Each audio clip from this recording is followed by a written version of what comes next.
There is a lot of injustice and unhappiness in the world, but even more resentment comes from not being recognized by others. The little girl mourned her father, but behind her back they whispered that she was just a worthless addition. Baek Lee Ikong was a very handsome and kind man. He was liked by many, and he had no equal in swordsmanship. But he managed to awaken the beast, which turned out to be not quite what many expected. It was something strong, incomprehensible, and indescribable. But the girl understood that knowledge from a past life was important. It was at that moment that the cup broke, and she understood that this had already happened. The people who came to the funeral at this moment became even more angry that the girl was nothing but trouble. While collecting the fragments of the mug, she was lost in her thoughts. After all, this is not the first time that these events have happened to her. She is familiar with this pain and the fact that people around her do not accept her. She tried to run away, but she couldn't do that either. Her eyes begged for mercy. But the guy who caught up with her then said that the girl was too worthless. He looked at her with contempt, with pity, but without respect. The last thing she remembered was that no one would remember her or notice that she was gone. And then darkness and pain in the chest, but a sharp, incomprehensible push, and something incomprehensible and inexplicable. But when she opened her eyes, she realized that she was back in her house. Her father was sitting next to her bed, holding her hand, and was glad that she opened her eyes. The girl asked her father how long she had slept and why he looked so tired. After all, my father was the most handsome of the powerful Baek Lee and Kang family. He was a genius of the sword. And now he was sitting next to her bed, and his eyes were full of tears. But the girl was glad that she could see his face again and that he was holding her hand. Not in a dream. The girl's words stunned her father. She opened her eyes as if nothing had happened, and he was worried that she would never wake up again. But she looked at a familiar face, and the girl was again overwhelmed by a wave of memories. After all, the relationship between her and her father had previously been very badly damaged. There was a sense of a gap between them. She turned away to hide her tears from him. The girl felt guilty about what had been happening lately. A little later, having found the strength to stand up, she sincerely thanked her father for being by her side. The man froze in surprise. His eyes widened, and he was unable to utter a word for some time. And then he grabbed the girl and hugged her, saying that he would not let anyone hurt her again. He added that everything possible and impossible would be done for her. Well, now perhaps a new chapter of her life begins. A new day had arrived. The girl was sitting on the bed and partially did not understand whether she was in the old body or a new one. Her thoughts were interrupted by a maid who insistently shouted that it was time for her morning water procedures. She heard noise on the other side of the door, but she really didn't want to leave her small, cozy room. The girl smiled to herself. Yes, she was home again, within her walls. A new life in an old body. It is important to remember that she was not particularly given attention in that life. No one noticed her, and she existed. Baek Lee Bae-hyuk is the eldest and most powerful member of the Baek Lee family, and the girl's grandfather.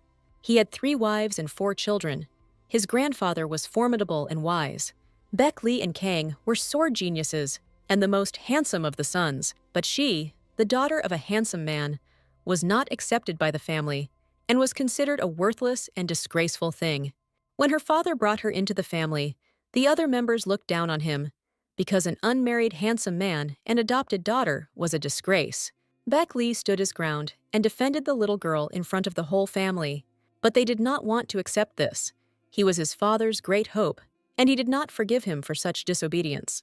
And now she was standing at the door of her father's residence and wondering if she could enter. She gathered all her will into a fist and opened the doors. The father was surprised that his daughter was not sleeping at such an early hour. The man asked warily if something had happened, that she had come to him so early. But the desire to see my father was stronger than my weak state. She immediately rushed from her place to her father to hug him. But her little foot caught on something, and she began to fall. Out of fear, the first thing she managed to do was close her eyes, but she felt that there was no danger and opened one eye. She noticed that her father was holding her in his arms. The girl immediately noticed her father's face. He was tired, and there were bags under his eyes. She looked around and saw that there were a lot of papers scattered on the floor. The man had not slept all night. She also saw bamboo grains. Her father was busy saving her sick body. The father said with a worried look that running around the room was dangerous. But the girl immediately realized and extended her hands to the man. He immediately fell silent and understood that the girl wanted a hug. The man was tall, and when he picked up his daughter, she found herself as if on a high swing. But it was in this position that she felt safe. The girl listened to her father in everything and drank the medicinal decoction. I slept a lot and followed the doctor's orders. It felt like my body had tried all the medicinal herbs in the world. But after another course of treatment, she woke up, and it was not her father who was next to her, but a doctor. While she was still coming to her senses and muttering something sleepily, she didn't notice how the doctor had left. She only had time to ask where the young master was, but the door to the room had already slammed shut. The girl decided to go to her father on her own, but it was suspiciously quiet in the yard. The girl and her father now lived in the northern residence, but this was a different part. Previously, they lived in the main part, but then the grandfather kicked them out. The girl was surprised that there was not a living soul in the entire yard, but she suddenly saw and heard that around the corner of the building, the servants were discussing something heatedly. She peeked around the corner and heard them discussing the owner's return. Baek Lee Pai-hyuk is the most important member of the family and also the girl's grandfather. He is very brave, strong, and powerful. He managed to bring his family to the top 10 in the state. The girl realized that today was the day when something irreparable could happen, and the child hurried to her father. But after running only a few meters, the girl was forced to stop due to illness. But she understood that she had to get there no matter what. If she couldn't run, she had to walk slowly. And now in front of her was the ruler's residence and a guard at the gate. He noticed a girl approaching the gate. The girl, coughing heavily, asked the security guard, but she couldn't ask the question properly.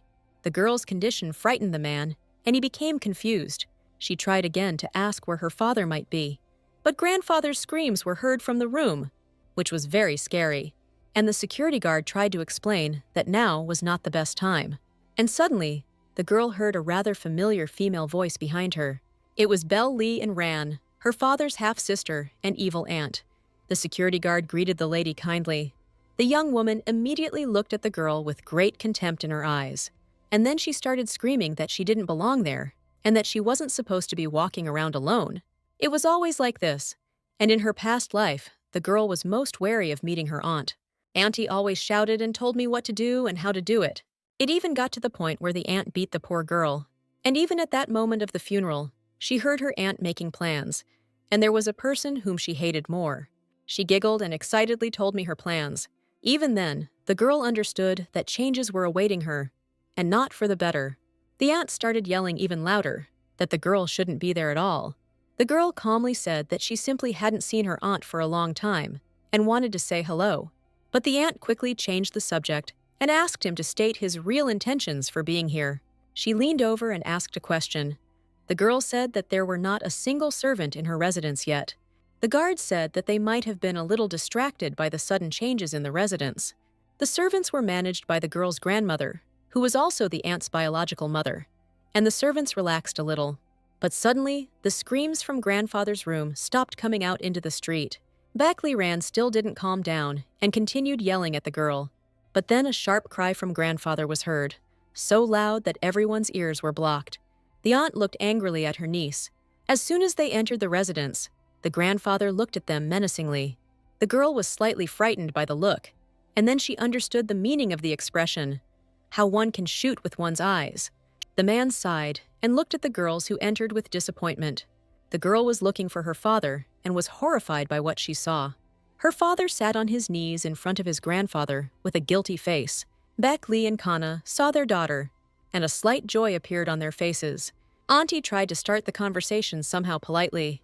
The girl was confused and didn't know what to say so as not to anger her grandfather. She leaned over to her niece and said that they had come to say hello. They, together with the girl, made a friendly greeting. The grandfather thanked her for her attention and said that his daughter could go free. The girl did not want to take this personally and asked what she had done to deserve such treatment. Grandfather repeated once again that her behavior was a disgrace to the Baek Lee family name. The girl nervously forced a smile and did not want to accept the words. But at that moment, the grandfather screamed so loudly that it seemed as if he had completely lost his temper with anger. The aunt fell to her knees and began to beg for mercy and whine for forgiveness. Belle Lee and Ran looked up from the floor and turned to her brother to influence their father. The young man standing next to the father said that the girl had already realized her mistake. When the aunt left, the grandfather turned to his granddaughter. There was a warlike silence in the hall. A young boy, Baek Lee Myung, Baek Lee Mook's son, said that the girl did not look very healthy. The uncle also noticed that his niece's complexion was quite pale. But the girl, despite all the persuasion from her relatives, sat in the center of the hall next to her father. Grandfather asked her if she knew why they were sitting on their knees. But the first thing that came to the girl's mind was that her father's brother, like her aunt, had their own plans for the day of the funeral. But at that moment, she had a slight headache and jumped up in place. This frightened my father first and foremost, and my grandfather became worried. But he could not show any sign of weakness. The girl placed her little hand on her father's lap to at least calm him down. Grandfather asked if she knew what brought her father to him and why he was so unhappy. Baek Lee and Kana looked at their girl with slight sadness. Grandfather changed his tone, but was still quite reserved and rude. She always understood that her father was being scolded because of her, because the family did not want to accept the presence of an incomprehensible daughter and granddaughter. But then the grandfather asked if she knew what kind of wonder was lying next to him. He pointed to a beautifully painted box in the servant's hands. The girl understood that this was that very rare sacred relic. When the box was opened, a golden pip was sparkling inside. The girl's brother immediately asked the elder for permission to tell him what it was. But the girl hastened to interrupt him, saying that she herself was beautiful and could explain everything, and the brother, smiling, gave in. She already knew from her past life that this pill saves from fatal, incurable diseases. The young brother noticed that the girl was quite knowledgeable. Grandfather said that she was right, and that the production of such pills had now been suspended. And then he raised his voice and said that knowing this, her father asks to give her up to cure the baby. The girl proudly replied that her father loved her more than life itself and did everything for her. But then, sighing, she said that she didn't need this pill at all, but she remembered the times when she allowed herself to be put down. In this way, she reduced her father's ability to fully protect her. She dared to turn to her grandfather and tried to ask as to whether this golden pill could really help her. Grandpa didn't immediately answer that he hadn't heard of such a thing. The father's face also became sad, but he said that he had to try any options if there was hope. The girl silently looked at the floor and thought that her father did not want to give up at any cost. And what is this very hope that he speaks of? She has memories from the past, and these memories are far from rosy. She had already been given this pill, but it did not produce the effect that everyone expected at the time. The girl felt better for a while. Throwing all these memories aside, the girl happily said that she did not want to take this pill right now. The grandfather listened to his granddaughter in silence and didn't even try to correct her in any way. And then he added that the young lady was very wise and selective in her words. The girl looked at her father with hope. She didn't want to be a burden to him anymore. He also smiled at her and perhaps wanted to say something, but remained silent. But then he looked at his own and said that he still wanted to use, even if it was his last hope. He added that it is better to regret something that didn't work out than not to even try. Grandfather said that he is stubborn, and there is no strength to argue with him. The girl was worried that after these words, her father and grandfather would quarrel. The grandfather calmly told the girl and his son to rise from their knees, but the girl suddenly felt a ringing in her ears and darkness in her eyes. Suddenly, she saw blood on her little hand. She didn't understand why she could vomit blood, because she hadn't been sitting on the floor for very long. Everything swam before her eyes. The girl lost consciousness and fell to the floor. And then, as if in a dream, she saw the moment when a man in white clothes called her by name. It was her father. He found her and invited her with him, promising a lot of interesting and new things, and now she lies in bed and doesn't wake up. The father prays over her and asks her to open her eyes as quickly as possible, and the girl is in deep sleep in those times when she first saw her father. He brought her to a residence that seemed magical at the time, but it turned out to be far from that. But suddenly, a sharp breath in her chest woke her up, as if she were suffocating. Her father helped her sit on the bed, but she didn't understand where she was, as if she was lost in space. Jan looked around and seemed not to understand where she was now. The father shook the girl by the shoulders and asked if anything hurt, how she felt in general. Yan looked at her father with a little confusion, as if she had not yet fully woken up. Her thoughts were not here. The father said with love and care that he was very worried that she was still too weak. But then he seemed to go berserk and started shouting that the girl should not have gone into the central hall of the residence alone. The girl was upset by this and began to feel guilty and wanted to start apologizing. But their conversation was interrupted by a familiar voice, and they both turned around. The grandfather entered the room and asked again what his granddaughter was guilty of. The girl's father immediately began to make excuses, saying that the girl had just woken up. Grandfather replied that he didn't really care, but he could enter his chambers whenever he wanted. And then Yan was very surprised that she was resting in her grandfather's chambers. They were much more spacious than the others. Then Chan Seok Ryang, grandfather's right-hand woman, entered the room and brought a medicinal decoction. Baek Lee and Kana immediately stood up to pick up the tray so as not to bother their father's assistant. But he smiled and said that he had only taken the tray from the servant right in front of the door. The girl really didn't want to drink the tasteless medicine, but her father said that Sok Ten highly recommended it. The father named the imperial physician, and it was him that the grandfather recommended for his granddaughter. Yang was pleasantly surprised, because at the moment all the best conditions were created for her. Grandfather was not particularly pleased with the words of gratitude he received. He began to lecture his son that he was wrong in many ways, and that another quarrel was about to break out. Baek Lee and Kana wanted to justify themselves to their father, but the grandfather chose to leave and said at the end that the girl should get treatment. In their family, children do not die early. Yan and her father thanked their grandfather once again and were left alone. The girl was very happy about what was happening, because everything was moving towards the point where her grandfather and father would be able to finally make peace. The father asked why his daughter remained silent about what happened that day. The girl replied that she did not understand what her father was asking her about.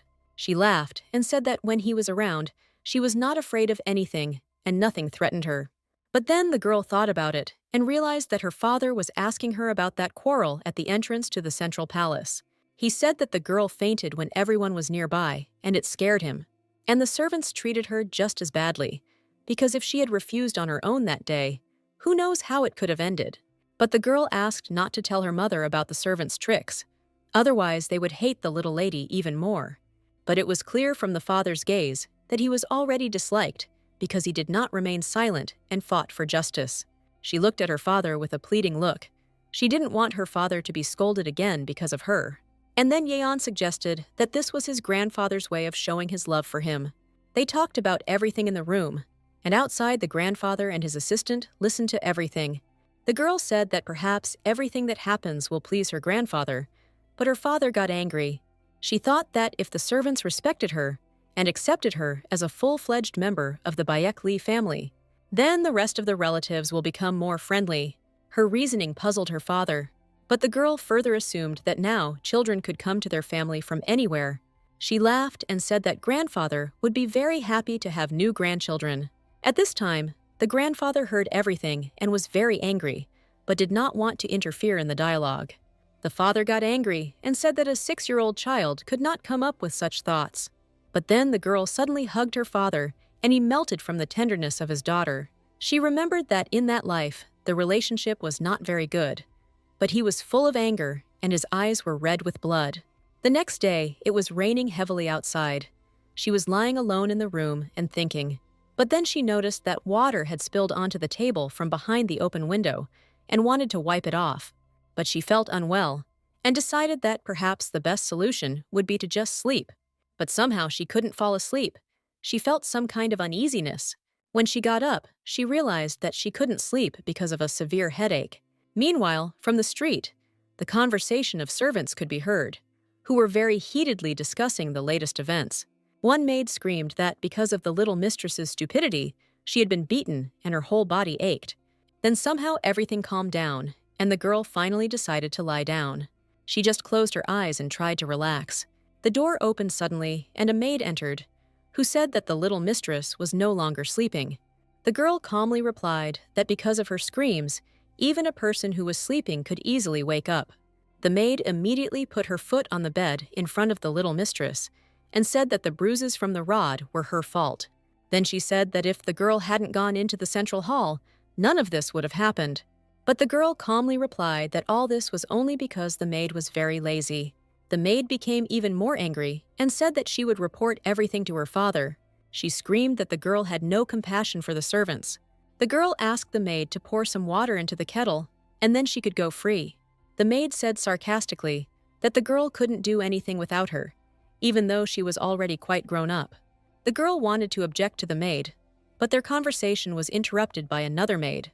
She said that Mr. Ko Chong-guan, the financial manager, had arrived. There were a lot of different gifts on the table. The father carried her in his arms to the table with gifts and was surprised by all these gifts. Ko Chong-guan said that it was the ruler who was passing all this on to them. Bak Li and Kang said that he was grateful, but he could not accept them because they had never received gifts since their grandfather's travels. The manager handed over a piece of fabric and said that it would make an excellent warm belt for the little lady. Then he added that there was no need to worry and that all family members would receive an equal amount of gifts. Zhongguan was about to leave, but then he said that he had been ordered to give many different herbs. Among them were cinnamon, cardamom, and many others, which is what the girl's father agreed to accept without hesitation. But then the financial manager smiled mysteriously. Herbs and spices were not all the gifts. He held out a huge box. The girl recognized the box. She already guessed what might be in it. The man bowed and said that the elder would give the golden pipule to the little lady, and she would decide what to do. Yang and her father were completely stunned by what was happening. No one expected such a turn of events. The girl sat and looked at the box with the pipule and thought about what her grandfather wanted to say with this. But suddenly, her thoughts were interrupted by two scolding maids. They were arguing over the decoration. Damgyum carefully examined the very expensive pendant, but most likely it did not belong to her. They didn't immediately notice that their argument was being observed by a little lady. Ah Yeon knew that in her past life, Damgyum had a reputation as a thief.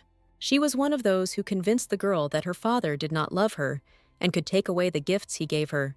And she could have conveyed to her father that the girl didn't like what he gave her and that now she was behaving in an unworthy manner.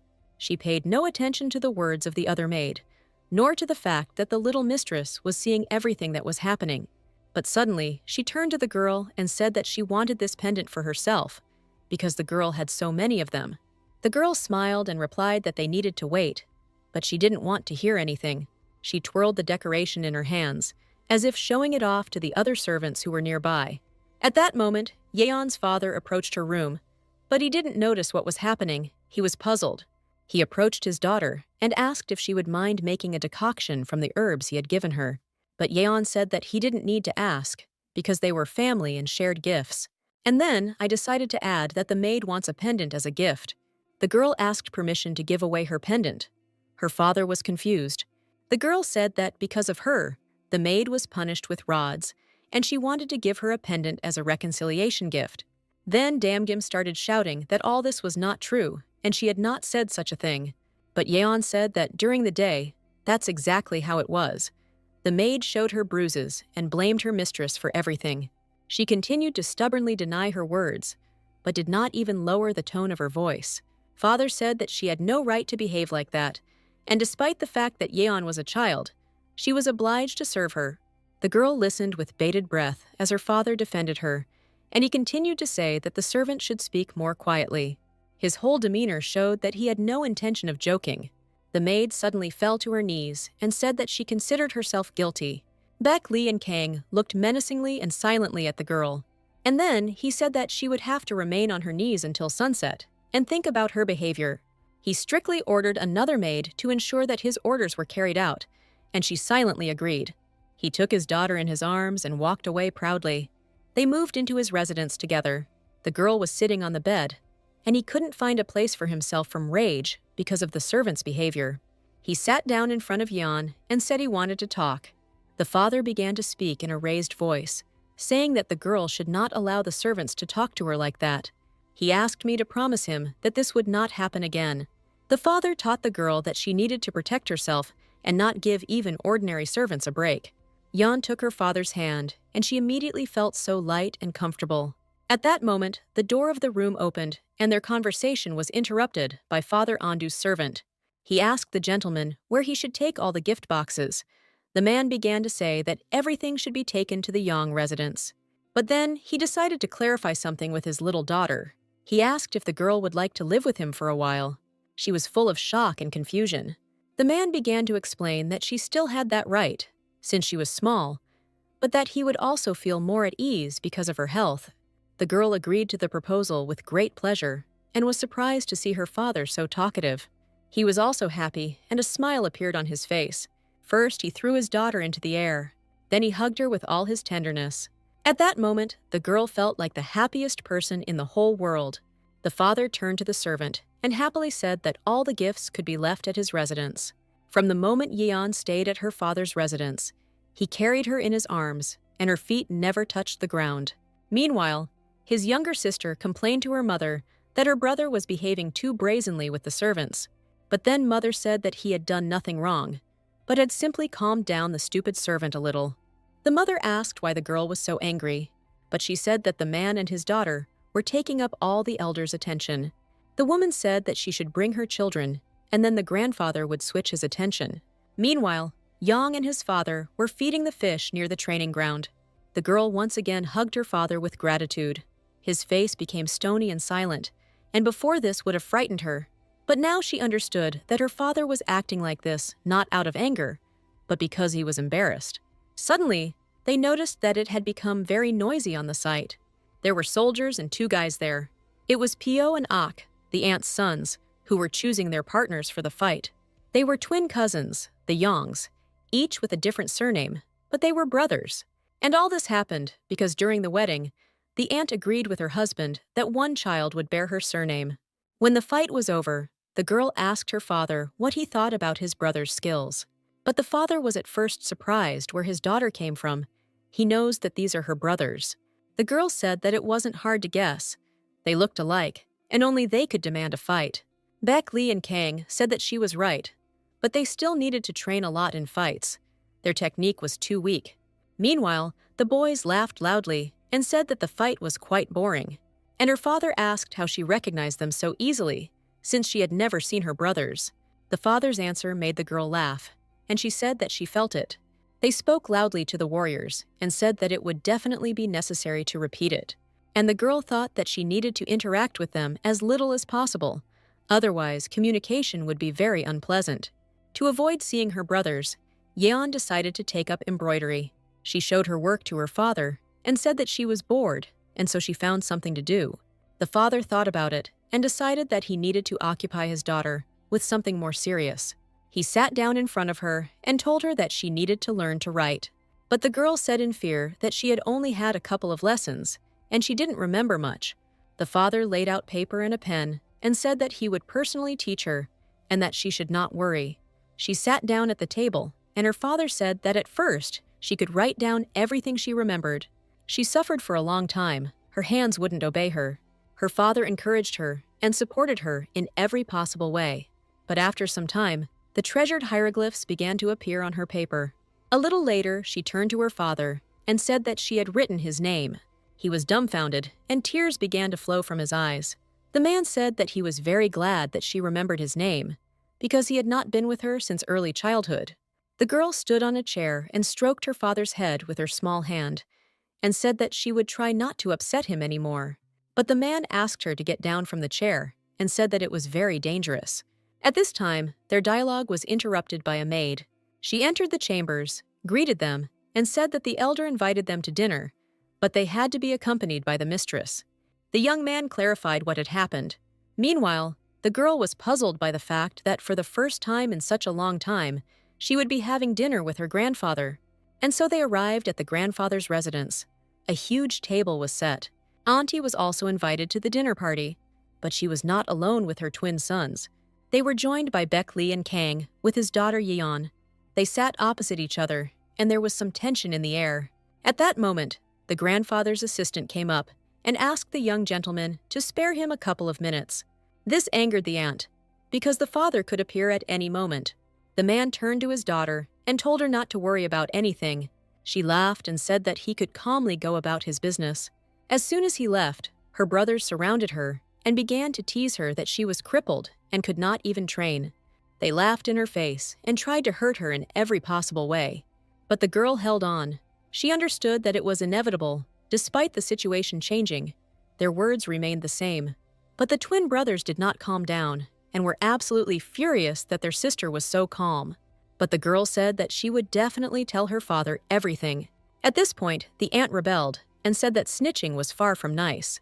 But Yeon looked at her aunt with embarrassment and said that her father himself had told her to tell her everything that would happen. But the aunt did not calm down and shouted that she would grind the girl into dust. And in general, she added that her father would not always be with her. Yeon replied that she didn't know for sure and would definitely ask her father. At that moment, Uncle Yong and Auntie's brother, with his son, entered the room and said that the screams could be heard even from outside.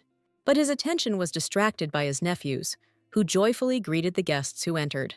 Baek Lee and Mook turned their gaze and in a raised voice also scolded the girl that you can't talk to adults like that. But his son interrupted him and said that he shouldn't be so harsh because Yeon was still very young. He approached his sister and asked how she was feeling, since they hadn't seen each other for a very long time. And then he introduced his little sister, Baek Lee. But the girl did not expect so much attention to herself and hid behind her brother. Auntie and the twin brothers rushed towards Lee, seemingly forgetting that Yeon was still in the room. But finally, grandfather arrived. Father Yen returned, and everyone ate together at a huge table. The girl looked with huge eyes at all the beauty and did not know what to grab onto. Then the elder turned to Baek Lee and Mook and asked how the children were doing in their studies. He replied that the previous teacher had retired, and he was now looking for a replacement. Yeon looked closely at her grandfather and understood that they were talking about their education. She wanted to get it too. The elder asked both Baek Lee and Kang if it was true that he was personally involved in teaching his daughter. The father and daughter looked at the elder with bewilderment, because if he already knew everything, why ask? He paused briefly and asked if the people sitting at the table knew Teacher Ji's. This man was a very famous scientist from Gyeongsong, but now he was retired and wanted to live quietly. But then he decided to create a school and share all his knowledge with others. Now there are rumors that he will come to the capital where the great Baek Lee family lives and plans to open a school here. The girl looked at her grandfather with bated breath, because in her past life she had not even been offered to go to school. Grandfather immediately turned to the twin brothers, but they took the news about school with hostility. Grandfather said that in addition to martial arts, the children of the Baek Lee family should also learn other knowledge. The Baek Lee family is considered a hereditary warrior family, but this is only the foundation. Besides this, no one has canceled the 6 arts: etiquette, music, mathematics, calligraphy, archery. And the grandfather added that they wouldn't spend their entire day fencing anyway, and the teacher would then adjust to them. But the boys chattered in unison that martial arts and fencing were the meaning of their lives. The aunt entered the conversation, just as vehemently proving to their father that the boys had already reached the 3rd level in battles. Knowing from her past life, Yeon understood that these ranks were quite important, but most likely it was embellished. Her grandfather was a 10th rank master, and he knew better than anyone what was happening and how. My father was also a worthy warrior and had already reached the 8th rank.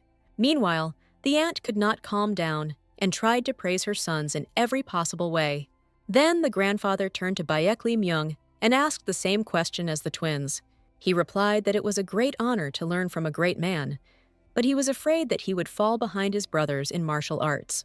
Grandfather turned to Lee, but she did not immediately understand what he was talking about, and she replied that it was not necessary to go to school because they could simply invite the teacher to their home.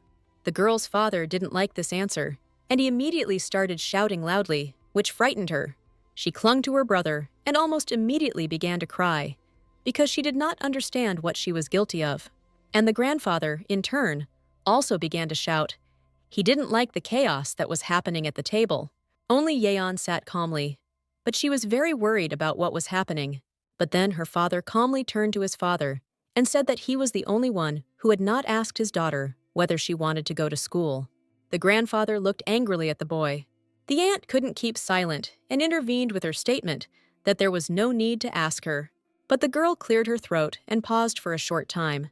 Everyone gathered at the table waited for her answer with great attention. and she started by saying that Pio and Ak couldn't go to school. The grandfather asked again what exactly the girl meant by her answer. She continued that they should now have time for solitary training. These training sessions meant independent training in a cave without anyone's help or support. She added that everyone went through these trainings, including her father and grandfather. But after what was said, the girl felt sad and said that she envied her brothers that they could train. But then the aunt intervened again and said that her father had not undergone such training. Father Yeon praised her for such knowledge and said that he had to finish it early because of his mother's illness. The auntie was sarcastic and said that the girl should now apologize to her grandfather for the incorrect information. But then the grandfather entered the conversation and said that his granddaughter was right, and it was high time for the twins to start this type of training. But then the aunt pleaded and said that they were still just children, and how would they survive in a closed cave alone? Grandfather raised his voice and said that in their family, all future warriors went through this, and boys were no exception.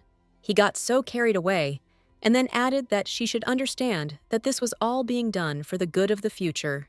Baekli Ran herself reached the 3rd level at the age of 12. She was no different in the family. The twins immediately began shouting in chorus that they agreed to go to school. But grandfather was abrupt in making his decisions. If everyone goes, then everyone goes. If someone doesn't go, then no one goes. While some at the table were arguing and quarreling, Yang and his father were enjoying a wonderful meal, and the grandfather silently watched everything that was happening, especially how the father spoke tenderly to his daughter. And on the other half of the table, the aunt was yelling at her sons, and the uncle was trying to calm his youngest daughter. Bak Lee and Kana advised their daughter to try every piece of food on the table, and she was very happy. But then the grandfather could not stand it, and said that Kana really wasn't feeding her daughter either, that she was devouring the food so greedily. But the girl declared with great pleasure that everything had been prepared simply too deliciously today. The grandfather asked the girl to put what she liked most, and she happily brought him a plate. The grandfather was pleasantly surprised by his granddaughter's care. But then, for some reason, he angrily said that he had asked for only a couple of pieces and not a whole plate. He said that the girl could go to her room, but not to the table. After some time, there were many different objects on the table in Yeon's room. The maid said that this was all that was necessary for the school, and if more was needed, the mistress should say so. Grandfather was very kind to her. She was very glad that she would still be able to study. Father did everything he could this time to ensure that she kept up with her brothers. She couldn't quite believe that this time her life could turn out completely differently. The girl firmly decided that she must thank her grandfather for his kindness, but she doesn't know how, because she's just a child. But then she decided that she would embroider a scarf for her grandfather, since last time her father liked the clouds. Then the next question arose. How could she deliver that gift directly into her grandfather's hands? She decided to go to the central residence on her own. Here she slowly reached the central gate, where there were sentries. The girl came up and calmly asked that she needed to get inside, as she had lost her thing while visiting there. Yang confidently said that she really needed the thing, and she wanted to find it herself. The guard thought, before, he could easily send the girl home, but now everything is not so simple. He offered to personally accompany the girl, since he did not know when the elder would return. When they approached the door of her grandfather's bedroom, the girl asked to go in there alone. She told the guard that the thing she lost was very secret. When she entered the bedroom, she realized that everything was cleaned very carefully here, and she had to be careful. But then Yeon noticed the bed. She could put the gift under the blanket. As soon as she began to hide her surprise, a voice called out to her. The girl got scared, and out of fear she forgot what she wanted to do and almost fell.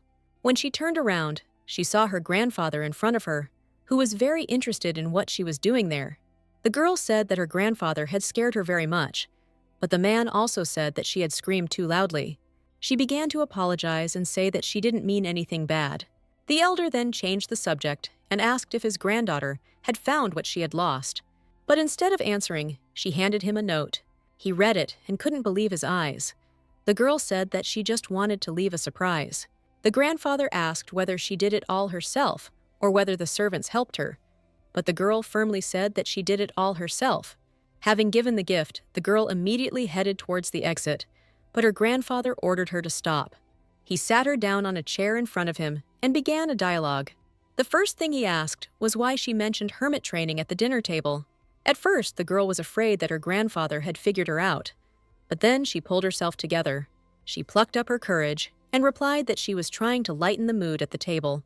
But grandfather said that he had noticed long ago that she was a very smart child. Jan became a little wary and completely understood where her grandfather was leading the conversation.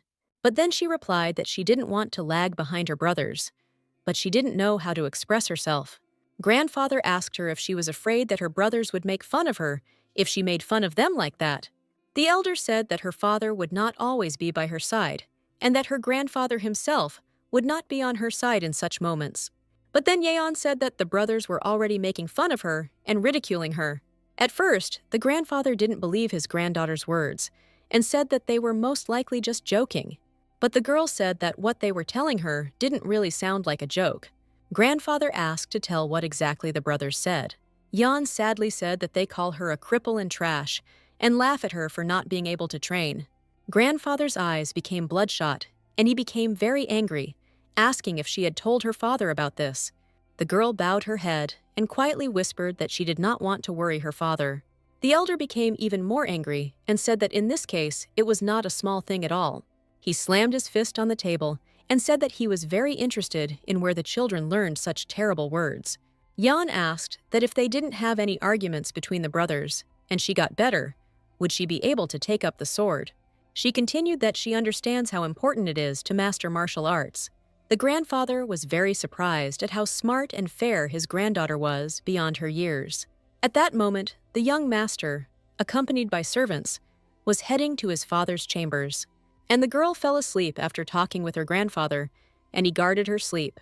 When Kana entered, he was very surprised to see Yeon sleeping soundly on his grandfather's bed. The first thing he could ask was whether the girl came here on her own. But the elder was angered by the question, and he said that he did it himself. He did not drag her here by force. The young gentleman smiled and said that it was very strange that she came here. Grandfather said that Yeon was much better than her father. The man fell into a stupor. He then showed that she had come to give him a gift. They began to argue with each other about what exactly was depicted on the embroidered handkerchief.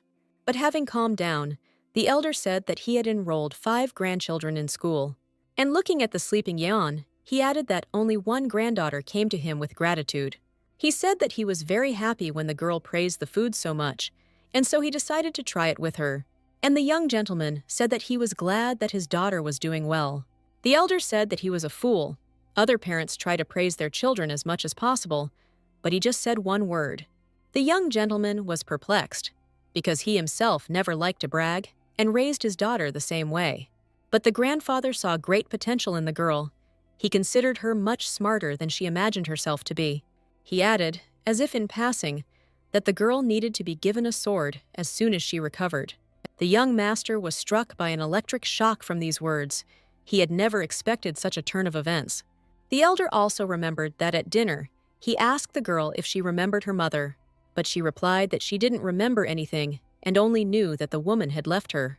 The girl was very sad, and this time the food was no longer so tasty for her, but after the conversation, she looked tired. Her strength left her so quickly that she fell asleep right over her plate of food. Her grandfather barely had time to put his hand under her. The young master took his daughter in his arms and got ready to go to his chambers.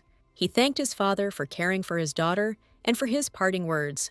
As the elder watched his guests depart, he only thought that his son would not be disappointed with the path he had chosen. Some time passed. As Yeon was getting ready to go to school, her father and grandfather showed utmost concern and warned the teacher about her health. One such school day, the girl was returning home and noticed a noise. In the school garden, there was a bunch of boys near a tree. They were making a lot of noise. Among them were twin brothers who tried to drive the bird away from the nest with a stick. One of the brothers was too persistent and did not retreat from his goal. Yeon watched all this and thought that this was how the brothers demonstrated their fencing skills. As she was leaving school, the girl was met by her father's servant, who quickly asked how her first day at school had gone. She replied that it was just an acquaintance. Then the servant offered to take her things and go home, but Yeon was in no hurry to follow the servant. She was worried about what she saw in the courtyard. She unbraided her hair and pulled the decoration out of her hair.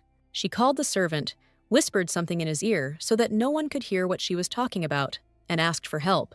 He looked at the girl thoughtfully, was quite puzzled, but did not refuse to help. He went to carry out the task assigned to him by the young lady, and she looked out from around the corner. The servant gave back the jewelry that the girl had given and conveyed everything she had said.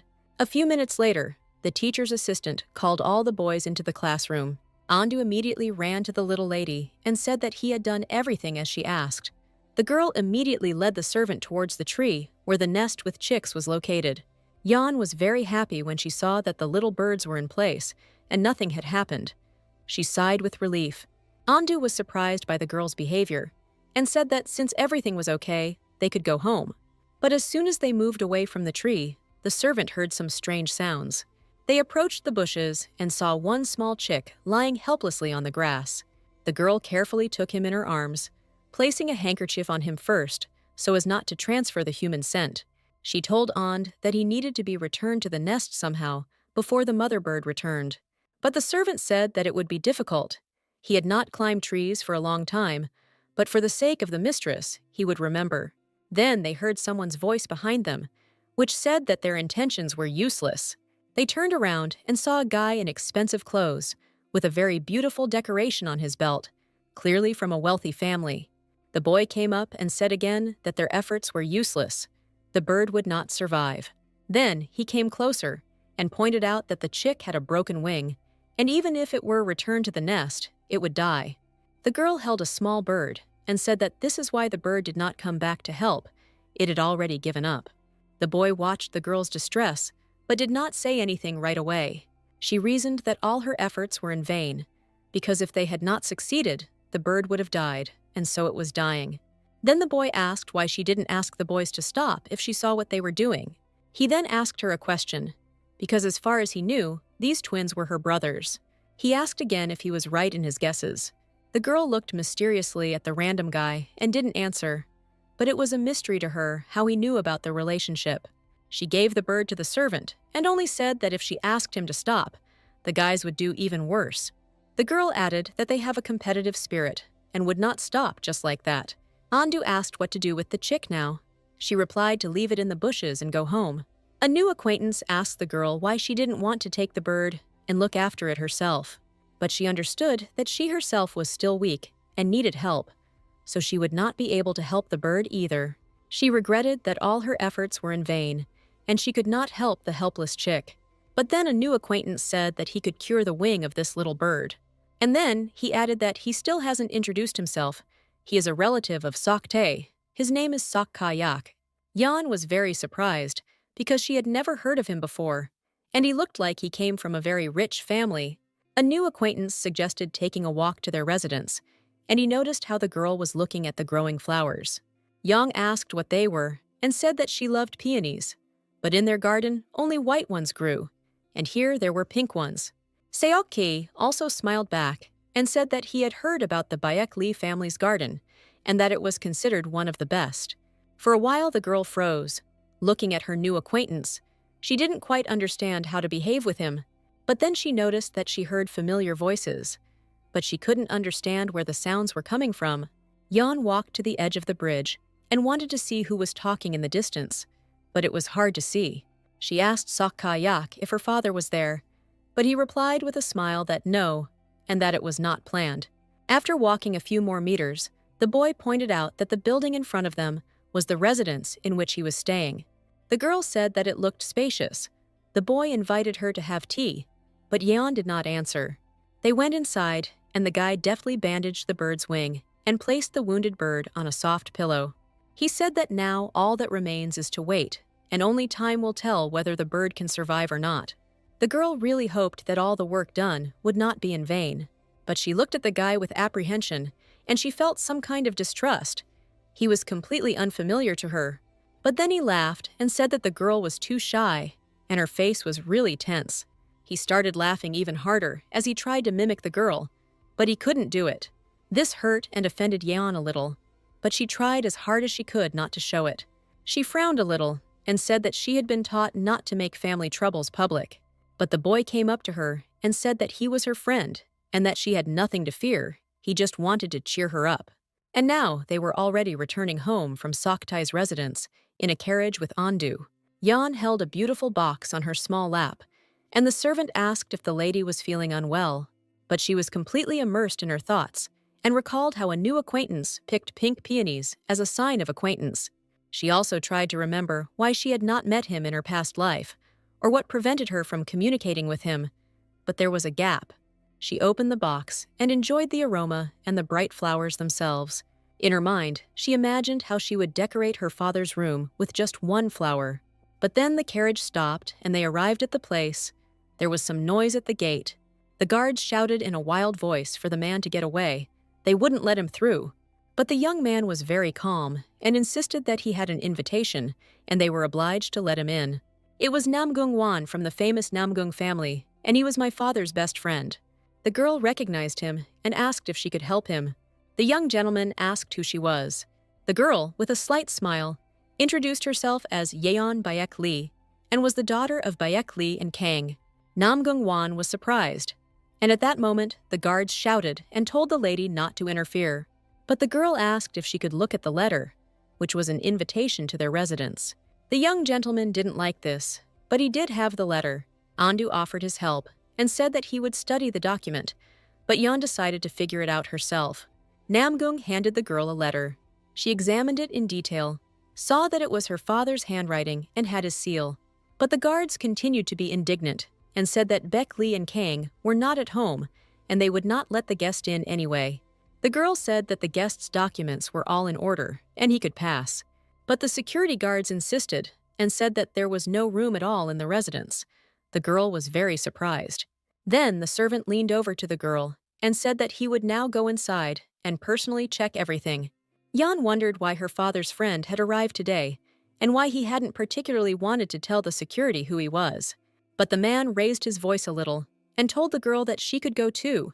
He could very well wait alone outside. But Yeon remained standing nearby.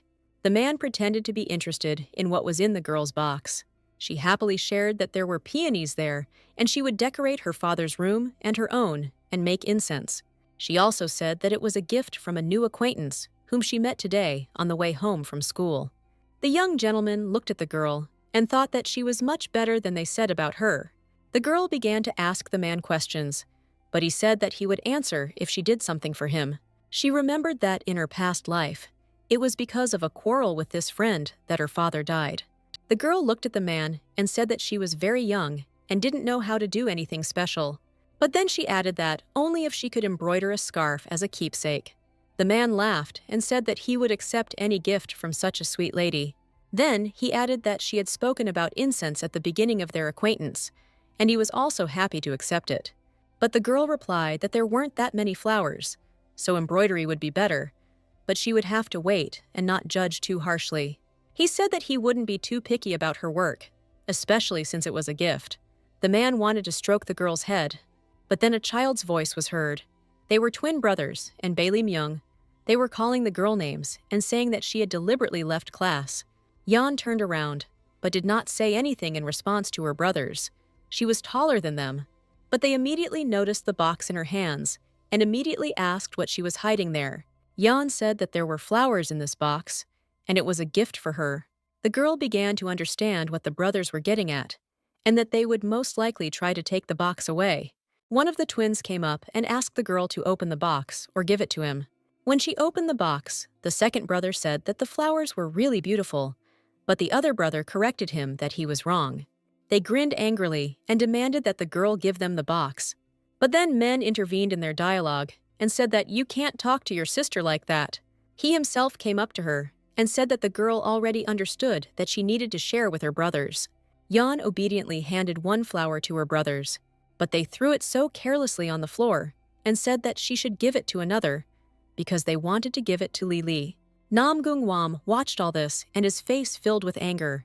He was about to stand up for the little girl, but then she closed the box in front of her brothers and said that they had enough of destroying the flowers. Since they wanted to give it to their sick sister because she missed school today, then let them take it with the box. The twins reluctantly accepted the gift, as their goal was to irritate the little lady. Baek Lee Myung said that his sister was very smart and that she shouldn't be upset with her brothers. But as soon as the boys left, Van immediately came up and asked why she stopped him and didn't let him sort things out. She replied quickly and simply that he did not want his identity to be revealed. The young gentleman did not expect such an answer, and it made him think for a few minutes. Well, the girl recalled that her father died on the very day when they had this friend, and they argued very strongly.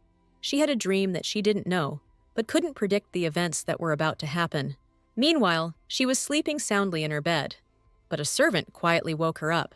Andu was worried about the lady. She woke up, but not completely. That day, Namgung Vam finally showed his fiery nature, and the girl concluded that she needed to go home right after school. Andu helped the little lady wash herself, but she refused to get dressed. The most important thing for her today was to get to her father, which is why she asked to be woken up. Meanwhile, the father and his friend were already arguing about something. The little lady opened the door to the room with all her might and stopped on the threshold. She tried to scream in her little voice that Uncle Wang was not guilty of anything, but that the guards were to blame for everything. The men were shocked by the appearance of the little lady. The girl did not calm down and said that she had read the letter herself, and it did not indicate that the uncle was an important guest. Then she asked in a quieter voice why they did this. They weren't fools.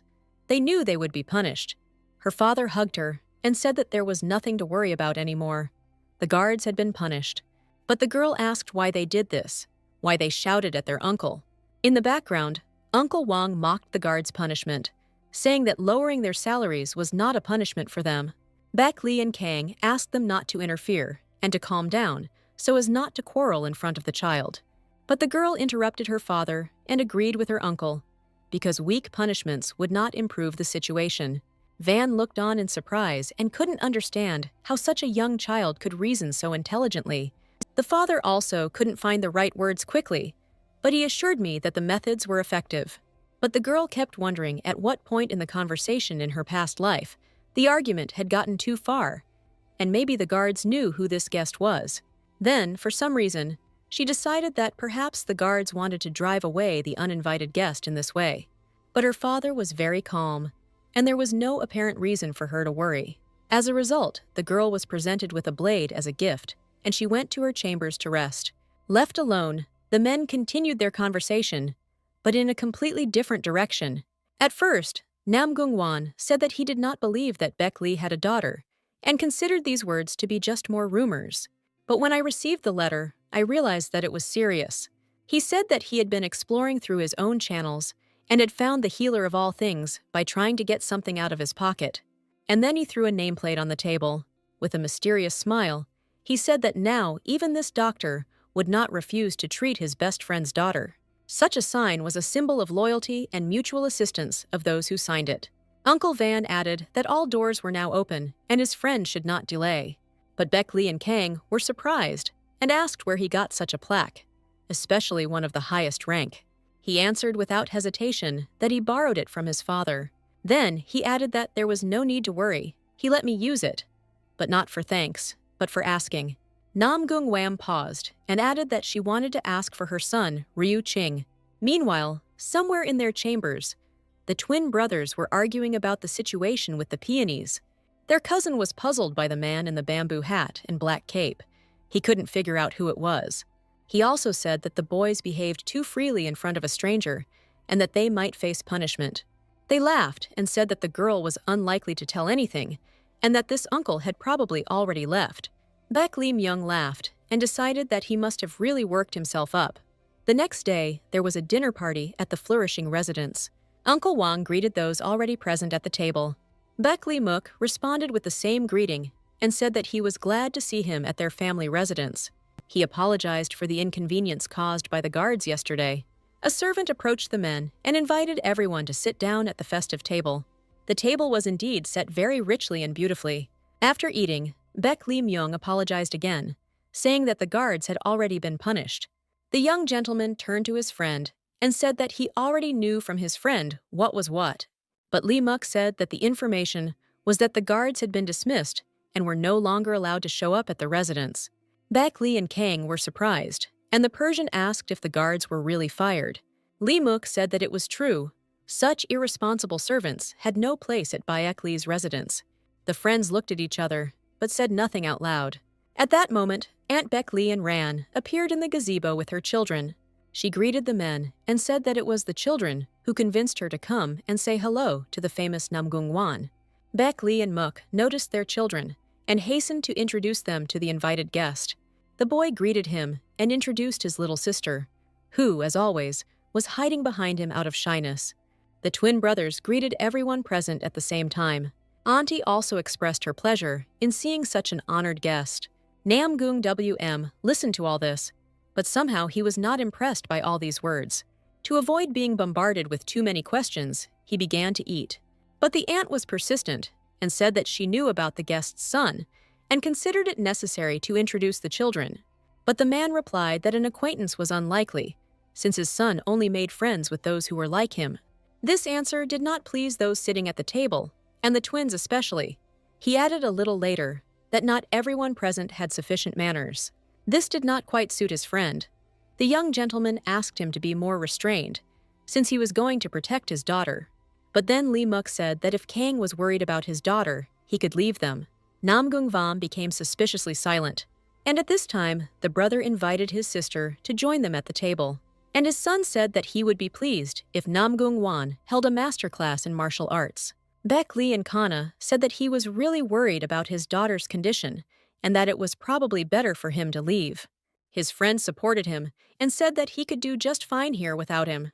And Baek Lee Muk assured that the dinner would be held at a high level no matter what. After listening to all the arguments, Baek Lee Kang calmly left. He walked and thought that every year it was the same thing, and all this was done to earn attention. You need to earn the attention of the Namgung family. But then the financial manager and assistant to the elder intervened, saying that the guest had not spoken flatteringly about the Baek Lee family. Lee Myung and his sister looked at the guest with displeasure. His words could be taken as an insult. He frowned and asked the girl if she had received the peony from her brothers. Lily was very scared and did not know what to answer, because she did not understand what was being discussed. The brother approached his sister and calmed her down. So as not to get into trouble, he reminded her of what had happened yesterday. She said guiltily that she received the flower and was very grateful. At this time, the twins were standing there gloomier than a cloud and did not know what to do. The situation was getting worse. The children's father wanted to intervene in the dialogue, but the guest stopped him and said that there was one more question. He looked at the children and asked what color the peony she had received as a gift was. Lee Myung hung his head in shame, because his sister said that peonies only come in white. The young gentleman stood up from the table and apologized if his words were considered rude and inappropriate. The elder's assistant and Baek Lee Muk himself stood in shock at the situation. Then he approached the twins and said that since they could not hold the flower in their hands, they should not be given the sword. He said that he had never met such rude and ill-mannered children, and then he added that from today on, he did not want to see them at all, so that they would not think of catching his eye. These words brought the twins to tears, but none of the adults dared to object. Wang was the greatest warrior. Meanwhile, several days passed. Andu sat in front of the little lady and apologized for not keeping an eye on the men. The girl laughed this time and said that an argument between her father and his friend was inevitable. She kept thinking about what the real reason for her father's death was in that life. But then her gaze fell on the box that stood on the table. She was very surprised, because the box was like the one she gave to the twins. Approaching the table, she opened it and was pleasantly surprised to see peonies lying there. The very same peonies that her relative Seok Ten gave her. She turned to Andu and asked where her father was now. Then she asked the next question. Did he go out anywhere at night? The servant replied that he was in a great hurry to see the imperial physician and was very puzzled. The girl immediately decided to go to the residence of her new acquaintance. She was sure that on that first day of their acquaintance, her father was there too, but he deceived her. As soon as Yeon arrived at Seok Kayak's residence, he immediately invited her to the living room to drink tea. The girl was very tense and didn't even touch the mug. She was shocked that the boy introduced himself to her father as his best friend, which led to this tea party. When asked if she would drink tea, the girl said that she would drink it, but later. The boy said that cold tea would not taste as good. And then he laughed. To at least somehow amuse the young lady, she was too tense. She hurried to take up the tea as she was brought up. She drank the mug of tea in one gulp and began to carefully wipe her mouth with her small hands. Seok Kyayak said that he knew that the girl would have to go to the Namgung family, so her father was here now. He also added that for this reason, his uncle Sok Ten would go on a return visit the day after tomorrow. But he said that this was not all he wanted to say, and that there was a more important reason. And then a peony planted in a pot was brought into the room where they were sitting. It was a gift for the little lady. The flower was very beautiful and lush. It even seemed that it was of some special variety. Sok Kayak said that the girl's father came for peonies, and so he decided to give her a sprouted flower, rather than a cut one this time. Yan was lost in her thoughts for a while. She felt like she was in some kind of fairy tale. Even in her past life, she did not receive such attention and such gifts from her loved ones. The pink peony was flaunting itself in the living room, and the young lady felt a little sad. The new acquaintance did not expect such a reaction from the gift he had been given, and silence fell in the room. Yan was gnawed by her own thoughts. These thoughts were in no way connected with the gift she had received. Sokka, on the other hand, was worried that he had offended his guest and did not understand why the girl's mood had changed so abruptly. He asked what he had done to offend her, but then Yeon suddenly jumped up in her chair and shouted that she liked everything and that he had nothing to do with it. Then Sakayak thought for a moment and said that these were not all the gifts he could give his guest. He said that he had good news, and he would be happy to share it with Yeon. He began his story by saying that while walking around the grounds, he passed by the central hall of the Bayek Lee family residence. Meanwhile, the elder of the family gathered all his relatives on a matter that was important to him. Baek Lee Muk and his children, as well as the aunt with her twins, kneeling, tried to justify themselves. Lee Ran, as always, shouted that Namgung Wan had no right to talk to her children like that. They were not guilty of anything. Her brother was more cautious and tried not to anger his father, so he tried in every possible way to calm his sister down. But it was no use. The elder listened attentively and very patiently to all his daughter's statements, even in the tone she always spoke in. But her voice kept gaining momentum, and she couldn't stop. The girl blamed everyone, but not her children. They were like angels. At that moment, the elder's eyes filled with such anger that it seemed as if lightning would burst from his eyes. At that moment, even the twins exchanged glances. Some kind of storm was brewing. But the aunt couldn't stop. She was a mountain for her children. She suggested that they should ask the guard's opinion. But suddenly, for a moment, she calmed down as she heard the quiet voice of her half-brother. Baek Lee and Kana said that he also knew the situation, and the guards also said their word. The elder said in a calm voice that he knew everything firsthand, and immediately after all the events. Baek Lee and Ran fell silent at that moment. She turned pale from both surprise and the anger that filled her. She looked at her father silently, as if preparing for a large-scale attack. But then she started screaming again, pointing towards Lee Kang, saying that it was his little brat who had complained to everyone. The grandfather and father sat humbly in his chair and silently listened as his wayward daughter came up with more and more excuses. Meanwhile, Lee Ran was yelling at her free brother, as if she had forgotten that they were not alone in the hall. At that moment, the elder's voice burst out in the central hall, and he ordered everyone to close their mouths immediately. He turned to his daughter and said that he had 3 options for solving this problem, and it was up to her to decide which one to choose. The girl suddenly fell silent at the sound of her father's voice and turned white. It seemed as if she was about to faint from fear. The elder continued that the guards were the first to report to him everything about the twins' behavior on the day of Namgung Wan's arrival. The first thing the elder suggested was to give the children to her husband and leave the house herself. The second option was to divide the children into 2 groups for upbringing. The third option shocked the girl. Her father said that she could simply go with her sons wherever she wanted forever. At that moment, the elder's assistant came and said that Yeon had arrived and she wished to enter, and the elder gave his approval. Auntie and the twins immediately turned their heads angrily towards the central doors. Yeon walked in briskly and immediately made a formal greeting to the Bayek Lee family, bowing her head a little guiltily. The elder immediately shouted a little that the central palace was not her room, and she could not come here with just anyone. She apologized to her grandfather, but said that she did not invite her guest. He himself insisted. Then she lowered her childish gaze and stood in silence for several minutes. And then she gathered her courage and said that Sokka was not just anyone, but her new friend, whom she met at school. She started dragging a pot with a sprouted peony and said that it was a gift from this very friend. The pot turned out to be heavier than she expected, but she did not want to stop and dragged it in front of her. The father was worried about the girl and asked her not to lift this heavy weight because she was too weak. She deliberately pulled the flower pot towards her cousin Baek Lee Myung, which was also unexpected for him. The aunt couldn't keep silent and hissed like a snake that no one was waiting for the little scoundrel here. But the girl, having dragged the flower pot, hid behind her cousin's back.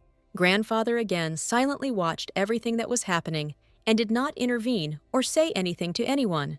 Baek Lee Myung hugged his cousin and tried to protect her like his little sister Lee Lee. He was the eldest of the grandchildren. Baek Lee began to yell at her nephew for defending a scoundrel who was only ruining their family relationship. The boy also couldn't stand such attacks.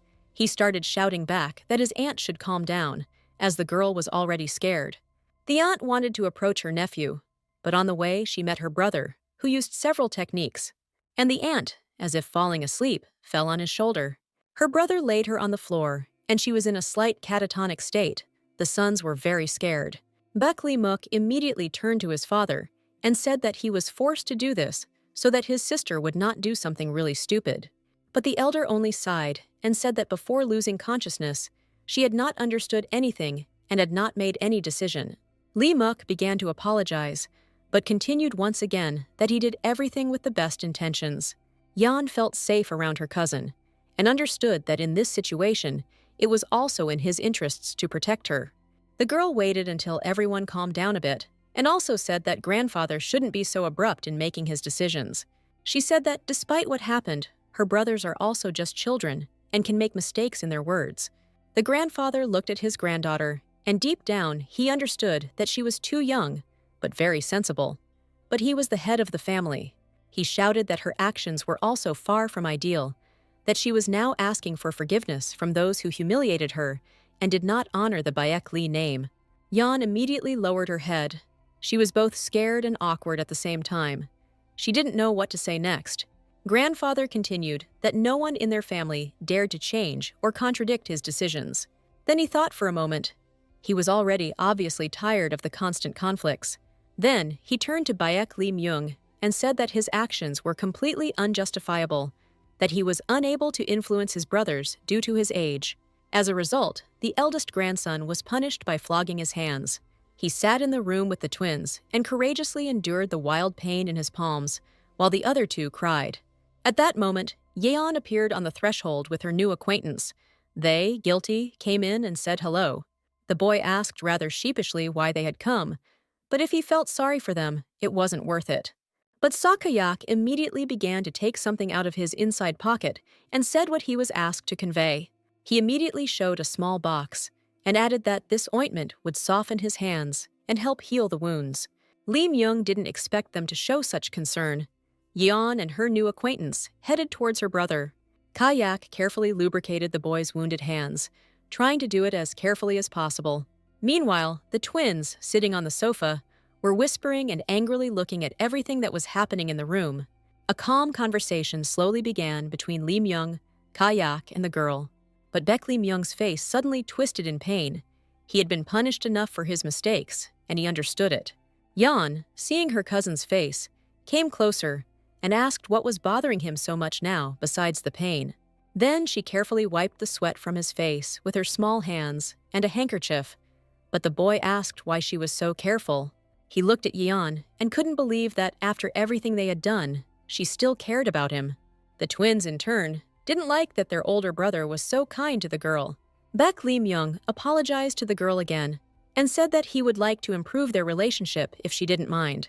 Yeon smiled and said that she had already forgotten about what was happening and was glad that her cousin was already on the mend. Then the cousin said that he proposed that from today on, they begin a new relationship as real brother and sister. At that moment, one of the twins ran up to Lee Myung and started shouting that she knew everything and did it on purpose. He tried to hurt her again, to hook her, to insult her. It seemed like he was screaming so loudly that the glass would shatter. But at that moment, Lee Myung began to calm his brother, also raising his voice. He understood that younger people are obliged to listen to their elders. Seok Kayak suggested that Yeon leave, but immediately noticed that the girl suddenly became sad because of the insults. He wanted to help her, but in this situation, he was powerless. The boy leaned towards her to ask what she would like at the moment, but she did not answer. They began to move towards the exit, and the three brothers argued about who was right and who was wrong. But one of the twins couldn't stand it and shouted after her that the little brat knew how it would all end. No matter how hard Baek Lee Myung tried to stop the brothers, they couldn't calm down and kept talking and talking after Yeon, who was leaving. She stopped silently and said nothing, and for a moment, even the brothers seemed to hang in the air, and a short, quiet pause formed. But then Yeon turned sharply and said that her brother was right. She knew everything. Just after leaving the room where the brothers were, Sok Kayak grabbed the girl by the hand, and then he asked how the girl was able to do this. But Yeon did not understand what her new acquaintance was trying to achieve from her. He looked at her hand and asked how she managed to silently convey her thoughts to him if her body was still weak. Then the boy himself said that Yeon had made a mental transmission of information in the room. The girl looked at her friend as if he were a miracle, but in her heart she understood what he was talking about. In her past life, she was familiar with the concept of mental transmission, a kind of gift that is given at birth. Sok Kayak came up and lightly wiped away the blood that had appeared and calmed the girl down, saying that she was weak in body, and the gift of silent transmission is like the roots of a plant that keep it on the surface. She started making excuses. She wasn't thinking about anything in particular at that moment. She just wanted to get away from her brothers as quickly as possible. But the guy continued to say that he understood all her thoughts and knew what her plans and secret desires were regarding her relatives. Sok Kayak said that he understood her intentions regarding the aunt and her sons, so that she would leave the house. Yeon looked at Kayak with caution. She had only known him for a short time, but he was around too often. But the boy only smiled sweetly and said that they were friends, and that Yeon could be calm about her secrets. Although the aunt was still weak and had not made any decision regarding the twins. Meanwhile, it was time to get ready for the trip, and this also worried Yeon no less than the strange things with her body. In the past, the meeting with the healer of all things never took place, and this frightened her even more, that history could repeat itself. Every now and then, she would plunge into thoughts about her past life, like scenes from a movie. The girl watched as Andu packed his luggage, because the journey ahead was long, and they were taking quite a lot of things. At that moment, Baek Lee Myung approached her and said hello. They had not seen each other since he was punished. It was also unexpected for her that the young man would come to say goodbye to her before the trip. A conversation started between them, and the boy asked if Yeon was glad that she was going on such a long trip. He also said that Uncle Wang was waiting for her and her father there, and the journey should be interesting. This strange, friendly communication from Baek Lee Myung made the girl a little wary, but she didn't show it. And then the cousin asked her to put in a few words for him, so that he would not show himself in a bad light. And then he handed over a very interesting figurine and said that it was his gift for the journey. And so the carriage set off on its journey, a long, unpredictable, and very long-awaited one. Yeon rode in the carriage and thought that there were only a few moments left before she would have a chance to recover. The road was too dreary. She didn't know what to do with herself and started to embroider, but realized that something was wrong with her. Her strength began to leave her. Her eyes closed on their own, and there were no pills to boost her strength in the carriage. She began to worry that she might not make it to the doctor at all, and these thoughts made her feel even more uneasy. But in this moment of despair, she saw her father's face in front of her, who was calming her down. He laid his head on her forehead and told her not to worry about anything anymore. But after some time, she suddenly opened her eyes and realized that she was no longer in the carriage. Looking around, she clearly understood that this was not yet the place they were heading to, but it was not too alien to her. Her father stood next to her, holding her hand tenderly. He asked if she was hungry, then he would ask her to bring food to the room now. Yeon immediately jumped up and started shouting loudly at her father. She said that she wanted to eat, but not here, but to leave the room, since she had already been locked in the carriage for too long. The father did not expect such impudence from his little daughter, but he listened to her request, and so they went downstairs. The little lady immediately realized that they were visiting the Namgung family. The family's adjutant, Shim Dipyong, greeted him with a joyful smile and asked how Yeon was feeling. She thanked me for my concern and said that she was feeling better already. They sat down at an empty table with their father, and a maid approached them and asked what they would like. Yan muttered something under her breath, which caused some joy among the servants. The girl immediately became quiet and decided that her behavior was not entirely appropriate, since it caused laughter. The servant offered to bring porridge and some other snacks, but the girl also asked for dumplings. Bak Li and Kana were against this food, but agreed with their daughter, and the girl thanked them. Having served the plates from the tray to the table, the servant smiled modestly and asked if the one in front of her was the same famous swordmaster. Bak Li and Kang Ah were surprised that he was recognized as some kind of unattainable star.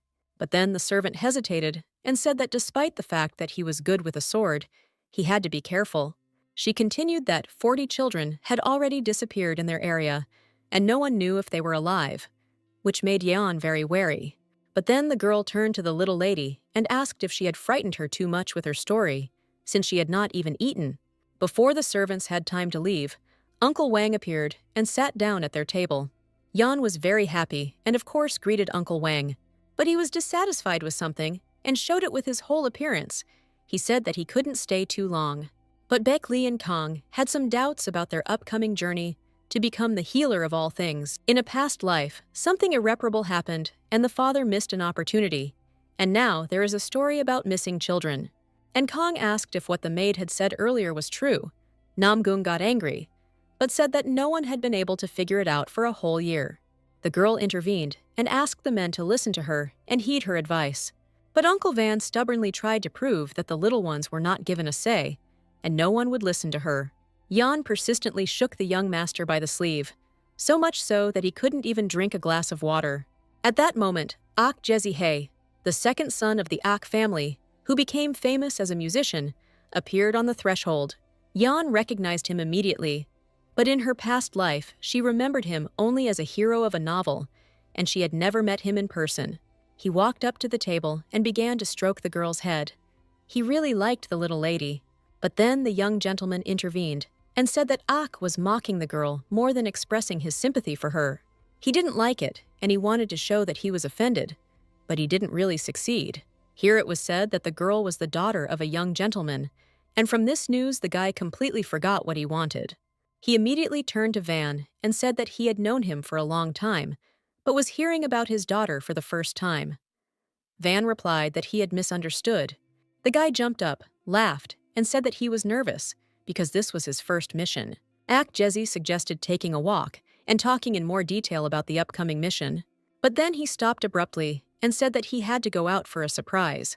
Literally, a few seconds later, he returned with a crystal dessert that was sold only here. Since the young gentleman refused, the guy hastened to offer the little lady a treat.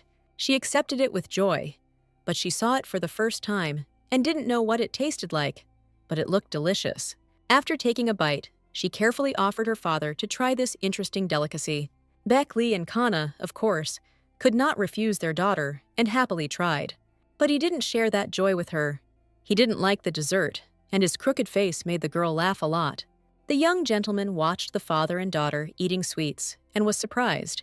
Yan didn't lose her composure here either, and immediately offered her uncle a piece of the crystal treat. He tried but said nothing in response. Meanwhile, Ak Jezi was already running with the second portion of treats in his hands. He immediately handed it to the young gentleman, but he said that the guy had been running for too long this time, and he didn't want it anymore. But then he abruptly pointed to the door and said that the Light Pine sect would provide them with shelter and food here. As soon as he knocked on the door, a young girl opened it and started shouting that everyone had already searched for him. But he interrupted her and introduced the guests who had come with him. But at that moment, a woman appeared, grabbed him by the ear, and began to tell him that he was irresponsible.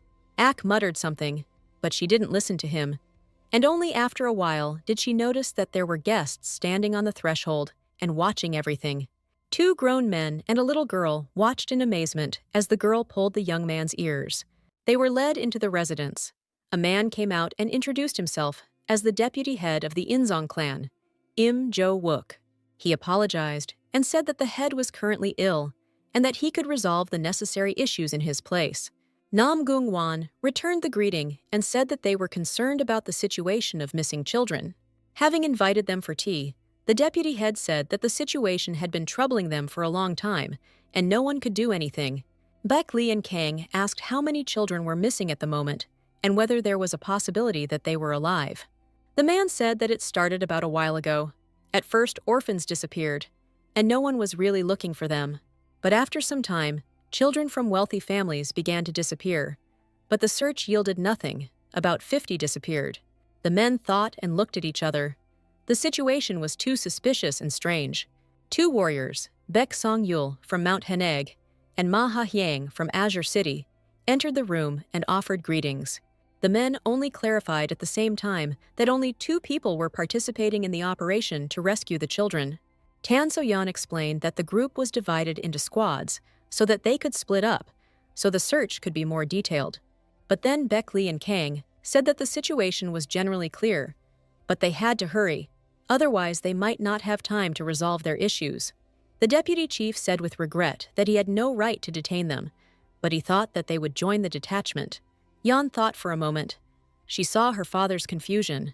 She understood that he was worried about her. Then Van intervened and said that they had not planned to participate in the operation to rescue the children. He said they had taken note of the information available and would be careful as they had a child with them. But then he turned his gaze to his friend and noticed that he was tormented by doubts about making a decision. The soldiers standing near the door were also shocked by what was happening, because everyone thought that help had arrived.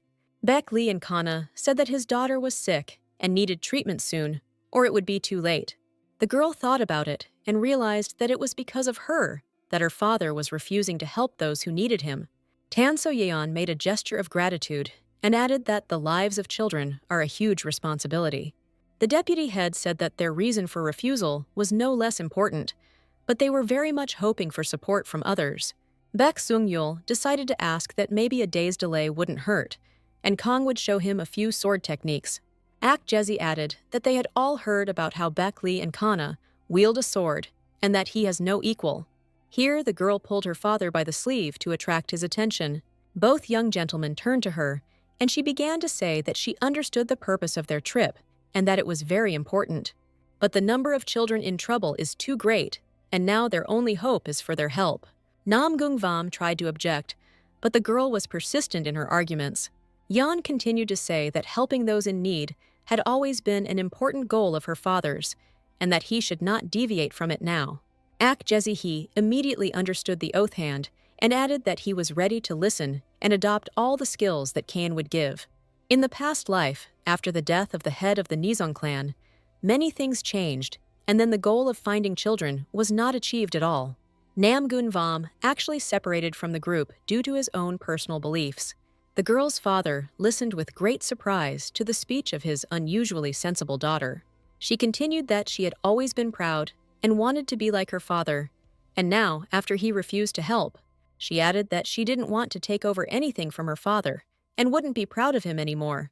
The man was stunned. In that life, the doctor, even seeing the nameplate, did not want to help, and the whole journey was in vain. At that moment, the girl also saw that her father was full of worries that he had done something not entirely correctly, and now he has the opportunity to help more than just her. But he refuses, and she thinks this is not the right decision. Baek Lee and Kana sat in front of their daughter, took her hands, and apologized for having to infringe on her needs a little because of the hopes of others.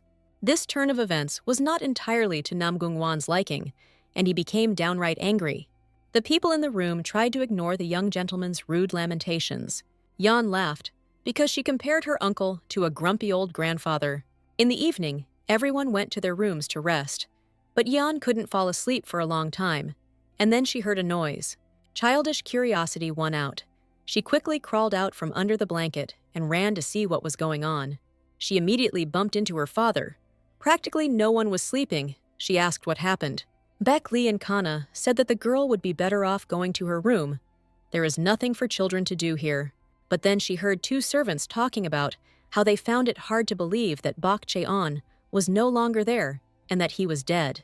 She realized that events from her past life were developing much faster than before. The father tried to calm the girl down, saying that she had nothing to worry about because he was nearby. But she got angry and said that it was enough to protect her. She wanted to know the truth as it was. and on the grass lay a dead guy, his eyes full of surprise and as if asking for mercy. Tan So-yeon was surprised that he came here alone and didn't tell anyone that he was going to meet someone.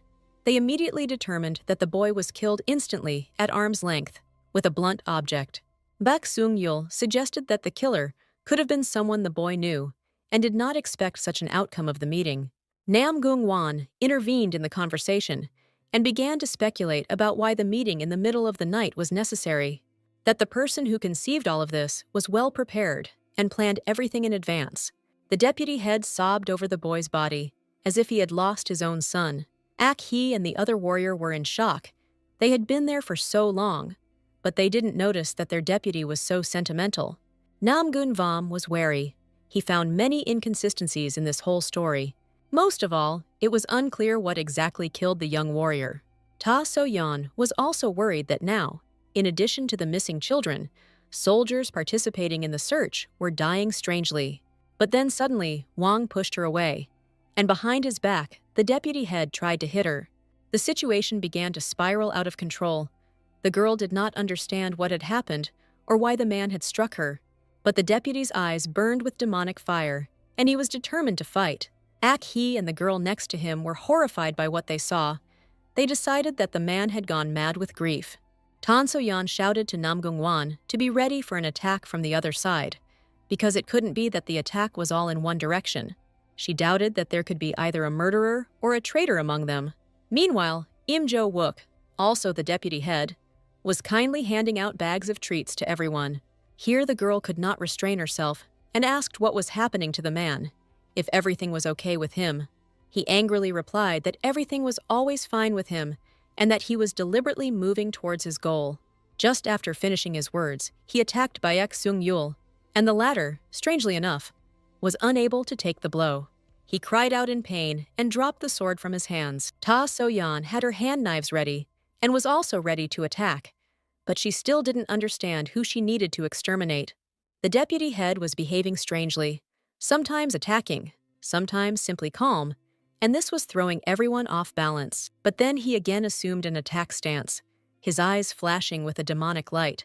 After the deputy's swings, the remaining warriors fell to the ground and were unable to move. Tan So-yeon braced herself for the blow to come. Everything was starting to become clear. The girl was determined, but this man, whom she didn't know completely, was no weak opponent. She said she didn't understand what was happening to him, but he angrily replied that she was bothering him and he had to destroy her. But at that moment, out of the blue, Baek Lee and Kang appeared with a sword. Nam Gung-wan was the only one who was still standing, but his strength still felt like it was being restrained. Im Jo-wook shouted that everyone was stopping him from achieving his goals. The first was the destruction of the Tang clan, and Baek Lee had become an obstacle. Baek Lee and Kang responded in kind, saying he didn't understand why he was still getting mixed up and interfering with the investigation. The deputy head was seriously angry, and he made it clear with his whole appearance that he was quite serious. Nam Gung-wan shouted to his friend that he should be careful. At that moment, the man calling himself the deputy head simply howled in a wild voice. He took off his mask, and it turned out that it was not who he claimed to be. It was the ghost of a heavenly claw. This is the very same ghost that the swordmaster was unable to defeat properly in his past life. Then Baek Lee and Kang inflicted many fatal wounds on him, but it turns out that they did not kill him completely. The ghost held his mask and looked menacingly at his killer, saying that this time he had been looking for him for too long. The warriors could not move and watched in horror as the monster returned from the past. At this time, Tan So-yeon asked why no one could move except the three of them. She heard the answer from the ghost that this is how the spell works, repelling and reducing the strength of warriors. Only Baek Lee and Kang were not affected by this black curse, as he was a swordmaster. The girl turned to Nam Gung-wan and asked for help. In order to support the swordmaster, they needed to unite. The ghost realized that the warriors were planning a ritual, but he immediately said that he would do everything possible to break the spell. Ak-hee could still hold a weapon in his hands. Anger was overwhelming him, but he was unable to move. The girl sat behind the young gentleman, and together they began to breathe correctly, and a magical glow appeared from them. At this moment, the Forest Claw ghost ran and tried to deal a powerful blow to the swordmaster, but he not only held back the attacks, but was also able to repel the blows, which angered the enemy. Akjezihi also noticed this, and also noticed that Cain, while holding back the attacks, was trying to lead the ghost towards the forest. This made the ghost very angry. He could not afford to lose. At some point, he decided to retreat, since he was more vulnerable on the plain, and quickly took refuge in the forest. After his disappearance, Akjezi, he felt ill, and a girl nearby noticed that the warriors were very weak.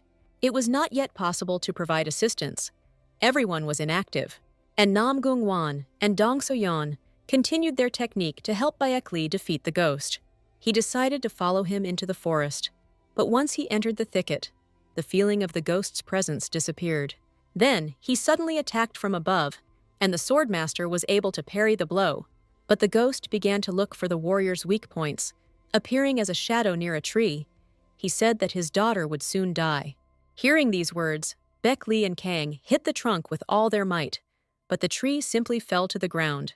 And from the heights of heaven, as if from the clouds, came the mockery of a ghost that the daughter was crippled and would not be able to know the taste of life. He confused and tried to throw the warrior off balance because he knew that his daughter was his most valuable asset. For a moment, the swordmaster simply froze. It seemed that he had forgotten his goal, but he listened to the air, and at that moment, a powerful blow from the sword flew at him, which he managed to withstand. But the fact that the warrior's thoughts were still confused and he was worried about his daughter was noticed by the ghost. He took a stance to deliver another blow, but paused between attacks. At that moment, the ghost noticed that the swordmaster was standing rather unsteadily on his feet.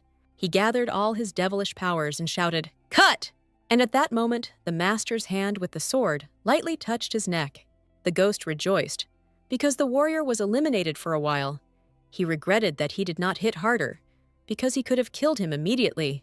At that moment, Nam Gungwan appeared from the other side and screamed so loudly. And while the ghost of the heavenly claw was distracted, the swordmaster gathered his strength and struck him back with his sword. He jumped, but it was too late. The sword touched him, and blood spilled. Wang noticed that his friend was injured and immediately asked if the wound was serious, but Baek Lee reassured him. The ghost said that they were lucky again, but this was not the end of the war. At this moment, Akjezi came to his senses suddenly, as if he had been doused with cold water. It was all the little lady's doing. This was her way of thanking him for the treats the day before. She sensed through her sleep that the warriors were in trouble and tried to help from a distance. When everyone felt a little better, they tried to laugh at the little girl's jokes. She said that she had only one chance to attract attention to herself. This was whims, but then she thought, because she was weak and her weak body might not have enough strength to convey the message. They all laughed together and said that it was all over and that the others would be back soon. At that moment, a servant came in and said that the young master had returned. Baek Lee and Kana came into the room. He was tired and covered in dust. The little lady ran towards him, and in her hands she had a wooden box. A little later, Tan So Yeon appeared, greeted the swordmaster, and asked how things were going with the ghost. An assistant who was aware of everything reported that Nam Gungwan was on his trail. The living children were never found. The girl was upset that the ghost was lost, but she said she hoped he would be killed. Yan was more worried that there were no children, which meant that everything she was doing now was a waste of time. But suddenly, the assistant's voice said that there was one after all, and the girl joyfully saw the boy looking out. The men parted, and the boy stood there sadly. He was found in the ravine of the apostates, where there had previously been a prison. Yang happily offered the child some of the treats she had in her box. She said that on the way here, Akjezi bought her these sweets, and she kept them for the surviving children. But since he is also a missing child, she offers him to try them first. She looked at the boy with all kindness and care, and wholeheartedly offered him some sweets. But the boy was like a frightened animal. He looked with huge eyes at people he didn't know. But then the girl suddenly noticed her father's neck. It was bandaged, which meant he was seriously injured. Yun also looked at the surviving boy. He looked like Song Yul. It was with him that she didn't have a relationship in that life. Are events really moving too fast? We found it in the ravine of the apostates, which was also quite strange. It's an island that no one sets foot on. After some time, the girl overheard a conversation. The servant said that he did not eat or drink, and when he changed clothes, there were many wounds on his body. And these wounds are too deep to say that the child injured himself while running away or hiding. The servants suggested that perhaps this boy was a prisoner of the ghost itself. At that moment, curiosity betrayed the girl, and she came out from behind the door. But she couldn't admit that she had eavesdropped on the entire conversation, so she said that she had just come over. Tan So-yeon asked why she walked alone instead of resting. The girl hesitated a little before answering, and then thought about it. And then she handed over the box and said that she had an ointment that should help heal the guy's wounds. The warriors didn't want Yang to go to the boy, but there was a chance to at least somehow get him to talk. Having decided to let her in, they only warned her that he was not particularly fond of guests and that they should not anger him too much.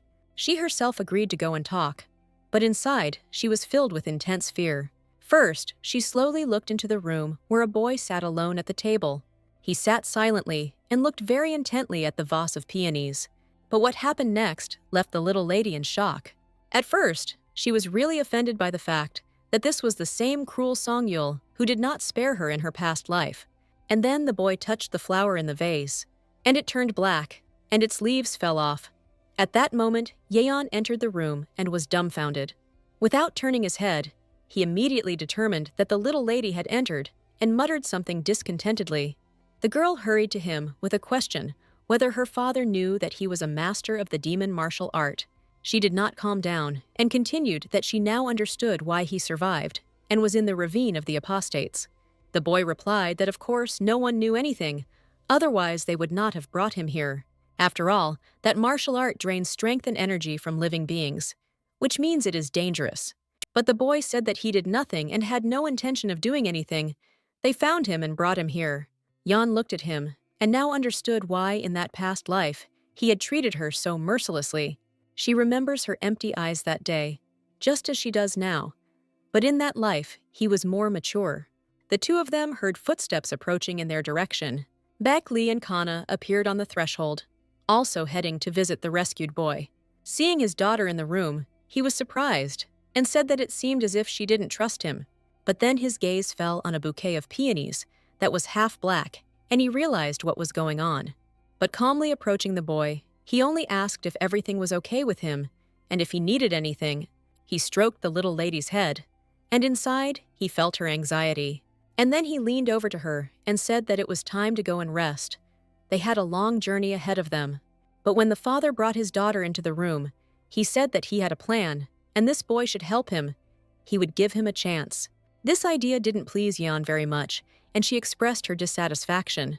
But her father tried to explain to her that not all evil that people see is evil. He covered his daughter's hands with his own and said that they could give her a chance to fix the situation and then make a final decision. And so the long journey to the intended destination continued. But it was very difficult because it was raining. Arriving at the village where the doctor was supposed to live, there was dead silence and not a living soul. As a result, a whole pile of corpses was found, but neither the doctor nor his assistant were among them. The girl counted the number of those killed and confirmed with great confidence that the doctor was most likely alive. She also told her father that he always had an assistant with him, and he was nowhere to be found. Most likely they were hiding. She asked permission to take a walk around the area on her own. My father gave me permission, but told me not to go too far and not to wander around any buildings that were too strange. The first place she headed was a barely noticeable hut. On the way to her, she noticed that the rescued boy was following her all the way and was simply silent. From her past life, she remembered that the doctor's assistant was an orphan and hardly spoke. She was about to look into the abandoned hut, but then the boy called out to her. He stood by a huge tree and asked why she didn't want to look there. When the girl came closer, the boy pointed out that there was a gap in the roots. At first, she seemed too small, but then they saw a real boy among the roots. Baek Lee and Kang said that he was burning up and needed urgent help, but there was no doctor nearby. The woman said that if they went towards another village, the boy would not survive and there was no guarantee that they would receive help there. Then, Yeon remembered that she had seen a shop with various herbs on the way here and could go get them. She immediately tore from the spot and ran. Her father only managed to shout whether she would figure out whether she would be able to figure it out. But the girl was happy and replied that thanks to him, she knew a lot about herbs. Returning some time later, The girl was very surprised by the picture she saw. The rescued boy wiped the doctor's assistant with all tenderness and care, thereby reducing the fever. Song Yul said that the young master had gone out to get some things and promised to return soon. Yeon became wary because her father hadn't told her anything. Then she closed her eyes for a while to calm down and asked how he knew how to take such good care of the sick. Song Yul said that his mother did this to him when he was very sick. Yeon asked with surprise that he had a mother, although later she realized that she had said something stupid, because everyone has a mother. A little later, to correct the situation, the girl asked where his mother was now, but the boy replied that his mother had died and asked where her mother was or what had happened to her. Yeon looked puzzled and replied that she didn't remember anything about her mother. Then Song Yul said that there was no need to be sad because she had such a wonderful father. But at this point in the conversation, the girl heard strange sounds and turned around. The doctor's assistant came to his senses and muttered something. Yeon was delighted and leaned towards him to ask what happened to him and how he ended up in the tree roots. But he stood up and abruptly grabbed the girl by the hand and did not say anything, but simply looked into her eyes. The girl did not understand why the boy was holding her hand so tightly and looking into her eyes with fear. But then suddenly, they heard a terrible roar and simultaneously looked up. There were rocky mountains nearby, and a rockfall began. The children quickly got up from their seats and ran as fast as they could. The stones were so huge and fast that they swept away everything in their path, making it very difficult to escape. Yang fell into some kind of darkness, and when she opened her eyes, she was lying in the dark on the damp ground. She looked around and realized that there were no people nearby, and there was no way out. She had difficulty breathing, but she really wanted to get out. She stood up, collected her thoughts, and decided that she would find a way out. In order not to get lost completely, the girl decided to move along the wall and always straight ahead. After walking some distance, she saw a small ray of light in the distance, and hope appeared in her. When she opened this secret door, there was an underground hospital of the healer of all things. She began to hope that the doctor himself might be somewhere here and that she could be cured. Coming closer, she found a box on the shelf, and in it was a pill of complete cleansing. The girl remembered her father. Then she sat down on some boxes and became sad. There was nothing else in this dungeon, which meant there was no way out. She began to think that this couldn't be, because someone had arranged everything here and had a way in. At that moment, she heard some noise, but she didn't understand where it was coming from. She stood up and saw something unusual ahead. There were doors, but they were locked and couldn't be opened by simply pulling the handle. They had a secret. But nearby on the shelves, among all sorts of little things, the girl was attracted by a small box. She pulled herself up and was sure that it was in it that she would find the key to the door. After she touched the box, the secret door immediately opened, and there was something scary inside. The girl was stunned by what she saw. A huge pool of blood was flowing towards her on the floor. She was scared and focused at the same time, but she didn't understand what to do next. Out of fear, she sat down on the ground and fell silent. Not a single word or sound. The man's hand moved, and a voice quietly said that there was no need to be afraid. The girl turned even whiter, but realized that this was the very healer of all things, and that he was still alive. Yang wanted to do something, but was so confused she didn't know how she could be of help. His eyes flashed in the darkness, and he called her name, saying that her inner core was truly destroyed. Sighing, he asked to tell what had happened up there with the village. The girl thought sadly and did not know how to tell the doctor everything they had seen. He said that he could tell everything as it is. He would no longer be surprised by anything. Young replied that everyone was killed and everything was burned. Only one boy survived. The doctor sighed and said that he thought so, but at the same time, he was glad that the child survived. And then he added that he had heard that it was her father who saved this boy. If this was true, the girl started shouting that her father was really a very brave man, and that all his exploits were completely true. But she, too, helped save that boy, not only her father. At the moment of a strong rockfall, she pushed the boys towards their father so that he could grab them. The doctor asked her again why she did it. It turned out it was easier for her to die on her own. But the girl replied that she did it only so that her father would not have to choose between all the children. At that moment, the doctor started coughing violently, and the girl screamed for him not to die. She came closer and asked how she could help him and ease his pain. But the doctor said that he had little time. She wanted to heal her inner core, but he would give her another opportunity. His eyes became bright like precious stones, and he looked intently into the girl's eyes. The same light was reflected in her eyes. The healer's last words were that she herself must decide how to use the gift. A month had passed since the rockfall, but excavations were still ongoing in the hope of finding the little lady. One man said that the young master still has not lost hope and is making people dig stones. But then the second one said that people, or rather silhouettes, were visible in the distance. Looking closely, they actually saw a boy in the distance. They shouted that he had broken the agreement and had gone into the rubble alone again, hindering them. But Song Yul was not walking alone. He was carrying the destitute Yeon on his small shoulders. But she spent a lot of time underground, and the doctor did not know how to help her eyes. That meeting with the doctor turned the little lady's life upside down and changed her life. The Namgun family's adjutant, Vam, shouted at the doctor, but he, alas, did not know how to help and only offered a blindfold. The men argued among themselves and decided whether it was even possible to help the girl in the future. The adjutant said, "What kind of doctor is he if he doesn't know what the disease is and how to fight it?" The little lady herself replied that since there is no disease as such, there is no treatment either. And on that day, the healer of all things endowed her with a special ability, a double field of vision. Now she saw objects like everyone else normally. But the second option is to see the world with the help of light. But this is more painful. Therefore, it is better not to open her eyes just like that and without thinking. The girl asked where her father was. She wanted to say that she was alive, but the adjutant said that everyone had gone home. At that moment, Song Yul entered the room with a cup of delicious tea for the little lady. The father fought to the last, but when the search yielded nothing, he left and told the adjutant not to stop. The girl asked why Son's father didn't take him with him. The man replied that he had left him for him. The boy with the tea came closer, and the little lady smiled slightly. While she was drinking tea, the boy wanted to talk to her and asked why she saved him.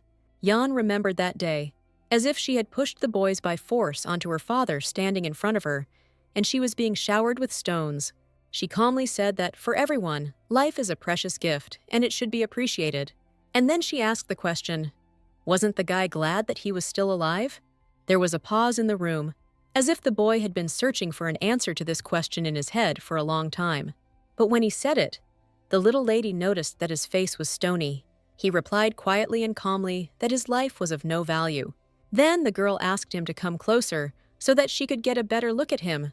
When he leaned close enough, she gave him such a hard flick that he flew off to the other end. And then she added that he shouldn't say that again, that life is not given for nothing. She thought for a moment, not understanding why she behaved this way. Then she turned to the boy again and asked if he wanted to be beaten some more. He said no, but then the two of them heard a noise in the street.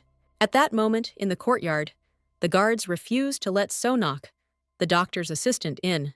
The lady and the boy went out into the yard, and the girl asked what was going on here. The boy immediately rushed towards the little lady, but Song Yul covered the girl with his body, and the guard grabbed the little one and said that there was nothing to worry about. But the little lady said that she knew this boy and asked him to let him go. He ran as fast as he could to the girl, because she was the only one he knew after the doctor. He pressed himself against her with all his tenderness, as if she were a sister. But this behavior alarmed Song Yul. The three of them decided to go for a walk. The girl walked with Song Nuk, and Song Yul separated and walked in proud solitude. They stopped, and the boy, with great hope in his eyes, asked when he could see the doctor. The girl sighed. She didn't know how to tell the boy the bitter truth. He was a child after all. Then she collected her thoughts and said that the doctor was no longer there. He had to learn to live independently. She handed him a canvas bag. Handing the bag over to the boy, she added that there was some money here to get him started with life in the village. They looked at each other. The girl explained to him that life would get better, but from then on, everyone would move on their own. Song Yul was eavesdropping on the entire conversation. He didn't understand why, but he acted like a spy. But suddenly, Sonok fell on his knees and began to beg the little lady to take him with her. Seeing this situation, Song Yul turned into some kind of demon and rushed towards the little lady. When he got close to the children, she held the boy by the throat, which frightened Baek Li Young. She screamed at him to put the child on the ground, but he angrily said that the boy was trying to knock her down and could cause harm. Yeon screamed even louder that there was nothing in the child's actions that warranted grabbing him by the throat. At that moment, Song-yul's hand loosened and he let go of the boy, realizing that he had done the wrong thing. The boy was practically suffocating, and when Yul put him down, he began to cough heavily. Yeon was scared. She looked at Song-yul very intently, as if her gaze was burning right through him. Having calmed down, the boy began to ask the little lady to take him with her. But then the carriage started moving, and Yeon set off on her next journey. She was riding with Song-yul, and he asked why the lady refused to let the boy take him with her. He added that after the death of the doctor, she was the only one he knew, at least a little. But the young lady said that everything is not as simple as it seems at first glance. Firstly, Miriam's martial arts are very dangerous even for her, and he is still just a child. Another point is that she herself cannot take responsibility for anyone. She herself needs help. And the last point is that only here they treated her so well, but in her family, she was on a completely different level.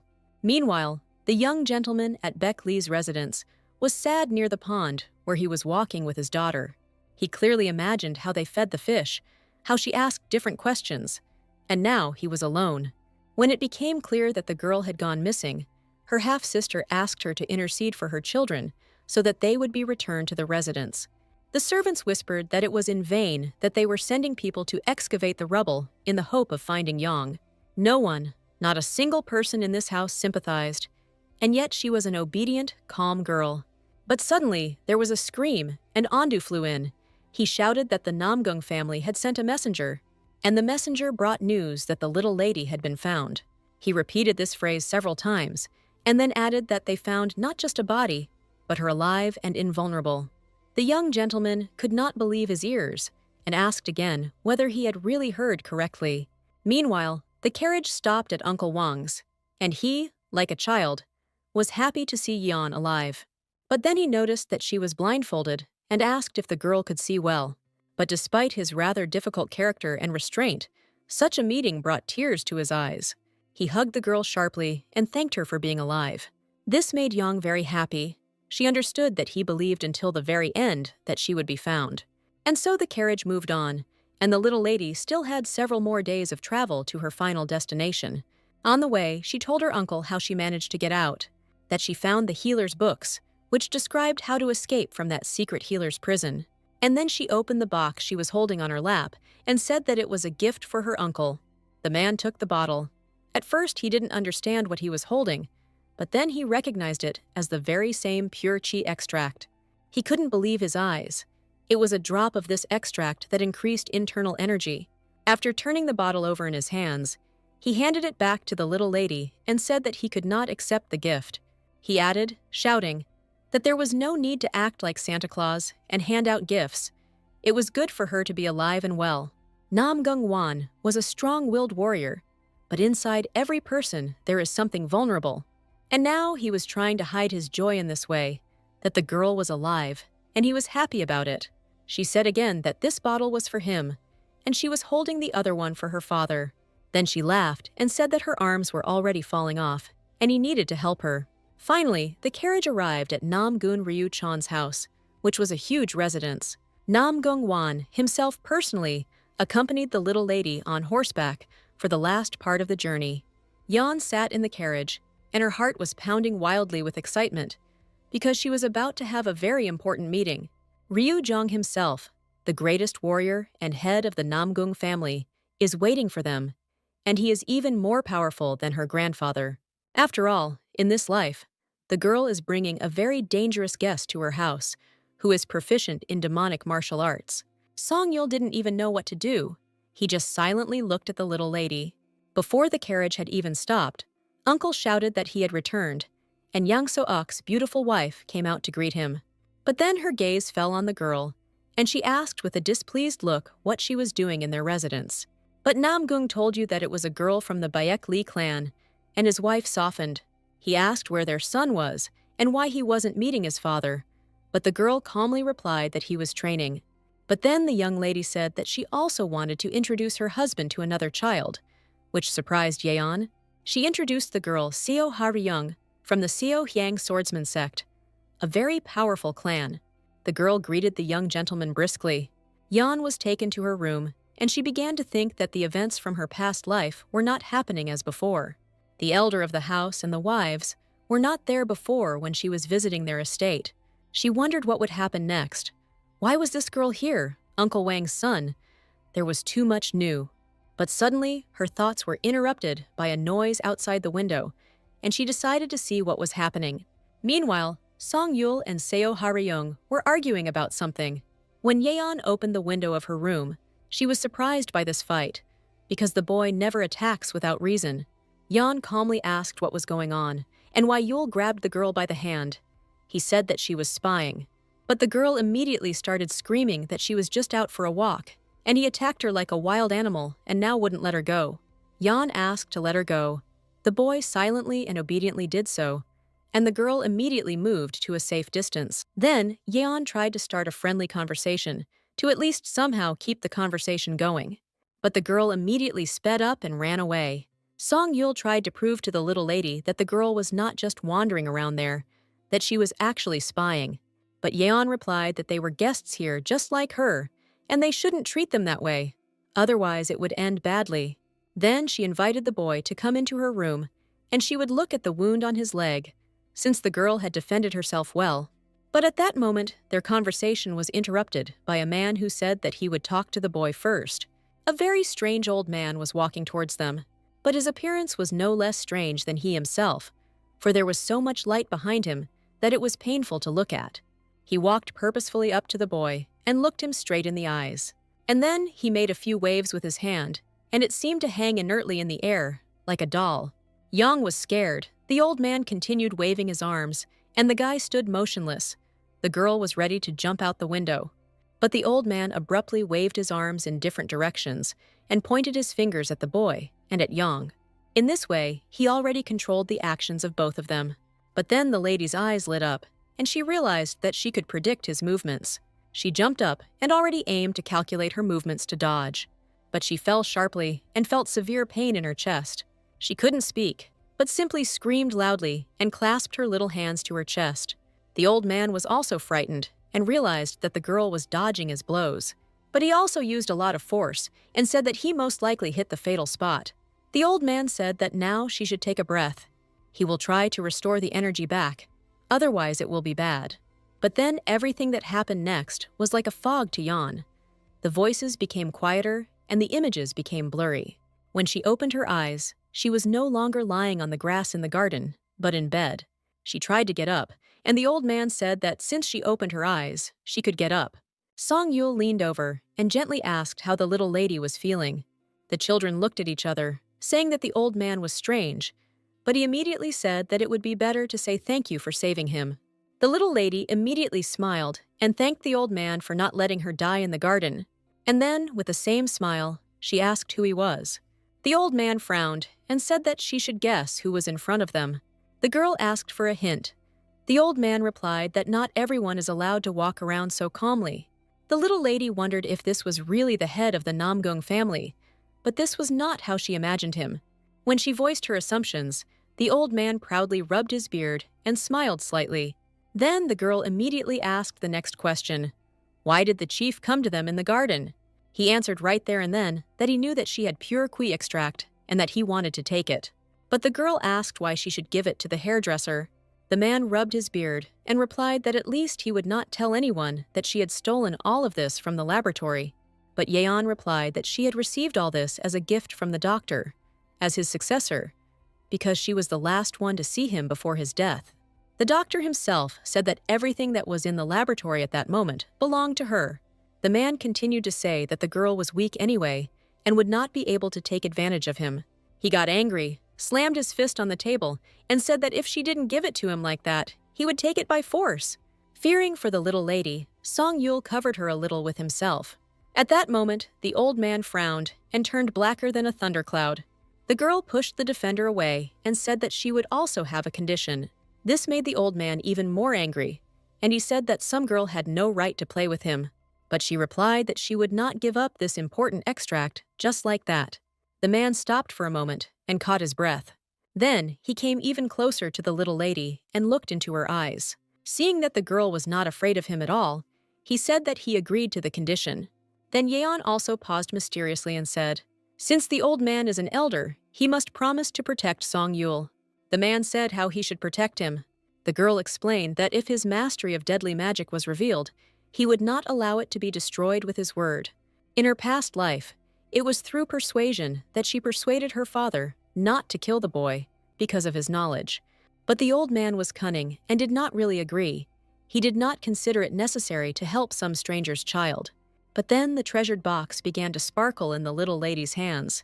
As soon as the girl opened it, he saw the bottles he needed. His face changed and he agreed.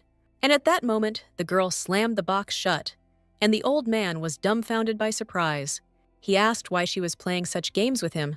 The girl said that she just wanted to check something, and she said that there were doubts that he was an elder, but one must keep one's word. Song Yul looked at the girl with surprise, and she repeated once again that the old man was obliged to help. But he was already heading out, happy that he had gotten what he wanted. Having made sure that he had really gone far away, the girl exhaled. But then she noticed that Yul was behaving rather strangely. She came up, patted him on the shoulder, and said that there was no longer any danger.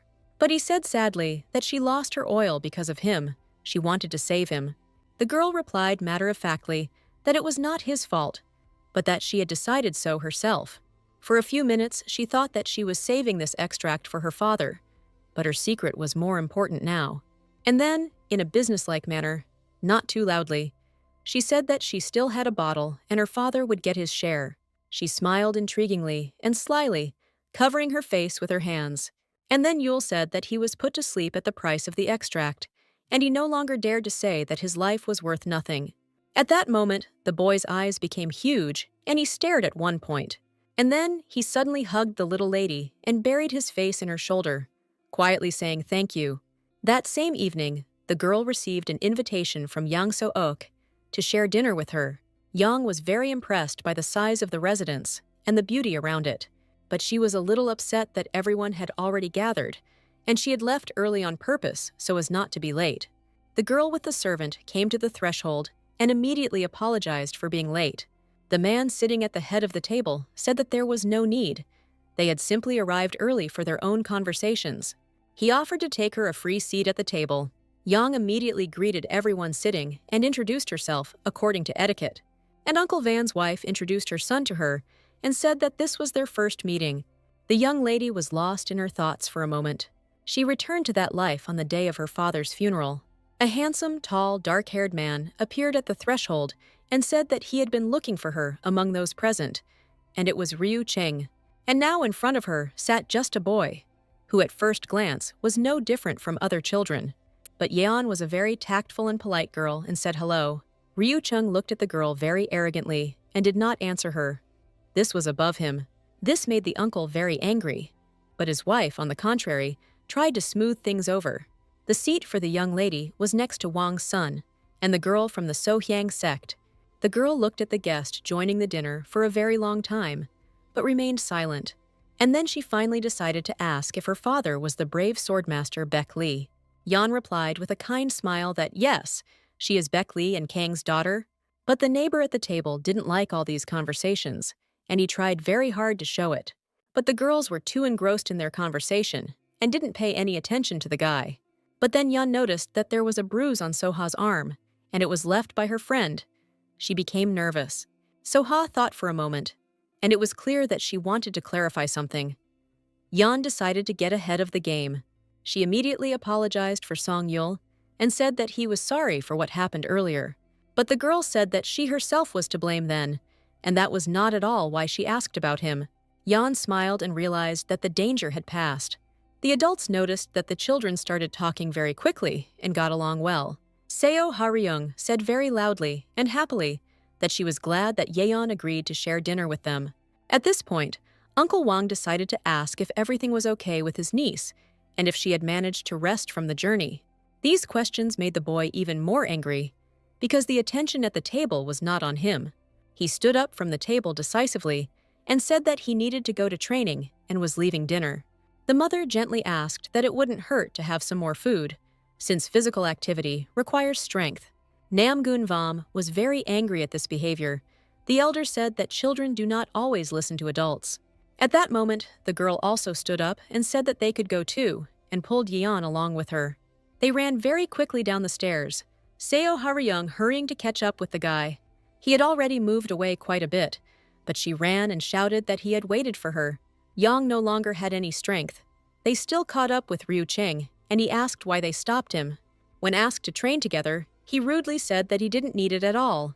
But the girl continued that now she has a new friend, and they can be together. The guy said that he doesn't have any new friends. And then he added that they had had a joint training session today, and it was quite enough for him. But the girl did not calm down, and he held his head while talking. She tried to convey to him that there was too little time.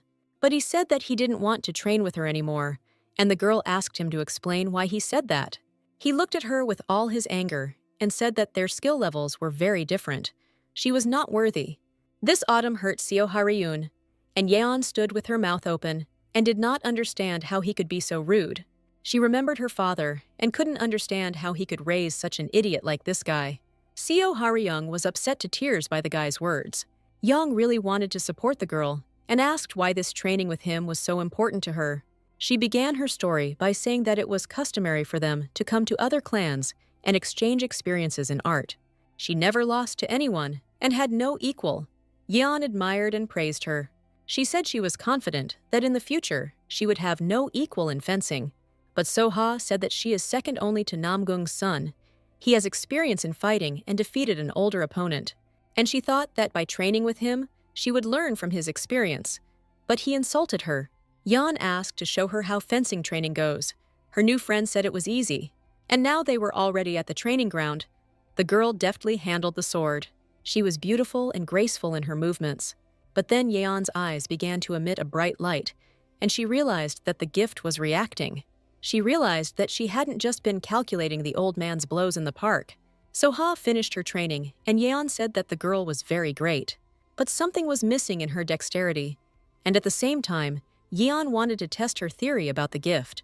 Soha wanted to start exercising again, but she fell to the ground from exhaustion. She lay and talked.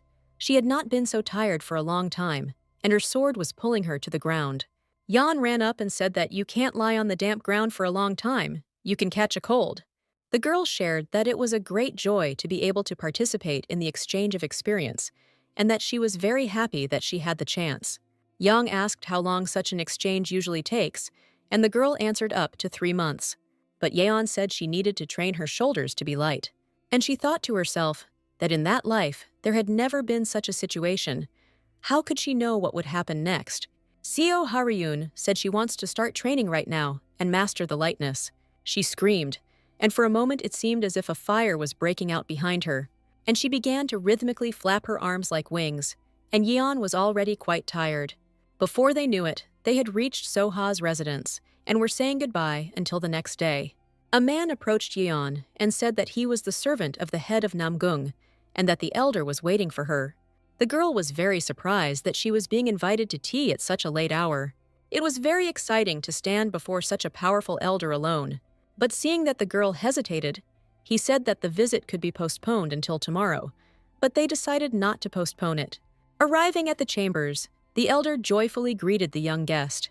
The first thing Gun Ryu-chan asked was whether she was comfortable staying in the residence, but then he said not to pay attention to the light coming from the screen behind him. And then Yeon realized what was going on. The elder wanted to diagnose her core. After a pause, he concluded that her internal energy was very weak. Then he abruptly changed the subject and said that he heard from Wang that she had pure key oil extract. The girl smiled and replied that it was true, and she happily handed the bottle to her uncle as a token of gratitude. But she did this for a reason, because soon the laboratory where she stayed will become accessible to everyone. And she is the only survivor after all those events, and by giving away the oil, she diverted any conversation from herself. If this oil had gone to someone else from the Bayek Li dynasty, they would have kept it for themselves. But she could not do that. Yi-yeon was sure that her father would have done the same. They sat at a huge table and looked into each other's eyes. The girl understood that it was impossible for these clans to quarrel. The elder laughed and said that he was very glad to meet her and would like to have such a granddaughter. He suggested to Yeon that from now on, she should start calling him Grandpa. The girl asked if this was even possible, and the man replied that he had given permission and that no one would say anything. The girl agreed and said that it was very valuable to her. But then the grandfather said that he had to tell the girl a secret. She was a little confused and said that she knew how to keep secrets. But wouldn't this information hurt her? Yeon asked what would happen to her if she ever told this secret to someone. The man laughed and then added that the secret was not so serious that anything would happen to her. He simply said that he would no longer be able to return the oil that his brother had stolen from her, and the girl said that she had not expected this. A little later, after talking with the girl, Wang came to Gunryu and shouted that he must return the oil to Baek Lee Yeon. But the elder was extremely calm and did not pay attention to his son's cries. But he didn't calm down and said that it was wrong, despite the fact that his own brother stole the oil. Nam Gung-wan said that this gray-haired old man did not need it so much, but the girl also sacrificed her life. The elder then offered to give the oil to his grandson, but Wang replied that he did not deserve such gifts. At this point, Gunryu could not stand it and shouted for his son to calm down and sit down. Nam Gung-wan sat up, but his eyes were seething with anger at the events that were happening. The family elder said that the oil would be taken away from the girl no matter what. But he continued that the girl was too weak internally and would not be able to defend him. But Van was surprised, since she was now under their protection. The man said that rumors that the girl had been in the laboratory and survived were already spreading. Van was asked to give the oil to his best friend and convince him to drink it. But Van shouted that he wouldn't do that. And Khan wasn't such a fool as to do rash things. Then, having calmed down, he added that, at the moment, it is not known what will happen after its adoption. Even the elder couldn't find a response to this argument. Meanwhile, Yang returned to her chambers and thought about the conversation with the elder. He couldn't answer when she asked about her gift, even though they had known the healer during his lifetime. She found a lot of notes when she was in the laboratory, but it turns out the doctor didn't show his work to anyone. And now she herself does not understand whether this gift is a reward for her or a curse. But today, she was so tired that the only thing she wanted to do was fall onto the bed. But she was stunned when she opened her eyes and saw Song Yul waiting for her. So Yul smiled sweetly, but he was very happy that the girl had returned. But Yeon was unhappy that the boy had been standing there ever since she left. When asked if the boy had had dinner, he bowed his head and quietly said no, because he was simply worried about the little lady. The girl said that his arguments were nonsense. She was visiting the Namgung family. Then she added that she was walking around the residence's grounds, which were full of warriors and guards.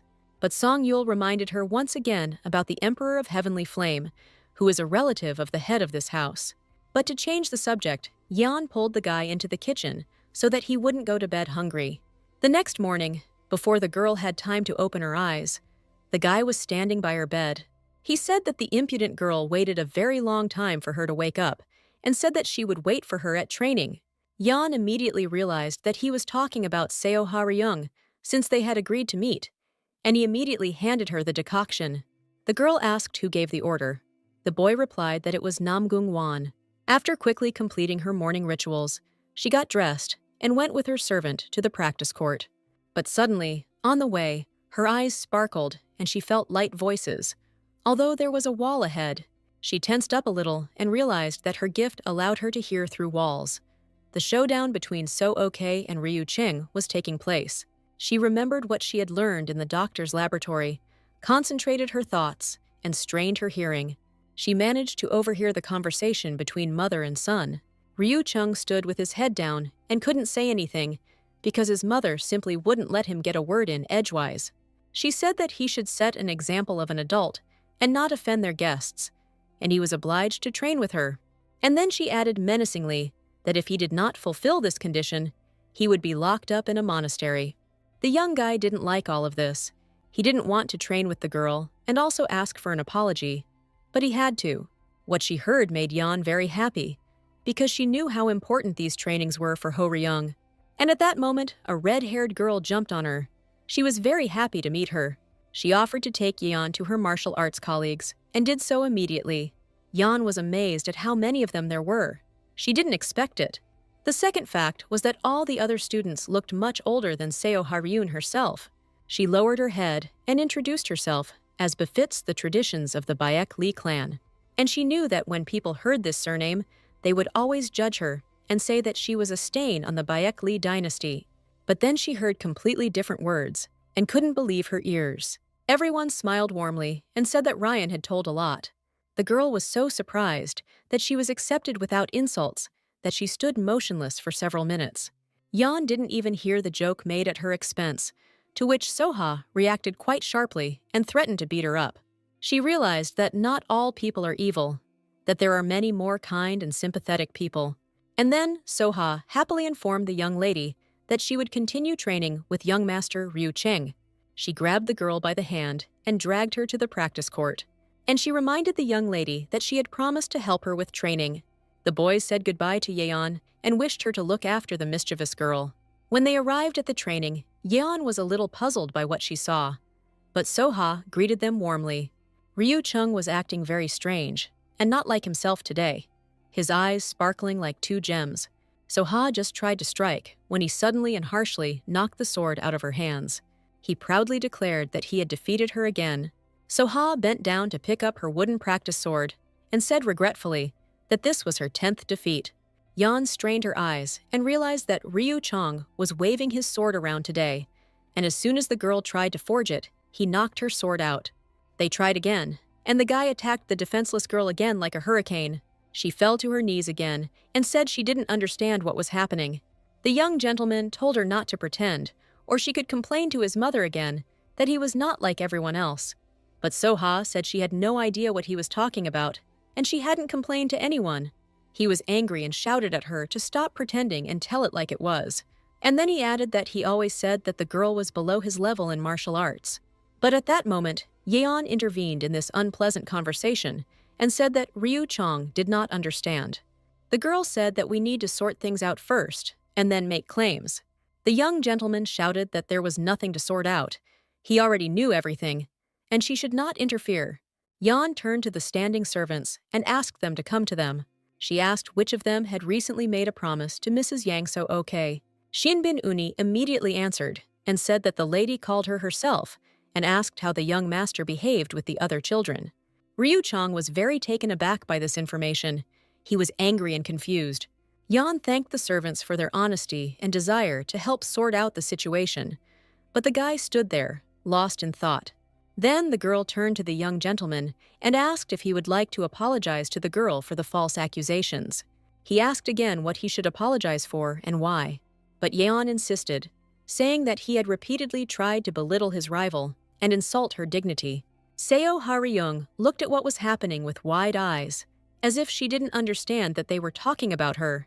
But the young gentleman left without saying goodbye, without intending to apologize, and the girls silently watched him go. Seo Ha-ryung took the young lady's hands and thanked her for standing up for her. Then she added that now she wants to see how her savior lives, and the two of them headed to Baek-lee Yeon's chambers. But as soon as they approached the little lady's residence, Song Yul met them and blocked their way. He looked at her angrily, but since the mistress was nearby, he had no choice but to retreat. When the three of them entered the room, Ha-ryung said that it looked gloomier than the other rooms. Yeon replied that this was all done because of her eye problem. Looking at bright light a lot was harmful to her. Ha-ryung asked if the girl could see without her blindfold, and she said yes, but she felt uncomfortable. The lady applied a compress to her arm to help the pain go away faster and the bruise dissipate. The children started talking. Seo Ha-ryung was very inquisitive, and she thanked them again for helping to sort out the situation. I asked the lady how she understood who told the young gentleman's mother that he was behaving outrageously. Yeon replied that everything was simple, because when he insulted her on the bridge, they were with these same servants. But then she changed the subject and added that she knew how to help the girl defeat the young master. This proposal surprised Seo Ha-ryung very much, and she naturally asked how exactly. She simply replied that it was her gift, and she knew that under certain attacks, he would open up his weak points. But then, looking at the girl's hand, the young lady again felt the glow. She examined her hand as if with an X-ray and understood that she could help the internal energy move and cope with wounds. At that moment, Seo Ha-ryung screamed and asked Soyul if he saw what she saw too. Yang herself was scared, and the girl added that she saw a change in her eyes. They glowed gold. Yan immediately remembered that before the healer shared his gift with her, his eyes had also glowed in the same way.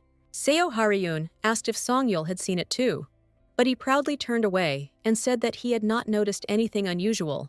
The girls laughed and chatted happily for the rest of the evening. Later, returning home, Yeon casually mentioned that she had a headache from the energy shift. So Yul became worried and asked if the headache was bothering him too much. As she approached the room, the girl saw that Ryu Chong was waiting for her, which surprised her greatly. She said hello and asked why he came. He glared at the children but said nothing in response. But Yeon tried to be as smiling and sweet as possible. In her past life, she was tough and rude, and he was the most polite and caring. That previous Yeon could be rude and impolite, but he was ready to endure everything. After all, back then, she was the daughter of Baek Lee and Kang's most beloved teacher. But since there was nothing to talk about now, the girl decided to go for another walk. But then Ryu-chan tried to start a conversation, and Yeon decided to return. His eyes wanted to say something, but otherwise he was like a lump of evil. Yeon turned towards him warmly. He just opened his mouth and immediately froze. Then he proudly turned around and left. Songyul asked with a confused look who this young man was. Yeon said that this was her uncle Namgung-won's son, and that he was punished for bad behavior. But apparently, he fulfilled the punishment since he came. The next day, another training session was scheduled for the young master and the guest from the So-hyang sect. Ryu Chong was less aggressive today than last time, but he was still filled with anger. But Seo Haryung was no less determined. Yeon was very worried and concerned about her friend. And so the duel began. The girl swung her sword. They were both worthy opponents, and Yeon watched the fight with bated breath. A little later, she began to closely watch Ryu Chong's movements and to focus her gaze. He was extremely concentrated. A series of strikes were carried out, and the opponents retreated for a short break. And so the young gentleman assumed his usual pose for attack. Seo Ha-ryung was delighted as she remembered her evening conversation with the little lady. Yeon also noticed that Uncle Wang's son was returning to his original tactics. She concentrated her gaze and calculated 3 movements ahead. The girl's eyes sparkled gold, and she understood that now was the very moment. And at this time, Soha strikes the enemy in an unprotected place, and her sword breaks in half. Nobody expected such a turn of events, since the blow was not so strong. The little lady realized that something strange was happening. But at that moment, Shin Biani's maid screamed in surprise as a piece of a sword flew at her. Yeon quickly got her bearings and grabbed the piece of debris right in front of the maid's face. The children were also shocked by what happened. A little later at Namgung-won's residence, Uncle Wang was furious at what happened in his residence. The doctor examined Yong's hand and said that it was lucky that the sword was wooden. What worried the young master most was the fact that this had happened at all. A simple training session could have taken someone's life. The girl saw her uncle's bewilderment, and she herself understood that Ryu Chong had used the sword's protective power. Yeon remembered that in her past life, she had not known Ryu Chong and his abilities so closely. The only fact is that his teacher was her father, and he himself was very powerful in wielding a sword. But the uncle was angry that the girl became his son's victim and was still able to save a man at the cost of her life. The doctor intervened and said that the wound would not be too serious if it weren't for Yong's weak internal energy. Namgung-won asked for a clearer explanation of what his words meant. The doctor explained that in this situation, complete rest is needed, and the arm should not be put under any strain. The girl was worried by the doctor's words. She thought that they would now lock her in a room until she recovered. Namgung-won proudly said that he would personally monitor the recovery process. Yeon laughed sweetly, because behind his stern appearance, her uncle was hiding a very caring and sweet person. He offered to escort his niece to her chambers and behaved very sternly. The girl did everything as the doctor ordered. She tried to rest more. When she opened her eyes, the first person she saw was Song Yul. He was carefully holding her wounded hand. When the girl woke up, he quietly asked how she slept and whether she was bothered by pain. Yeon only asked when he managed to arrive, since it was very early in the morning. But then the servant came in and said that the boy had spent the whole night by her bed and was holding her hand so that she wouldn't move it. Then he helped his girlfriend sit down and did it very delicately. Shinbi asked if the little lady had any special preferences or wishes. The maid continued to say that she was ready to fulfill any request. The children looked a little confused at what was happening to the servants. But Reska fell to her knees and said that she was grateful to the little lady for saving her life.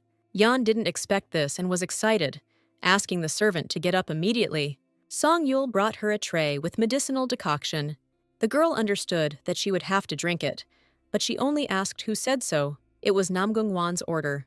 The boy then added that his uncle had told him that he would personally check on how his hand was healing. Jan was very surprised that after that incident, her uncle began to pay too much attention to her. At that moment, Shinbi said that Ryu Jung Namgung had come to visit. A young gentleman opened the curtain and entered.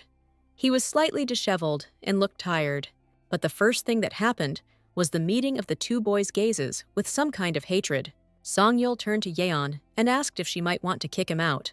But the girl calmly asked why he came. He reluctantly said hello and asked how she was feeling. But then Yeon noticed that he had a bruise on his face and asked him the same question. He rudely replied that it was not important and irrelevant.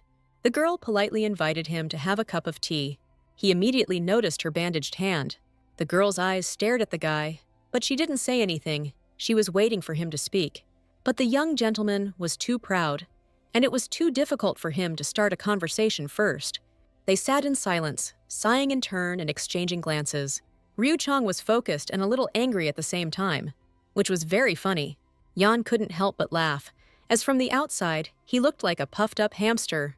The laughter out of nowhere somehow stirred up the young gentleman, and he dared to start a conversation.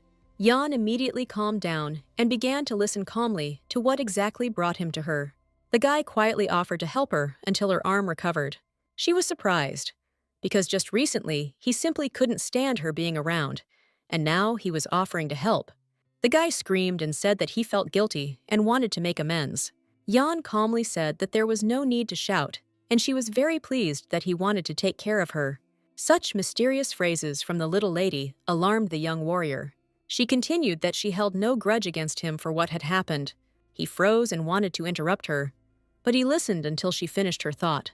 And then he said that he wanted to know how exactly he could help her. She extended her hand and said that she didn't need his help. Ryu Chong fell silent, but his eyes were full of anger. He did not agree with such an answer. This excited the little lady, and she was frightened for a moment. But the young gentleman did not understand why she refused help. He insisted that she needed him, because it was difficult to cope with one arm. The girl didn't answer, but her look made it clear that she didn't intend to explain anything further. He silently understood everything, bowed his head guiltily, and did not say anything else. As he was leaving, his eyes again met those of Song Yul in the corridor. He smiled into his eyes and said that there was someone to take care of the lady. The girl stood there in confusion. One was silently leaving. The other was walking towards her. She knew about their hostility and was worried. She looked at Yul and saw anger in his eyes. She asked what he said to the young master, but the guy didn't answer. She got angry and asked that they have no contact. The girl quietly added that she was worried about him and knew how aggressive Ryu Chong could be. Then she looked at Song Yul again.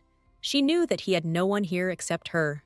He looked at her with some tenderness, and in his eyes there seemed to be a request for her not to go anywhere. Meanwhile, Seo Haryung came to visit her. The girl asked how her protector was feeling, and then she began to animatedly tell how Ryu Chong came and tried to ask for forgiveness. Yan was pleasantly surprised, so after talking with her, he immediately went to ask for an apology. Yan said that was good, but her friend replied that it didn't matter to her anymore. She said that after what happened at the last training session, she has no respect for Ryu Chong. Now she considers Yobek Lee her idol. She explained that she helped her with training and, in addition, saved the life of a maid. Yan's mouth dropped open at her story, and she continued that she considered the girl much cooler than Namgung Wan's son himself. She also suggested that he might be eavesdropping on their conversations or heard their last conversation. Because after training he was very strange. He told her many strange things, could not clearly express his thoughts, but their words slipped out. Yan laughed at this whole story.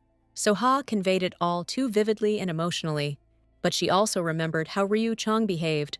Most likely the scar on his face was his punishment from his father, and he regretted it.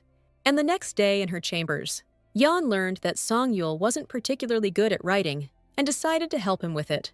The boy was very confused, because all this time he had been protecting and helping the little lady. but Yeon felt indebted for the help and constant support in any situation. After all, from the moment her arm was injured, Song Yul has not left her side for a minute. Just like the maid Shinbi, she laughed and said that she was not a very strong assistant, but she would still try to be useful. At that moment, a young gentleman looked into her chambers. Song Yul and Yeon immediately fell silent. No one expected Ryu-chan's arrival. The boy chose to leave, since his conversation with the young gentleman was not going well. He quickly tried to leave the little lady's chambers, and Ryu-chan proudly followed him with his gaze. Yeon quietly asked what brought the gentleman to her today. The last time they had not said goodbye very nicely. But the young man replied that he knew what could help the girl. She smiled and said that she would like to visit their family library. But then she jokingly added that he was unlikely to join her. Ryu-chan was a little angry at the little lady, because he was not used to being made fun of. But to avoid escalating the situation, she added that she would be pleased if he would keep her company. When they walked inside, Yeon's mouth opened in surprise, because she had never seen so many books in her life. There were huge shelves all around, from floor to ceiling, containing a variety of literature. She admired the grandeur of the room, while the boy simply stood there silently. She turned to look at the guy, but he pretended not to notice her. Then she decided to ask how often he came here himself, but he replied that it happens extremely rarely, and then clarified that she could have asked his father to bring her here earlier. But the girl said that no one knew that she had learned to read.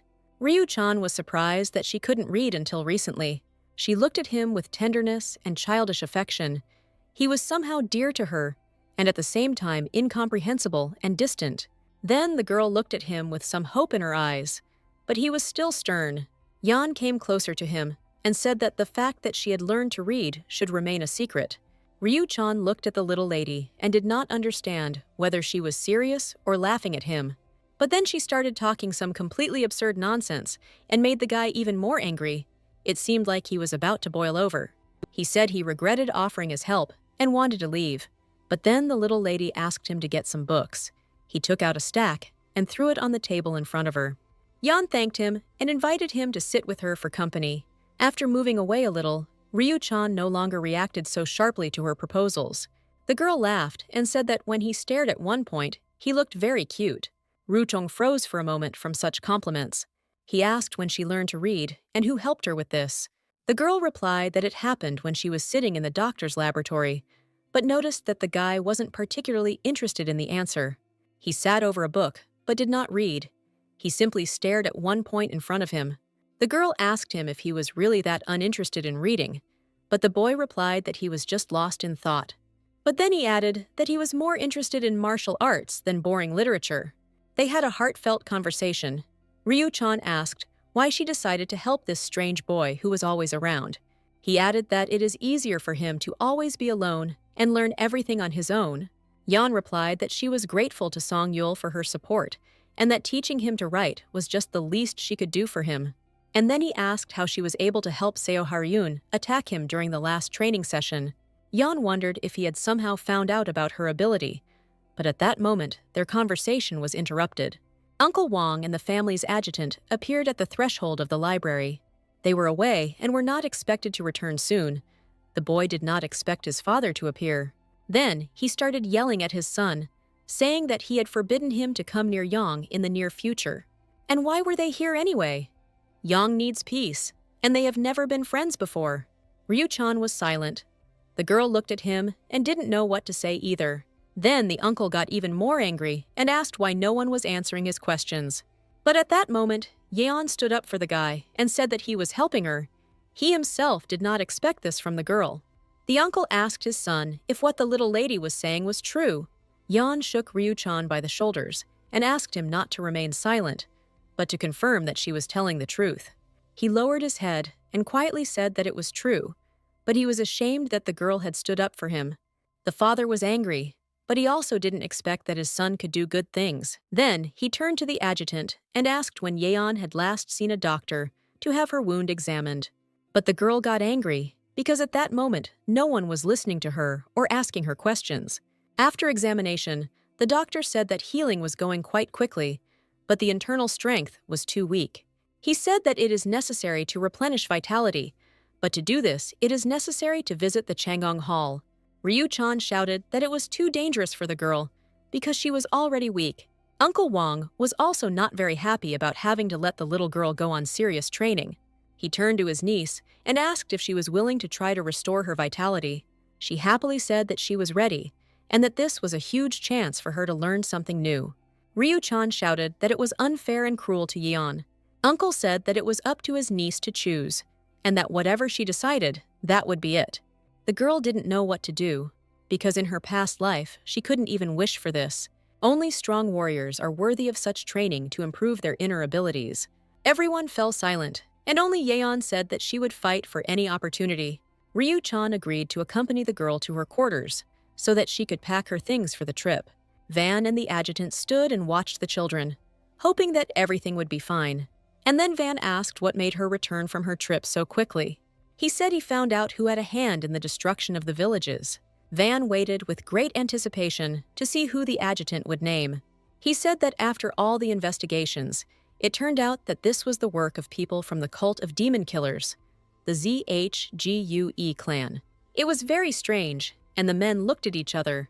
Nam Gung-wan, standing by the window, wondered why these people wanted to destroy villages and kill innocent people. This was the main point. It needed to be figured out. But it's not yet entirely clear how to do this. Meanwhile, Yeon was riding on Ryu-chan's back to her room so he could save her strength. Meanwhile, the leader of the clan of demon killers was making his plans for further action. One of his subordinates bowed to him and reported that the Namgun family was on their trail. This news upset the young bandit. But on the other hand, he was glad that he would be able to meet with a representative of the clan.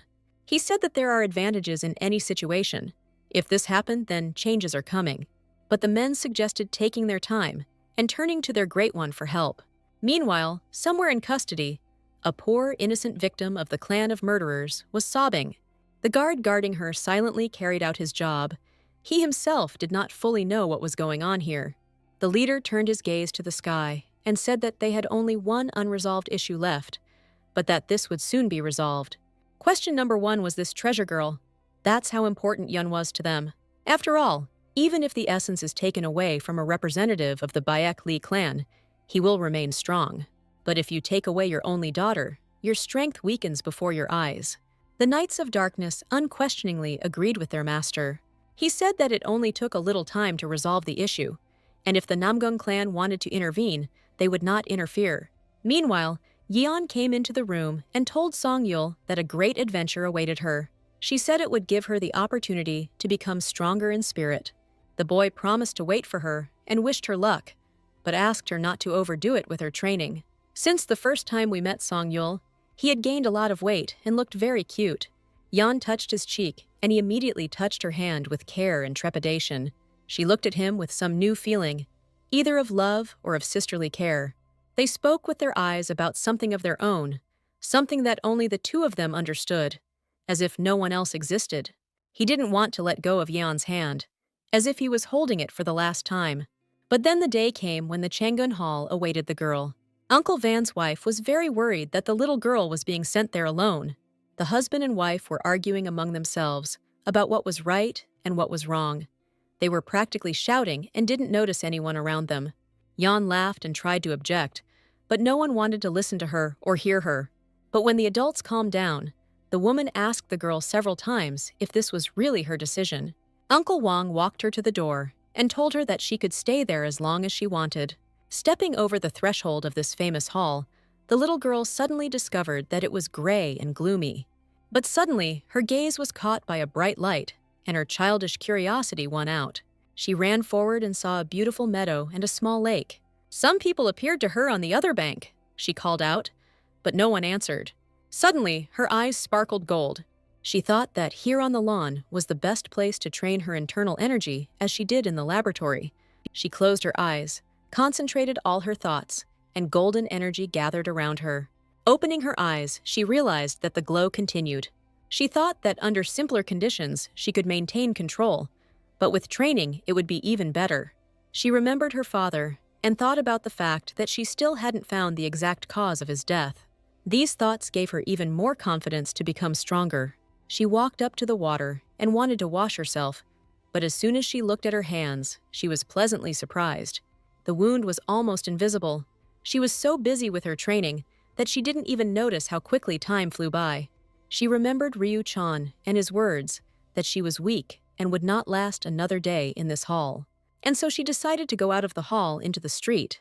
It was very dark outside. And besides, it was terribly cold. She was shaking a lot from the strong wind, but she moved forward slowly. But suddenly, in the distance, she saw a painfully familiar silhouette. Baek Lee and Kang himself were walking towards her with a leisurely gait. He saw his little and fragile girl and shed tears. The girl forgot about the cold and strong wind. Her legs carried her towards her father. They rushed into each other's arms. The girl, not believing her eyes, kept asking if it was really her father or if she was dreaming. He hugged her, consoled her, and couldn't get enough of his little blood. The girl also burst into tears from the joyful and long-awaited meeting. They could enjoy each other's presence for a long time, but then Namgung Wan intervened in their idyll. He said that if Yeon had stayed there for even one more day, her father would have broken down the doors. The girl replied with displeasure that he himself had said at the end that they could stay in the hall as long as they wanted. Namgung Wan was surprised and told himself that he didn't remember such words. Yeon turned to her father and asked him if he had come because she had been in this training hall for too long. Uncle Wang said that if he had told her earlier about her father's possible arrival, she would not have spent a single day there. The father stroked the girl's head and said that he was going to go anyway and had sent a messenger with the news. But it was already too late, and everyone decided to spend the night here and then head back in the morning. Yeon was a little offended that her uncle didn't tell her about her father's arrival. When they were alone, the girl said that she wanted to show her father something, and it was a secret. She sat down, took a deep breath, and concentrated her thoughts. Then she opened her eyes and flashed a golden glow at her father.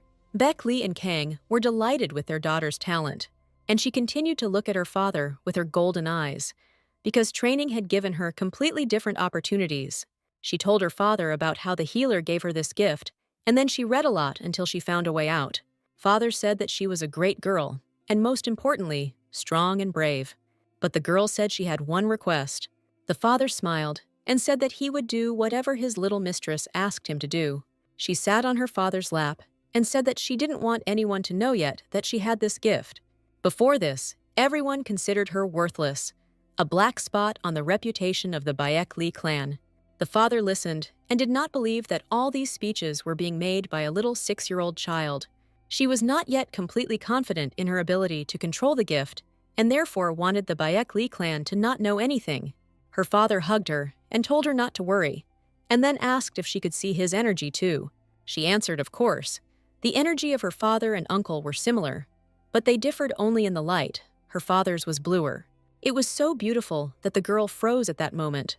The father simply silently watched and listened to the girl, but she stopped abruptly and said that she wouldn't do it again, because men don't like it when their energy is shown for a long time. The father did not understand why she said that. His daughter's answer left him in a slight shock, but he said that it didn't bother him at all that she saw his energy. Baek Lee and Kang said that the girl would need to rest more, because all these practices take away strength. But then the girl suddenly remembered that these were not all the gifts she had prepared for her father. He said that she looked like Santa Claus, which made the girl laugh. But he very sincerely asked what else awaited him. And the girl, with great admiration, handed her father a bottle of pure key extract. The next morning, everyone went to the residence together, and the girl showed them exactly where she had been assigned a room. But suddenly, the father noticed that someone was coming out of Yeon's room. He turned to the girl and asked if she knew who it could be.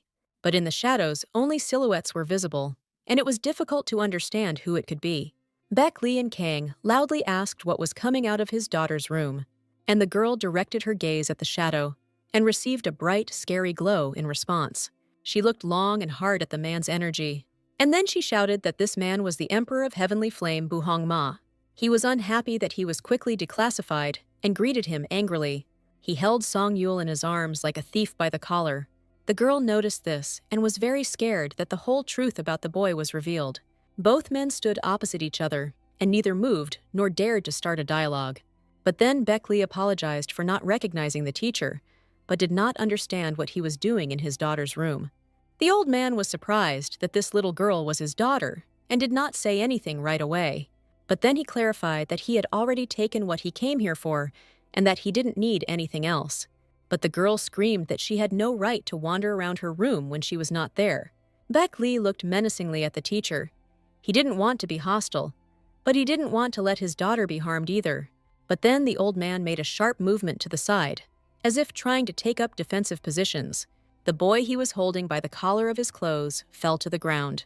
It was decided to go inside and discuss everything. The man silently drank a cup of aromatic tea. The children at this time did not take their eyes off his movements for a minute. He looked silently and intently, first at the children, then at the young master. Deciding to be the first to break the silence, Beck Lee and Kang asked what exactly the old man wanted. Then their eyes met, and he said that he needed a boy. The young gentleman began to say that he had a powerful gift, which he had acquired against his will. It is a magical energy absorption technique that prevents him from learning other martial arts. But the old man insisted and said that he could learn everything if he trusted him. Jan listened attentively to the old man and thought that there was truth and deep meaning in his words. The old man continued that being his student was not only prestigious, but also status-giving. A Yeon suggested that we should ask the guy himself what exactly he wants. Judging by the guy's expression, it seemed like his mind was somewhere far away. The girl turned to Song Yul and asked him to answer, and not stand silently like a statue. But the old man himself said that the answer is already known. The guy doesn't want it. The girl and the young gentleman were shocked. Where did they get such information if no one said a word? The boy remained silent, as if he were mute. Everyone looked at the guy with bated breath and waited for his answer. He sighed and said that he wanted to stay here. The old man grabbed his head, because he had assumed that the answer would be exactly like this. Beck Lee and Kang asked if he had thought it through, since the opportunity the elder was talking about was very rare. The old man continued that his skill in demonic magic and martial arts would make him a true warrior. He looked at the boy with his small eyes, as if trying to convince or hypnotize him. Jan realized that the matter was rather complicated, since the old man was trying so persistently to persuade Yayul. Yes, he said that the girl was right, and there is such a fatal disease for the body as the polar body. The old man continued that if a person accumulates this energy within himself, then by the age of 15, he simply burns out from the inside. And I, Yul, have already learned to transform energy, which is very rare for such an age. The girl with huge eyes listened attentively to the old man. Then she happily clarified that it was precisely with the elder's techniques that the guy would be able to prolong his life. He replied that his training helps him not to retain this energy inside, and also to learn martial arts. The girl listened attentively, but the guy just stood with his head down. He was not interested in all this. The elder added that he had developed a method that had already been tested over the years, and that such energy required a special approach. He once again asked the boy to think about it, and turned to Beck Lee and Kan to give the boy to him as a student. Once outside, the girl immediately attacked the guy and asked why he was refusing such an opportunity. I calmly replied to Yul that I had completely forgotten to tell him about this. This was not the first time the old man had suggested it. Jan yelled at him even more than before because he hadn't told her anything and hadn't asked for advice. But the boy only replied that she was sick, and then the internal energy in the hall was restored, and he could not say. And then he asked her to show her hand and tell how she felt after training. But Yeon was preoccupied with the thought that Yayul was now like a burst dam, and when things get really bad, he will be in excruciating pain, and then no one will be able to help him. He asked if she was still suffering from pain in her arm, but the girl did not answer. He asked with great sadness that Master Beck Lee would really give it to this old man. The little lady replied that if there was a very good reason, then she could leave it. He sighed sadly, repeated her words, and continued that he would talk to the master himself. Jan looked at him and didn't understand why he was behaving this way, whether he was afraid of the old man, or he really wanted to be with them. He came closer, took the girl by the hands, and began to stand silently. He wanted to say something, but his thoughts were confused. He was a little confused. And then he just said that it was time for him to go, and that was it. I, Yul, said goodbye to the little lady and headed towards the residence. But she screamed so loudly that she didn't understand what had happened and why he suddenly needed to go somewhere. The guy smiled mysteriously, but didn't answer. Watching him go, the girl told herself that she didn't understand his strange behavior, Sometimes he was silent, sometimes he was smiling.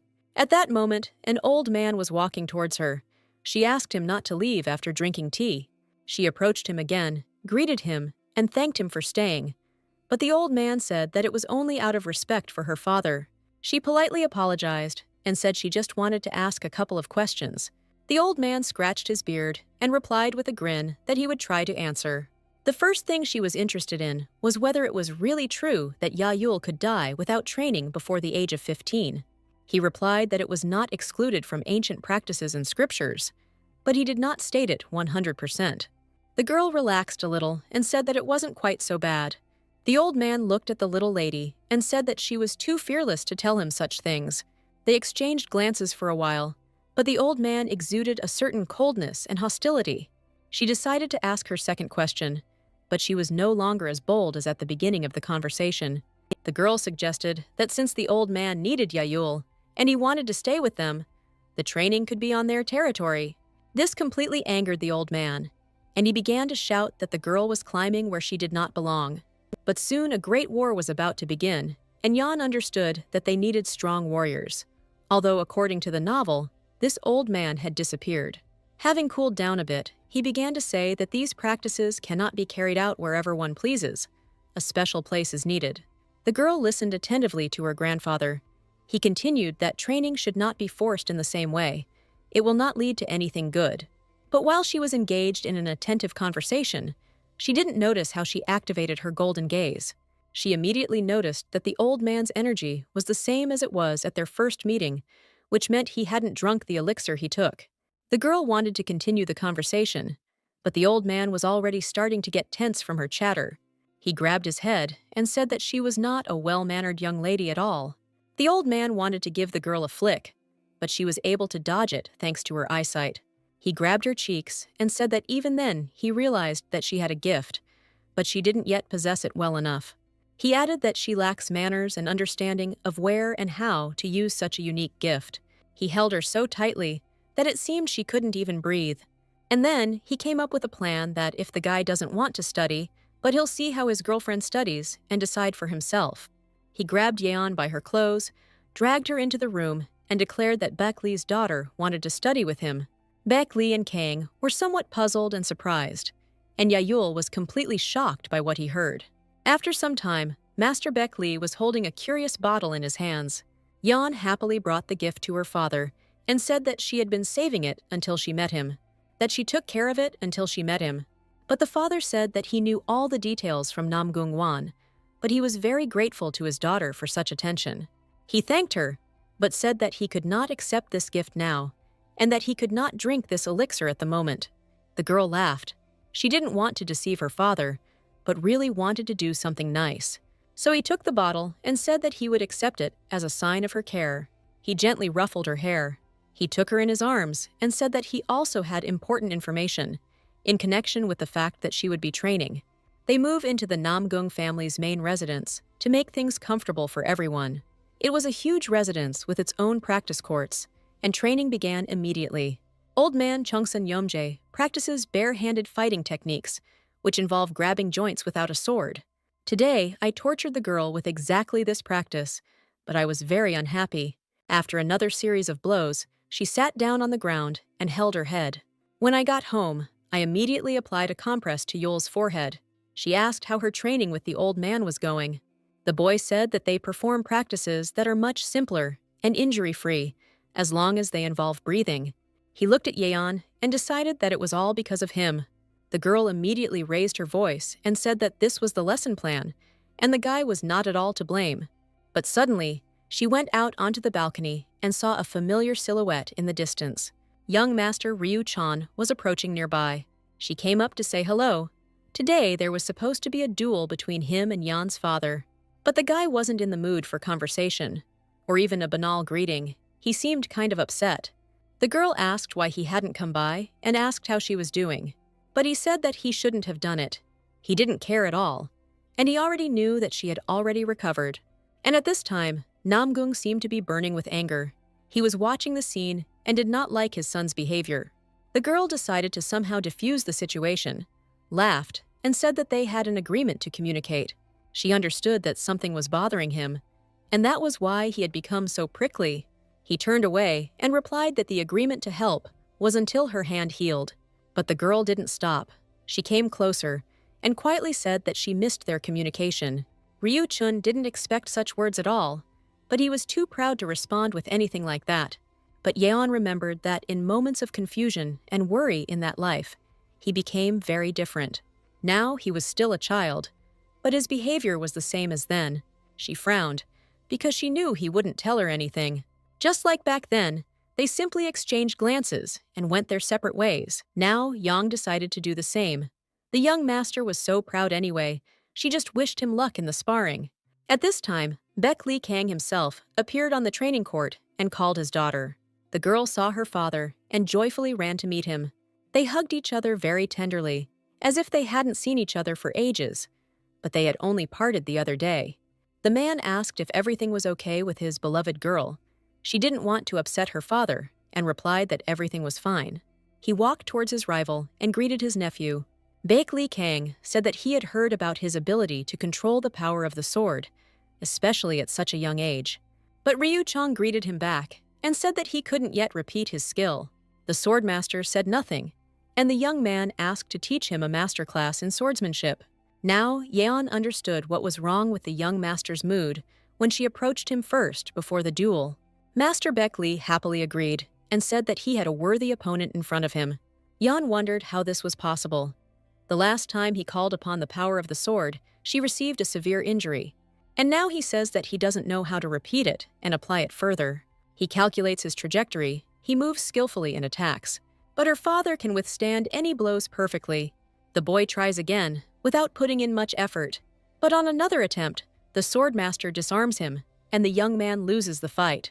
Master Baek Lee, without lowering his sword, says that this is a lesson for him.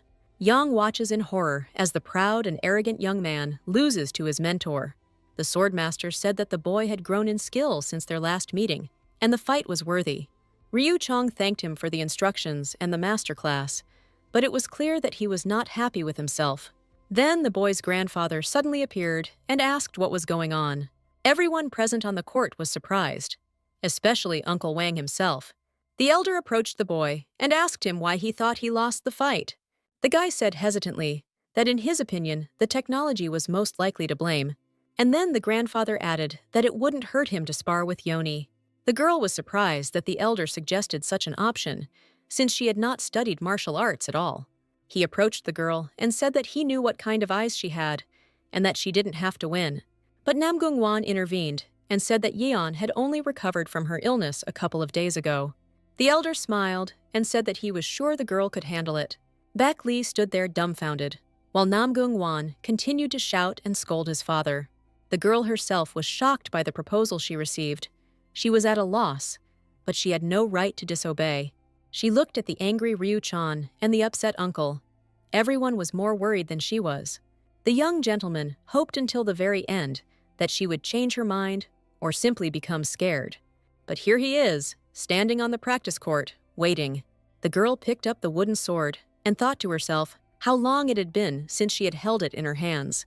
In that life, she trained a lot and often, but because of her illness, no one took her seriously. And now, standing in front of such a serious opponent as Ryu-chang, she understood that her training had not been in vain. The boy, with an evil smile on his face, wished her not to fall during the first attack. Uncle and father watched what was happening with concentration. Here, Yeon took the sword in her hands, assumed a fighting stance, and didn't have time to come to her senses. And the sword was already knocked out of her hands.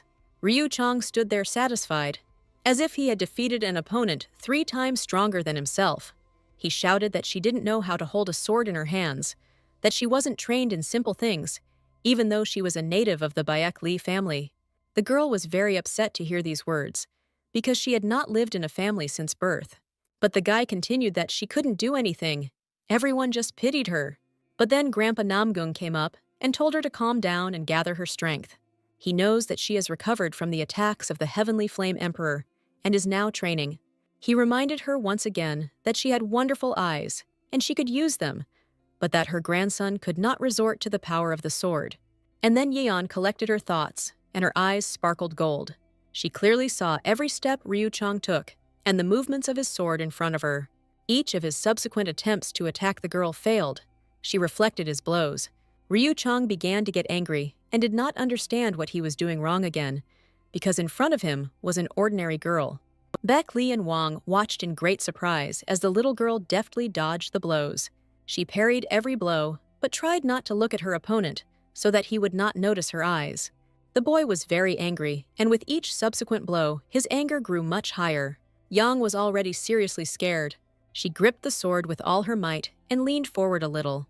Ryu Chang also did not give up his position and showed with his whole appearance that he would not give up. At some point, the girl came so close to the guy's face that he forgot why they were there. The two friends, their hearts beating and sighing in time, did not take their eyes off the sparring. But here the young gentleman was more persistent, and he was already going on the offensive. Yang stood disarmed and defeated. Ryu Chang proudly declared that he was right, and she couldn't do anything, no matter whether her arm hurt or not. The girl looked at him with horror and did not recognize the sweet boy with whom she had just recently been in the library. Sitting on the court, she only said that she doesn't know what it means to love her neighbor, because he has no one. Then Beck Li came up and asked how his daughter was feeling, and said that she was doing well.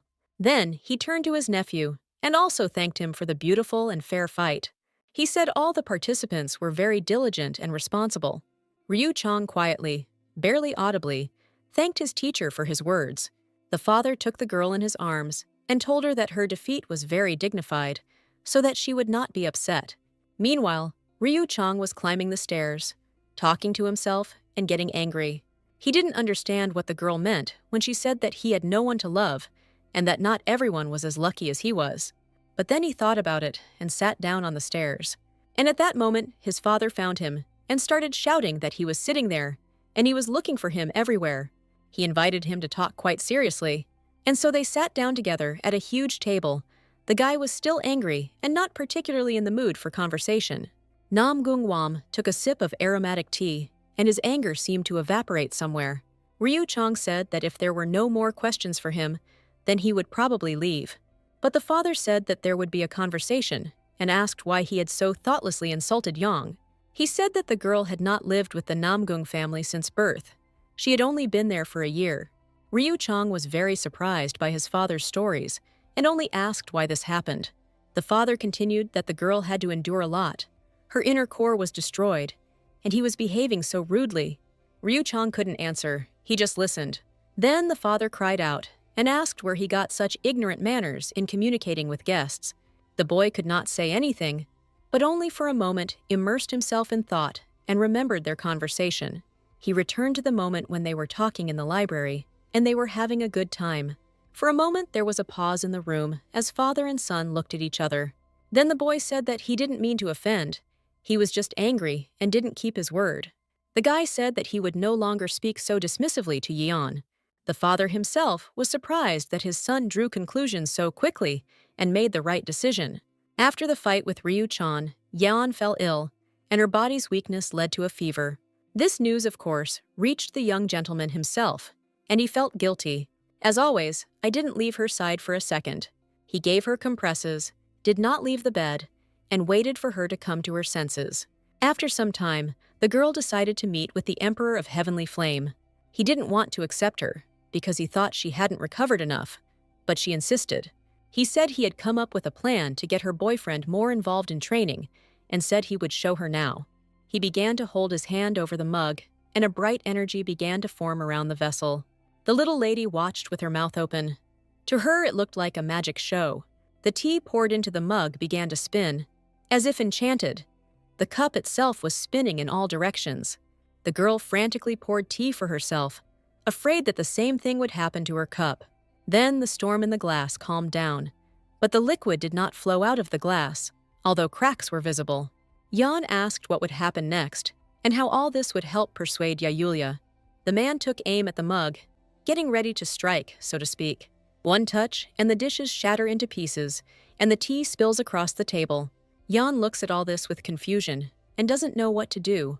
Thoughts are getting confused in her head. The old man turns towards the entrance and calls the boy, asking him to come into the room immediately. He timidly looks in and asks if he imagined that he was being called. The old man tells him to clean up everything that was broken and the spilled tea.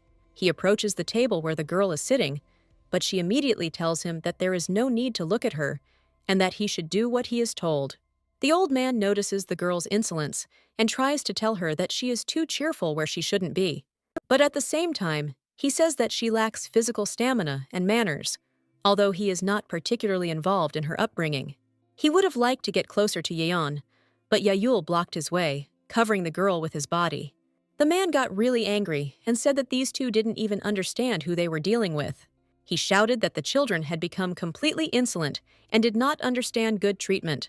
The girl, looking over Yayul's shoulder, did not understand that she had angered the old man, who had only spoken nicely to her. He himself froze for a moment in thought, as if he had forgotten what he was talking about. She suddenly laughed and said that he only looked scary and they were not afraid of him. But suddenly, the man abruptly headed for the exit and did not utter another word. Then he turned to the girl. She looked at him warily, but did not say anything. His face was humble, and he calmly said that a good training session awaited her tomorrow. The boy waited for instructions to come for him too, but the old man said nothing more. The girl laughed again, and Yul tried to say something after the old man. But as he was leaving, he repeated once again that everything would happen tomorrow, and that would be the end of it. As soon as he left, the boy immediately began asking what was happening here. But Yeon said it was nothing special. He just warned her to be more careful and cautious. The two of them heard approaching footsteps. Master Baek Lee and Kang entered the chambers and was surprised. The girl rushed to her father, but he asked where the master was and why they weren't working. He handed the letter to the girl after she replied that the master had just left. Yeon immediately guessed that the letter was most likely sent to her by Seo Ha-ryun, since she also sent it to her through Yayul. But then the girl noticed more packages in her father's hands. She tried to take a closer look at who the letters that remained in her hands were from. The girl noticed that there was an official seal on his packages, most likely a letter from the Baek Lee family. She just wanted to know if her guesses were true.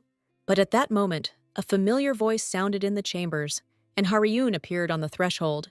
The girls hugged. Yeon introduced them to her father and invited them to the table for tea. The girl was embarrassed and blushed, looked towards her father, and said that he was very handsome. And then she asked Yeon that since her father had arrived, she would probably go home. The girl said that most likely yes, since she was sent here to get treatment. But everything will not happen so soon. But when it gets warmer. And then Ha-ryun asked when they will go for a walk. Yeon was lost in thought for a while and didn't have much time to go for a walk. But Seo Ha-ryun jumped up and got angry because she asked her mother for pocket money and her friends had made an agreement. The next day, they finally decided to go for a walk. Yeon and Yayul were waiting for their friend, but she was late. Here they came out. There were a lot of security in Huija, and therefore it was safe to walk. Finally, Seo Ha-ryun arrived and, as always, happily greeted the guys. Yeon looked at her friend in surprise. She seemed a little nervous. She pounced with questions about the one who had already heard about their fight with Ryu Chen. She was interested in how it all went. I was the first to tell Yul that Yeon won, and everything was very beautiful. At first, Yeon started to deny it, because in fact she had lost, and it was difficult to call it a fight. But when Yayul smiled and said that for such a professional as Ryu Cheng, this must be a shameful loss. But suddenly, Yeon said that she felt some kind of bad feeling, and added that it was a loss. But Yul's face also changed. He also heard the steps and almost guessed. The three of them turned around and saw Ryu Cheng walking towards them. He looked down on everyone and said that he wasn't ashamed at all after the fight with Yang. And it did indeed end in defeat, but not his. He said these words with great pride. But then the boys' eyes met, and it seemed like lightning would start flying in the air. Seo Ha-ryun was the first to notice and said that it was better not to argue. To prevent anything bad from happening, Yeon quickly took the guy aside, and he walked away meekly. But for some reason, Yeon decided to invite Ryu Cheng to go for a walk with them as well. The guy said that he was not interested in idle wandering around the city. But then she asked that maybe he wanted to show them some interesting places. Yul was not happy that Yang was so kindly trying to persuade this impudent boy to go for a walk. She asked her friend if she would mind if their group grew, but she wasn't particularly keen. Looking mysteriously at Yayul, she said that if there were no verbal altercations, then everyone could go. The guy smiled strangely, as always. either mockingly or with indifference. Ryucheng even started shouting that he wasn't going anywhere and that he didn't need to be taught how to behave. Yule, carefully took the little lady by the shoulder and suggested that they go, since it would soon get dark with their preparations. The three of them set out on their journey, but at the end, they looked back at the young gentleman. The young gentleman was confused and did not quite understand what decision they wanted from him. The girls saw this surprised face and became scared themselves. They whispered to each other and didn't know what to do next. Perhaps they no longer wanted to take him with them. But the decision was made anyway, and the young gentleman followed them. Yan laughed heartily, because for the first time in a long time, she could go out somewhere so calmly. Ryucheng walked without much enthusiasm. Yule tried to stay close to Yan all the time, as if trying to protect her. He was always happy, even if she didn't ask for it. But she was always afraid of only one thing. Young guys can't be near each other. They were ready to tear each other apart with just one look. And finally, the children found themselves on the city streets. They turned their heads. There was so much interesting stuff around, but they also stood out with their overly beautiful clothes. Yan approached Ryucheng and asked if there were any interesting establishments or parks around here. He rudely replied that he knew nothing, but the girl was surprised how he could answer like that if he lived here. She looked around. There were shops all around. And then she turned to the young gentleman again and said that he was living incorrectly. He replied that he was not obliged to go to different places.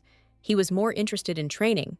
But Yeon did not calm down and said that a true warrior must succeed in everything. And then suddenly, Yule pointed to a stall with goodies. And indeed, on the shopping row, there were those very sweets that she had first tried before coming here. She said that she wanted something to eat and headed in their direction. Seo Haryung stopped her and told her that it was better to eat normal food instead of candy. And she proudly declared that she knew a place where they made delicious dumplings. The girl clapped her hands and asked how far it was to go. Seo Haryung extended her hand and said, "That place is not far from here." The children all looked in the direction Haryun pointed, but there were people all around and nothing could be seen. She added that although she doesn't live here, she knows how to get there. She's been there more than once. Yan asked Ryucheng if he would agree to go with them, but he was too angry. Yan decided to pester him with her questions again and clapped her hands mysteriously. The young master did not understand Yeon's mood and had no desire to communicate with her. The guys weren't really in the mood to go. The girls decided to go alone and express their desire. But one of the boys said that he was not ready to let the girls go alone, and Seo Haryung stopped. Yan suggested deciding who goes and who stays here to wait. But as always, nothing good came out of it. They started arguing. Meanwhile, at Namgung Wan's residence, a servant appeared on the threshold and said that he had a message from the young master. He wished to go into the city. Yanso and Wang were very surprised. This did not look like their son's decision. The mother rejoiced at what had happened, that her son had decided so. But the father, on the contrary, said that it was too strange. Yang So-ok couldn't believe what she heard, and the smile never left her face. She began to reason that it was necessary to arrange for the evening clothes to be prepared.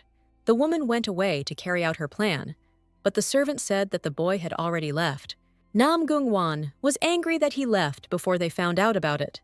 The woman sat down and was upset that maybe he was offended by something or that something had happened. Nam Gung-wan did not recognize his son in these actions at all and could not explain them. He and his wife began to quarrel and argue about whose fault it was in their upbringing. Uncle Wang suggested that perhaps he had been too strict or, on the contrary, too soft. But his wife was worried that she had not spent enough time with her son, and he decided to take revenge on them and run away. She turned to her husband and asked what they would do, but he suddenly jumped up and said that he remembered something important. At the same time, Beckley was also getting ready just as quickly. The two met at the huge wooden gates, and the swordmaster said that his friend had almost ruined the deal. Meanwhile, So Haryun was taking her friends to the dumpling shop, but Yayulia was not with them. Yan was upset that the lot fell on him to wait. She kept looking around, as if she was looking for him in the crowd. The girl tried to ask how far they still had to go. She was sad and didn't want any dumplings anymore. Ryucheng said that she had to go last, because he was always looking back and slowing him down. And then he even said that it would be better if she stayed there with Yayulia, and everyone would be calmer. Seo Ha-ryung intervened in the conversation and said that she couldn't decide who should go where. He stopped and said that they could go together just fine. Yan thought about it. This offer seemed the most advantageous to her at the moment, and she quickly ran back, only managing to apologize to her friend. She ran so fast that people flashed before her eyes, but it seemed to her that there were more of them. Suddenly, her golden vision activated. In the crowd, she thought she saw her father, but she didn't call him. Then she looked around again, but couldn't find Yulia anywhere. She despaired, decided that she was lost. But then she saw through the crowd of people. The guy was talking to some tall brunette. Yan was very surprised, because she had never noticed that the boy could communicate with someone so easily. He was always so reserved and did not express his emotions, but communicated only with her. But then she took a closer look and saw that this tall guy was trying to make fun of her. She began to quickly push her way through the crowd of people. Her golden vision worked again, and she was surprised. Yule, cold-bloodedly grabbed the guy by the hand, and not a single muscle twitched. But as soon as Yang appeared on the horizon, he immediately let the guy go. But the young man couldn't just leave it like that and swung to hit. Yan quickly reacted and pushed Yule to the ground. The young man did not expect such a reaction from such a little girl. Yan looked at her friend and asked how he was, if he was hurt. He quickly stood up and seemed quite calm, but the girl saw enormous tension in his eyes. They were seething with anger. The guy also noticed something was wrong and somehow began to distance himself from the couple. Yan saw that Yule was filled with dark energy and that something irreparable was about to happen. He had already directed his hand towards the offender, but then Yang got ahead and began to talk and calm down, and the black energy gradually began to dissipate. Hearing the familiar and calm voice of a loved one, Yule immediately changed, and instead of anger, a smile appeared on his face. The girl laughed cheerfully and said that everything was fine now, and the enraged offender shouted and tried to find out who they were and why they appeared there. Yan stood up and looked at the offender with a calm gaze. The young man shouted that the two of them had made a lot of noise throughout the entire central square. The young lady covered Yulia with her body and activated her golden gaze. She tried to discern his inner energy, but he was not as simple as he seemed at first glance. The girl continued that they weren't bothering anyone, but he was trying to start a fight. The guy was radiating anger, and his friends, with whom he was accompanied, were looking around. And at some point, this guy decided to take a swing and strike. But then Yeon's golden vision activated, and she tried to anticipate what the blows would be. Suddenly, the guy winced and screamed from the blow he received to the face. At Yang's feet lay a Chinese moment that suddenly fell, but it was unclear where it had come from. The guy got even more angry, screamed, and there was a mark from the coin on his hand. Yan also started screaming that she had not touched him. The guys who were with him looked around and tried to see who could have done it. The men who were in the square were outraged that these boys were making noise here every day. The tall brunette was angry. His friend quietly said that this girl was supposedly from the Baek Lee clan. At this point, another young man intervened in the conversation and began shouting that other people's children had no place near Namgung Palace. Yoni tried to remain as calm as possible. People behind her were whispering about her and the situation in general. But the guy still wouldn't calm down and demanded that they introduce themselves and who they were. The girl threw up her hands and replied that this was not the way to speak to students of the Baekdo Martial Arts School. A boy named Chang Chol approached the troublemaker and began to whisper something in his ear. They were discussing heatedly that rumors said that this was indeed Master Baek Lee's daughter. The girl looked at them with anger and hatred because she heard individual words of the boy's conversation. People always spoke negatively about her when they heard her last name, and it hurt her. But not now. She felt support from Yulia, and this made her stronger and braver. The instigator of the dispute in this whole situation mockingly asked if this was the same Baek Lee who had an injury to her inner core. His friend Chan stood there as if waiting for the words to hurt the girl and for her to leave. But Yoni remembered that this character was not mentioned at all in the novel of that life, which meant he was not dangerous. The troublemaker paused, hoping that what he said above would somehow affect the children. But for some reason, the guy standing next to him changed his behavior, which greatly surprised the main troublemaker. The young man said that the girl was too weak and couldn't even stand up for herself because she didn't know martial arts. But the girl said with certainty that he had not checked and could not say for sure. She continued to say that she might well challenge him to a duel if he didn't chicken out. Meanwhile, Master Beck Lee himself stood in the crowd and watched as the children tried to protect themselves, but no one saw him. Yang Chul was angry. He didn't expect such a turn of events. The girl got a little excited and said that she could handle a sword with ease. At that moment, Beck Lee started coughing in the crowd, and the people standing in front of him paid attention to him. But then the girl said that she was Mr. Namgung Wan's niece. The children stood opposite each other, and there was a verbal duel between them. There were no winners. The guy asked sarcastically if she meant that her so-called brother, Ryu Chong Namgung, could stand up for her. The girl smiled mysteriously, hoping that such techniques would work and the guys would get scared. At this moment, Ryu Chong himself approached the arguing four. Yoni was surprised because he and Seo Ha-ryung had gone to look for the dumpling shop she had mentioned. But then Ms. So-ha intervened and said that he was too angry and did not want to go that far. While the boys were rejoicing that they were all together again, they heard Chong Kamol's angry voice and turned around. He started screaming. The girl forgot that she had promised to fight them.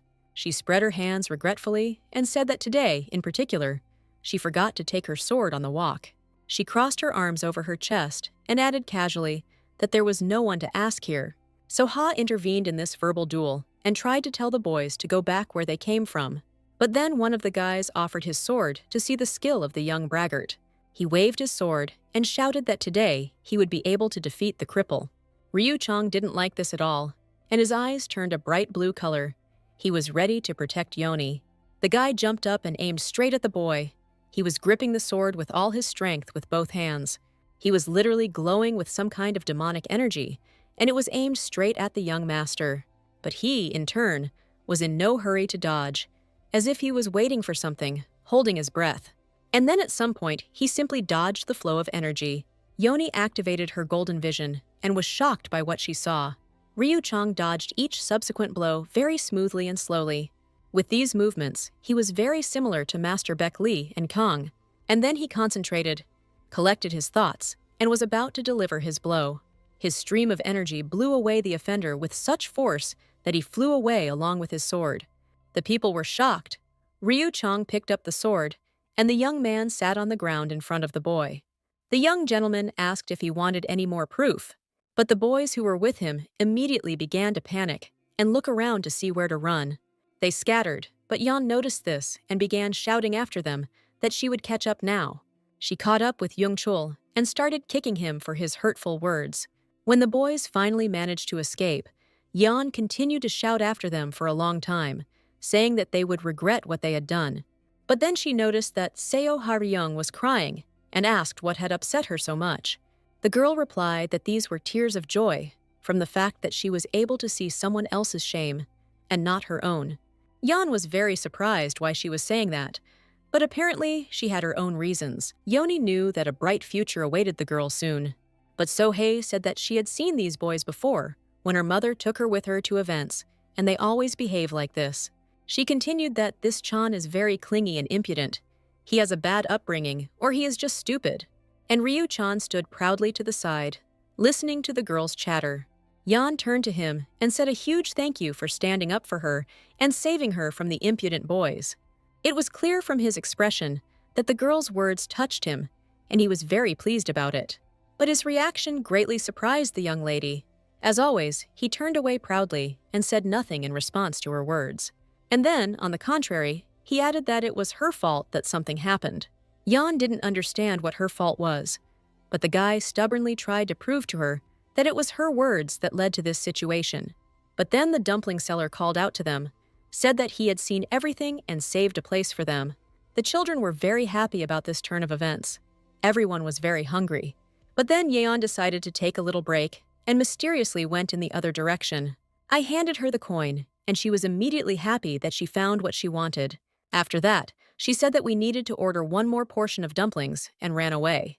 She confidently called out to her father in the crowd. She felt that he had been present here all this time. She kept moving further and further away, not noticing that she was already walking quite far from the dumpling shop alone. For a moment she stopped and told herself that she couldn't be mistaken as she felt his energy. She turned into some nook where there were a lot of garbage bins. Yan tried to call out to her father, But then someone's hand pulled her. He looked at her angrily and asked where she was going all alone. But the girl was not scared. But on the contrary, she was glad that she was not mistaken. The father grabbed his head and said that she was too frivolous. And then she handed over the coin and said that she wanted to return it, but did not notice how he left the square.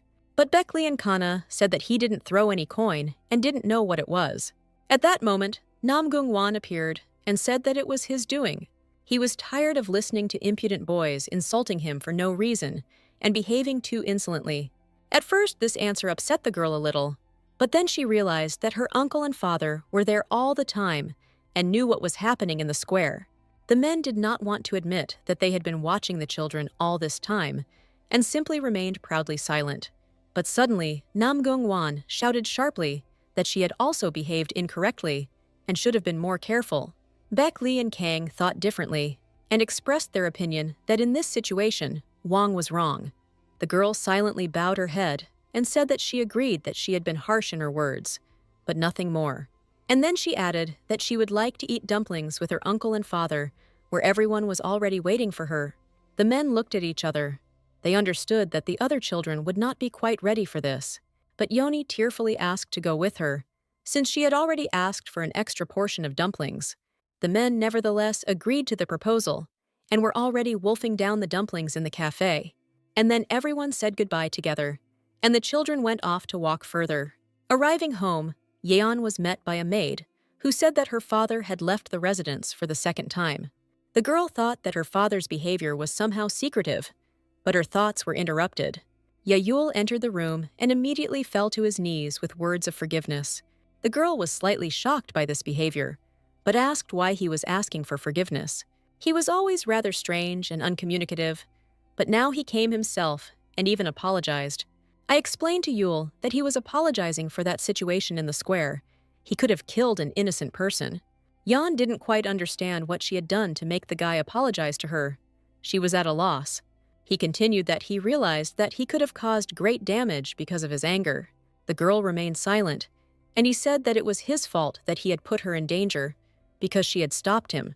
Yan understood that the boy was accumulating too much dark energy within himself, and it was this energy that was controlling him. He doesn't want to accept that, if this continues, he will become accustomed to the thirst for blood and will no longer be able to stop him.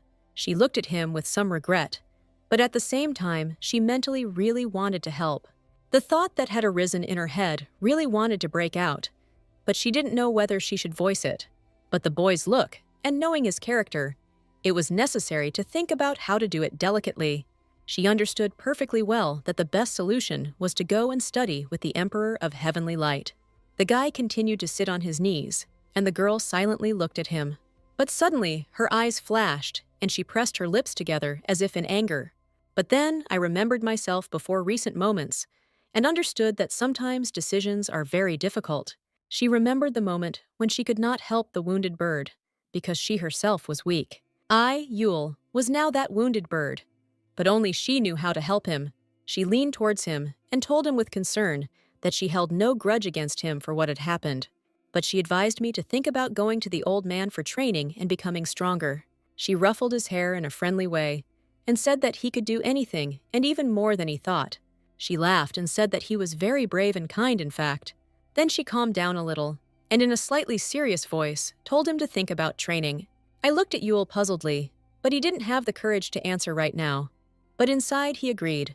The next day at the Namgung residence, the old man shouted suspiciously that he did not believe the young lady's words. She poured herself some aromatic tea and said that her words were the purest truth. The elder asked what crayfish whistled on the mountain, so the young man himself agreed to the proposal. Then, scratching his beard, he said that it no longer mattered how and why. The main thing was that he agreed.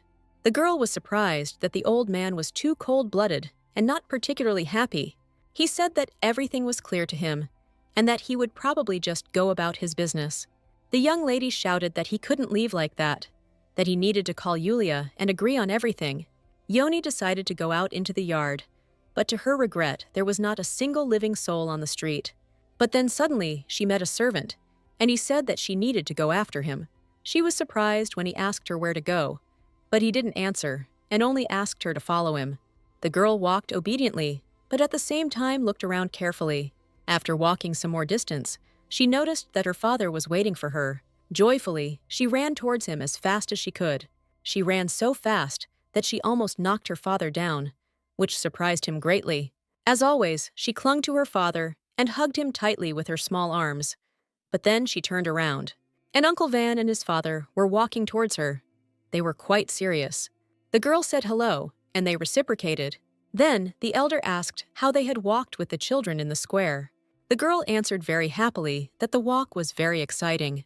But then the man became a little sad and said that he would also like to eat dumplings next time. Jan didn't expect such a serious grandfather to be so upset and almost didn't understand that he was joking.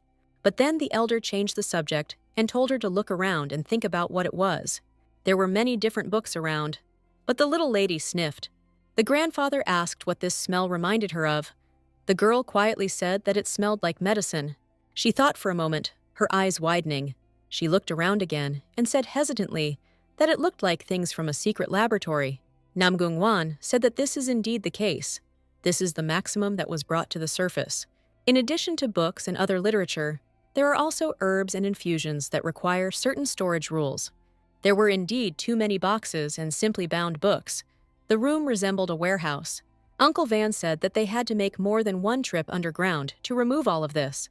And then, with a sly smile, he added that her father had distinguished himself here too. Yemps had to fight when they returned home. The girl was horrified. Van continued that they were attacked by bandits and other evil spirits. Everyone wanted to snatch something. The girl screamed to see if everyone was okay, and if nothing was damaged. She turned to her father and asked if he was hurt, but Uncle Wang said that everything was fine. The girl asked her uncle what he thought was the reason they tried to rob them. He said that most likely the most valuable things were various herbs and the healer's infusion, since they were already hidden underground. But then he said that her father had also refused his share of all this property. He nobly said that he did not need anything, although by right it should have been divided among all who took it. Beck Lee lightly patted the girl on the head. He looked at her. There was always some sadness in his eyes. The elder laughed and wanted to diffuse the situation so that a conflict would not occur. Knowing Wang's character, he added that these are not all the surprises for today. A servant entered the room and deliberately greeted the girl first, and then he handed her a strange green notebook, saying that it was at her complete disposal. The girl was surprised and puzzled as to what she had done to deserve such respect. An idea occurred to her, and she silently thanked her lucky stars. Beck Lee said that this notebook contains everything that is stored in these boxes, personally checked by them. She was pleased, but her rather intelligent reasoning shocked the grown men. She said that books and manuscripts should be placed in libraries so that people have access to knowledge, but infusions and elixirs should not be made freely available yet. The father was surprised. The girl noticed that her father's face had changed dramatically, and he had become more thoughtful. It was obvious that he had a lot of thoughts in his head, but he didn't say anything. The girl also wanted to ask about a lot of things, but she didn't dare, and it wasn't her uncle's place to sort things out. To ease the tension, she laughed and said that she had also hidden some of the infusions, enough for everyone. The elder and uncle looked at her and did not understand how such a little girl could be so sensible, and she continued through laughter that thanks to this inventory book, they would know who would get how much. The men were perplexed. Confusion was evident on their faces, but then they said that among all these things, there are 3 main ones that belong only to her. It was gold powder prepared by the doctor, qi, stimulating medicine, and pekeldang elixir. Having collected all these important things in one bundle, they went for a walk with their father. She couldn't resist asking what was bothering her father so much and why he was so sad. The father started from afar, saying that he was very worried and loved his princess. He asked if she knew what all these things that were given to her were for, especially the elixir. The girl said that Pakildan has the most powerful force and helps warriors become even better. But the girl also said that this elixir is dangerous for those who are weak or wounded. The father sighed with relief, but added that she could not drink this elixir, since its consequences for her were unknown. Beck Lee's face even changed, but he became much calmer. Now Yeon understood how perplexed her father was. He was afraid for her decision. She hugged her father to calm him down even more. Baek Lee took the girl in his arms, and they exchanged tender smiles. Yoni snuggled up to her father and lay quietly on his chest for a few minutes. But suddenly, the girl wanted her father to let her go, that she was independent and grown up. Father laughed very cheerfully. It looked very funny. He asked to whom she would like to give the Pakeldan elixir. She replied that she could resolve this issue quite independently. Baek Lee was very surprised at how much the little girl wanted to be independent, and the girl quickly tried to run away from her father. He simply froze in surprise and watched his daughter walk away. Meanwhile, the girl ran to the training camp of the So-Hyang swordsman sect. To catch her breath, Yeon stopped and thought to herself that she was making the right decision. But then Seo Haryung's clear voice rang out. The girl ran to meet her with great joy, but her surprise did not leave her. So-ha asked how the lady ended up here and what questions brought her here. But noticing the bundle in Yoni's hands, the girl asked if it was meant for her. Yeon calmly said that it was not difficult for her to come here, because she had already been here. Then suddenly, the other guys noticed Yoni and started greeting her. The girl was very pleased. Then the young lady handed the package to So-ha and said that she wanted to give her something important. She was delighted and thanked him joyfully. But when she opened the box, she was surprised. It was an elixir, and the girl was also holding out instructions for it. All the guys surrounded Seo Haryung and asked if this was the same Bakildan and why they gave it to her. Yoni replied that this gift was a sign of devoted friendship. Seo Haryung was very touched, hugged Yeon, and burst into tears. But at that moment, the girl seemed to sense something. Turning slightly to the side, she noticed a familiar figure. Ryu Chong also came here, and this was quite strange, because he was not friends with the So-Hyang sect. He then turned angrily to Yeon, saying that he had to look for her throughout the entire residence. This surprised the girl even more, because they never became friends, and he was looking for her. He said that Ms. Yang So was calling her, and it was urgent. Then he added that she shouldn't be in the training camp at all. She has nothing to do with it. But the girl did not understand the guy's irritation, and simply calmly asked again why she was being called. But there was no answer, and the girl went ahead, adding that she had the right to be wherever she wanted. Ryu Chong was shocked by such a bold answer, and couldn't even respond immediately. But then he calmly asked why she had come here. This time, there was some sincerity and calm in his eyes. Yeon stopped, and her gaze lingered on the young master's eyes. Yoni's eyes widened. She seemed to want to share with the guy, but she didn't want to completely. He asked how the girl could be so strong, despite everything that was happening to her. Yes, she had already given her word long ago, even in her past life, not to give up. Ryu Chong looked at her this time in a special way, not like always, without aggression and anger. If she tells him the whole truth about what is going on in her soul, he may not understand her and consider her weak. And then she simply said that they needed to hurry, because his mother was waiting. Ryu Chong barely audibly said that he was worried, because Yeon was his only friend. These words made the girl stop and think that the guy was worried about her. He was too proud to let everyone see his weaknesses, and decided not to repeat his words to her. He turned around and said that they had indeed been expected for a long time. The girl was glad that the young gentleman was so kind to her, and sometimes quite sincere. She tried to find out why the lady was waiting for her, but he didn't want to say anything more. After a while, they arrived, and Young-so greeted the children very happily. Also in the room was that same Young-chul, and he was irritated. Mrs. Chan also greeted the children, and immediately told the boy to apologize. The children greeted each other, and Ryu Chan immediately showed his displeasure with his whole appearance. Yoni was surprised why the woman was so concerned about her son's apology that she personally brought him. The boy was not very inclined to remember the events of that terrible day again. He grimaced and barely managed to squeeze out a few words. Yeon watched the boy's mother and saw how unhappy she was with the whole situation. The girl said she accepted the apology, but then Ryu Chong decided to insert his wishes. He said that the words did not sound sincere, and whether Young Chul wanted to repeat and say what he was apologizing for. The boy was very angry. It seemed like he was about to burst from negative emotions. Yeon-so yelled at her son for getting into something he wasn't supposed to, and everyone was a little agitated. And the brother of the person responsible for the situation stood and grinned. Ryu Chong and Jong Chul began to have a verbal altercation with each other. The mother intervened once again and asked to stop this useless argument. But the guy was too much in disagreement, because back then in the square, they had really offended Yang. Chan burst into tears and actually said that coming here was a bad idea in the first place. Ms. Jong herself was upset, and Yang So tried to calm her down. Then she explained to the girl that they had a difficult situation and the mother was afraid for her son. The head of the family is very strict, and she wanted to resolve the conflict before he found out. Yan had already forgiven the boy anyway.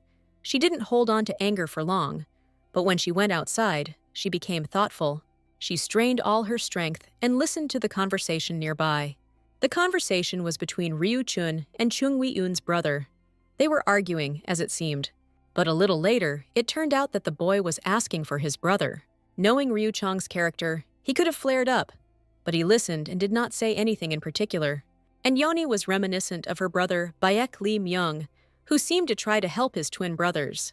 And then she understood what Ms. Yang So-ok meant when she told her about the Zhang family. They have 2 children. One of them is praised and succeeds in everything, and the other is only noticed in bad deeds. She continued to listen to the conversation, but only with the goal of preventing Namgung from doing anything stupid. She understood that on the one hand, her brother wanted the best, but on the other, Ryu Chang might not accept his words. But then she noticed that Zhang Chul himself was approaching in that direction.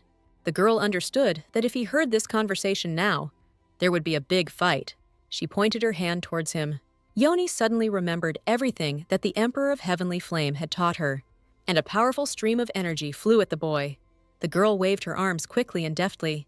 Then she looked at it to make sure everything worked as she needed it to. She reached out to her face, but the guy stood rooted to the spot. Yan explained to him that she would now put everything back in place, but it would be a little painful and unpleasant for him. She warned him that he should not scream under any circumstances, otherwise she would turn everything back in a completely different direction. As soon as Yan used her sleight of hand, the guy immediately started screaming that she had no right to do this to him. She replied that she did it to avoid a new conflict, and his mother was calm. This moment made the boy think a little. He asked about the new conflict.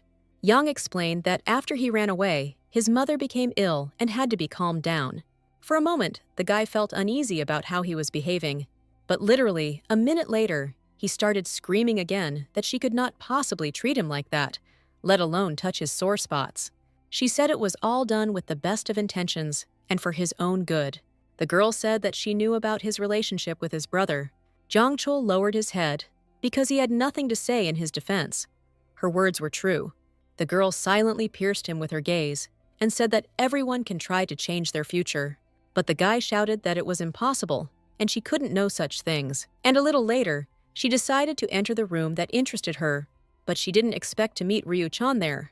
As always, he pierced the girl with his daring gaze. Yan laughed and said she was just curious as she walked by. The young gentleman said that this was his room. When he was young, this is where he spent his free time from training and studying. But then Chan appeared on the threshold. He was very upset. Seeing Ryu Chang in a rather angry mood, the guy immediately ran away. The girl also wanted to quickly leave the room and had already said goodbye to the guy. But he delayed her with his question. The girl took it calmly and, as usual, waited for some kind of trick or insult. But Ryu Chan only asked if she knew why Chan was so agitated. Yan explained that they had a conversation, and she expressed her opinion that everyone can change their destiny. Ryu Chan thought about the young lady's words. But this time, he didn't object or speak out angrily, which surprised Yoni greatly. The next day, somewhere in the residence, a new day dawned. The girl was arranging flowers in a prepared vase. She wanted to add coziness to the room.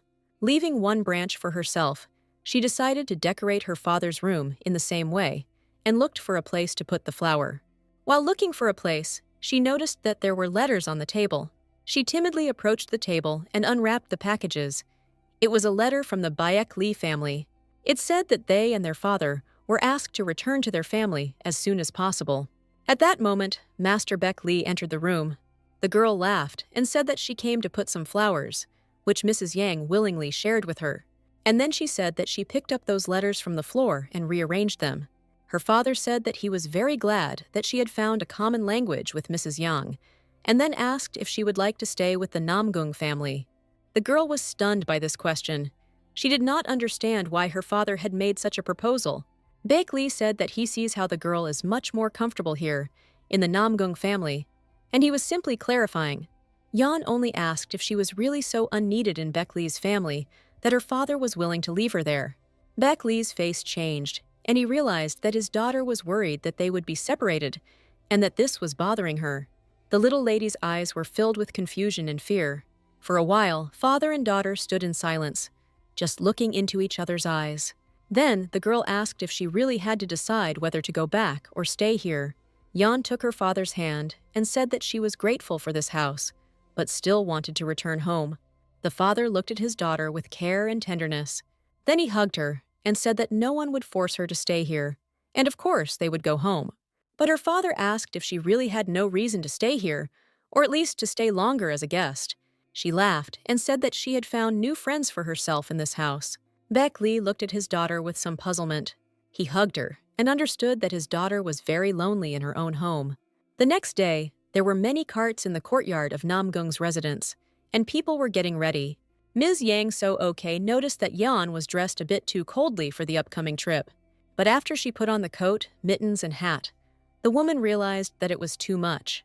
Then Ryu Chong looked out of the carriage and shouted that the couple should take their seats and not fool around. But Yeon was very surprised that the guy agreed to go on such a long trip. At that moment, the woman laughed and said that as soon as he found out that Yang was going with them, he also made up his mind. Yeon made a very surprised face, and of course she wanted to ask Ryu Chong something, but he immediately turned away, as always adopting a proud, inaccessible position. But the girl continued that she was very pleased to travel in such company.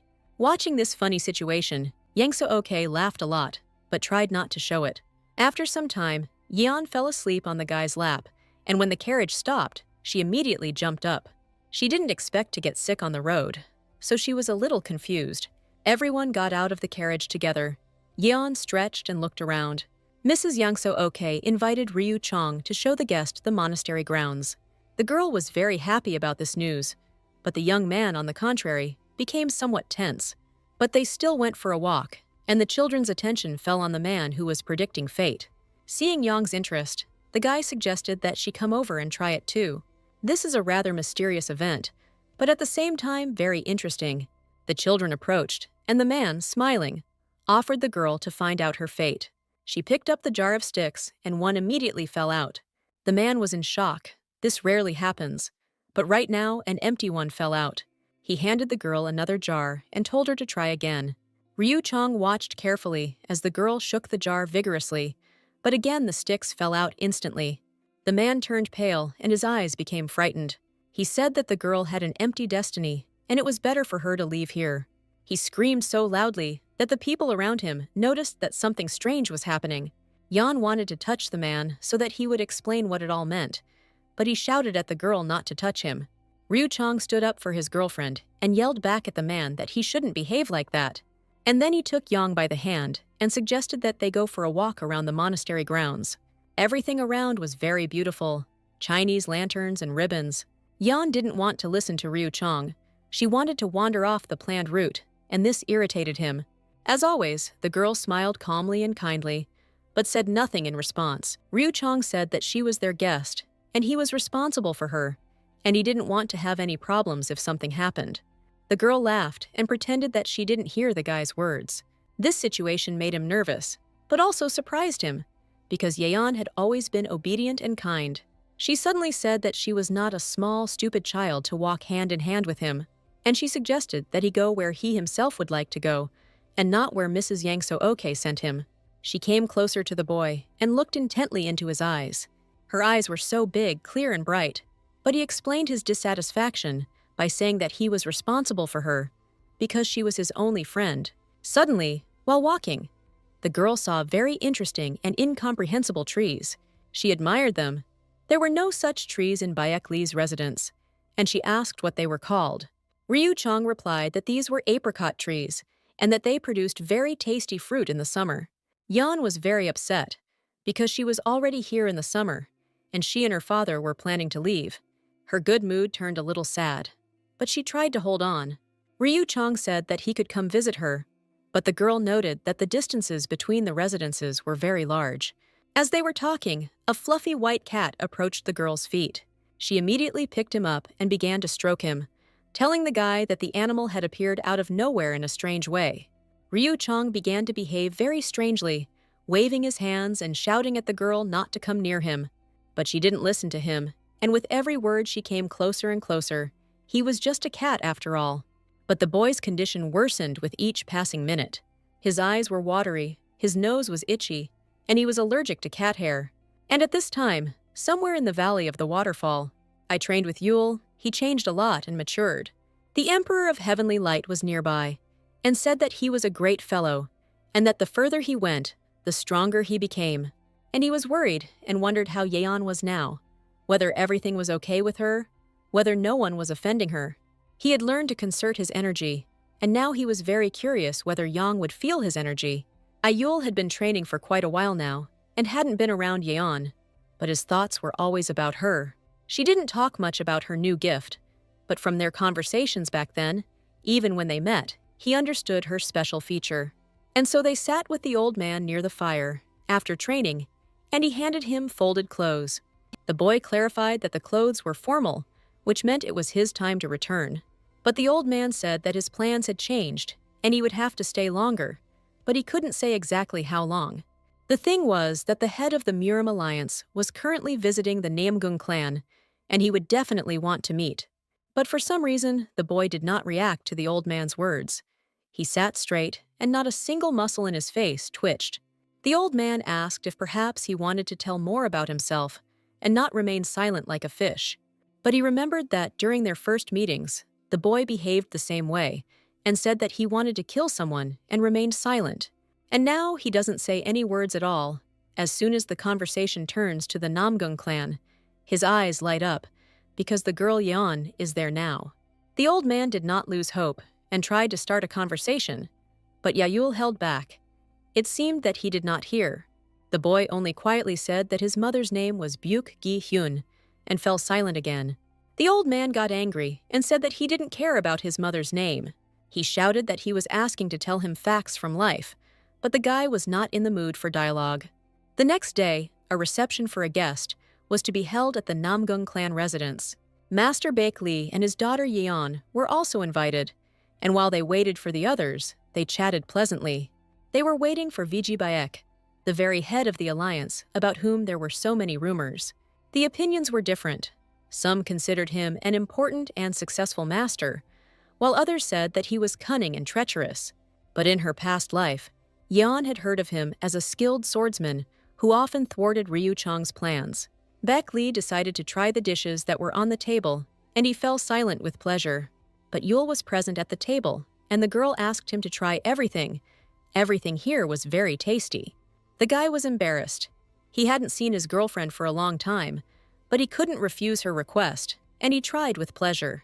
Yeon was very pleased that the guy was listening to her, and this made her face break into a smile. I asked Yul why she wasn't eating it herself, if everything was so delicious. But the girl replied that she had already eaten 2 whole plates. She ruffled the boy's hair and laughed cheerfully. But then the father said that in addition to the head of the alliance, they also saw the young Master Peck the other day. The name was familiar to the girl. Baek Lee reminded that Yeon knew him and remembered him when they went to look for the healer of all things. The swordmaster noticed that after saying this name, Yayul's face suddenly darkened. He said that a girl named Byuk Ki Hyun had been missing for more than 12 years. I sadly concluded that Yul was most likely already dead, and no one would find her. But the girl clarified with her father that most likely it was Peck, who had no relation to the girl. He was a coward, and because of him, everyone could have died then. Yes, the father confirmed his daughter's words, and said that it was his first operation. He was later demoted, but forgiven. Now he is a simple warrior, and is no longer trusted with important tasks. But he owes a lot to Byuk Ki Hyun. She has helped him out of difficult situations more than once. Yeon was really surprised that her father could be obligated to someone, since he usually helps others. He smiled and said that times were different. This girl was not just a warrior girl, but something more. He spoke about her with special trepidation and tenderness. Yeon was in shock. Her father was now revealing a completely different side to her. I was getting more and more lost in my thoughts. But then in conversation, he said that she had a birthmark like a boy.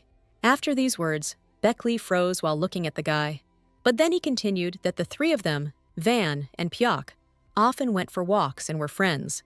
The girl was very beautiful and had a strong warrior character, but she herself was an ordinary slave by origin. When she ended up in the home of a martial arts master, he noticed her potential and began to train her rather than exploit her. But then Baek Lee noted to himself that Yayulia and Pyeok-ki had some similarities. This evening's story touched the swordmaster himself, and he was very puzzled by the question of where Paek was now. But as he put his daughter to bed and watched her sleep soundly, he calmed down a little, and he thought to himself that most likely this was no longer his problem. Meanwhile, morning had come, and it was time to leave the Namgung residence. Ms. Yang So-ok was worried that the little girl was traveling unaccompanied. She offered to take one of her maids with her on the trip. For transportation, they used the services of an escort guild. The Namgung clan has been cooperating with them for a long time. And now the things are packed, it's time to say goodbye. The Namgung couple smiled sweetly. Even the gloomy Uncle Wang smiled slightly. Yan responded with a sweet smile, saying only that it was a pity that their son was not there. But they had a little argument. Now the apricot orchards were in bloom, and he invited us to take a walk. Ryu Chong came and kindly offered to keep him company. But Yeon was busy packing her things, and she was forced to refuse. The guy was very offended. Uncle Wang became very angry and said that his son's actions seemed too childish. But then the uncle became somehow wary, and the girl looked with big eyes and wanted to give a gift. The couple looked at each other with great surprise. They did not expect. She handed the man a small box. Yan happily declared that she had not forgotten her promise. Wang took the incense pouch and shook it with a displeased expression. The girl stood silently with a sense of duty accomplished.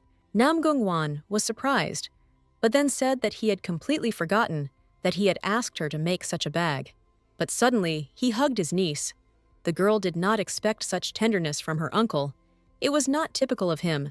Then his wife hurried him, saying that there was no time for long goodbyes. There was a long road ahead. And then she herself put a beautiful green bracelet with an expensive stone on the girl's hand. Yan asked what it was. Yangso said that this was her dowry. She wanted to give it to either her daughter or granddaughter, but now she is giving it to Yoni.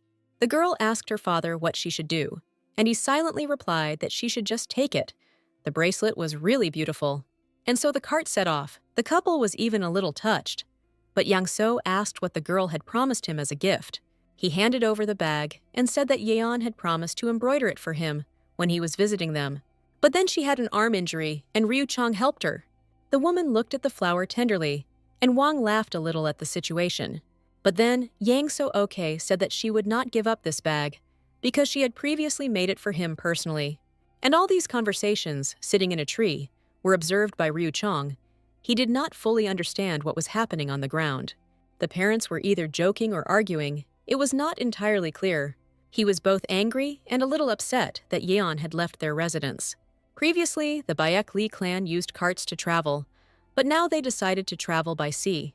It was difficult to understand how much time had passed, but finally, the long-awaited port is here. When her father asked if everything was okay, the girl said yes, but she wouldn't mind lying down. But standing on the pier, the girl said that if she needed to move on, then she was ready. But the maid still decided to take the young lady to the guest house, and Yeon noticed something strange. The father stayed to talk to some man. Very soon, the morning of a new day arrived. The girl came down the stairs, still yawning, and the maid was worried that she hadn't gotten enough sleep. Men were sitting at the table below and were discussing the events very loudly and heatedly. Yeon listened and became quite tense. They were telling terrible things, but at that moment, her father appeared on the threshold of the guest house, surrounded by children. Yoni asked to explain to her what happened while she was sleeping and who these children were. Baek Lee calmly said that they had defeated the gang at night, and these children had lost their homes, and he could not leave them.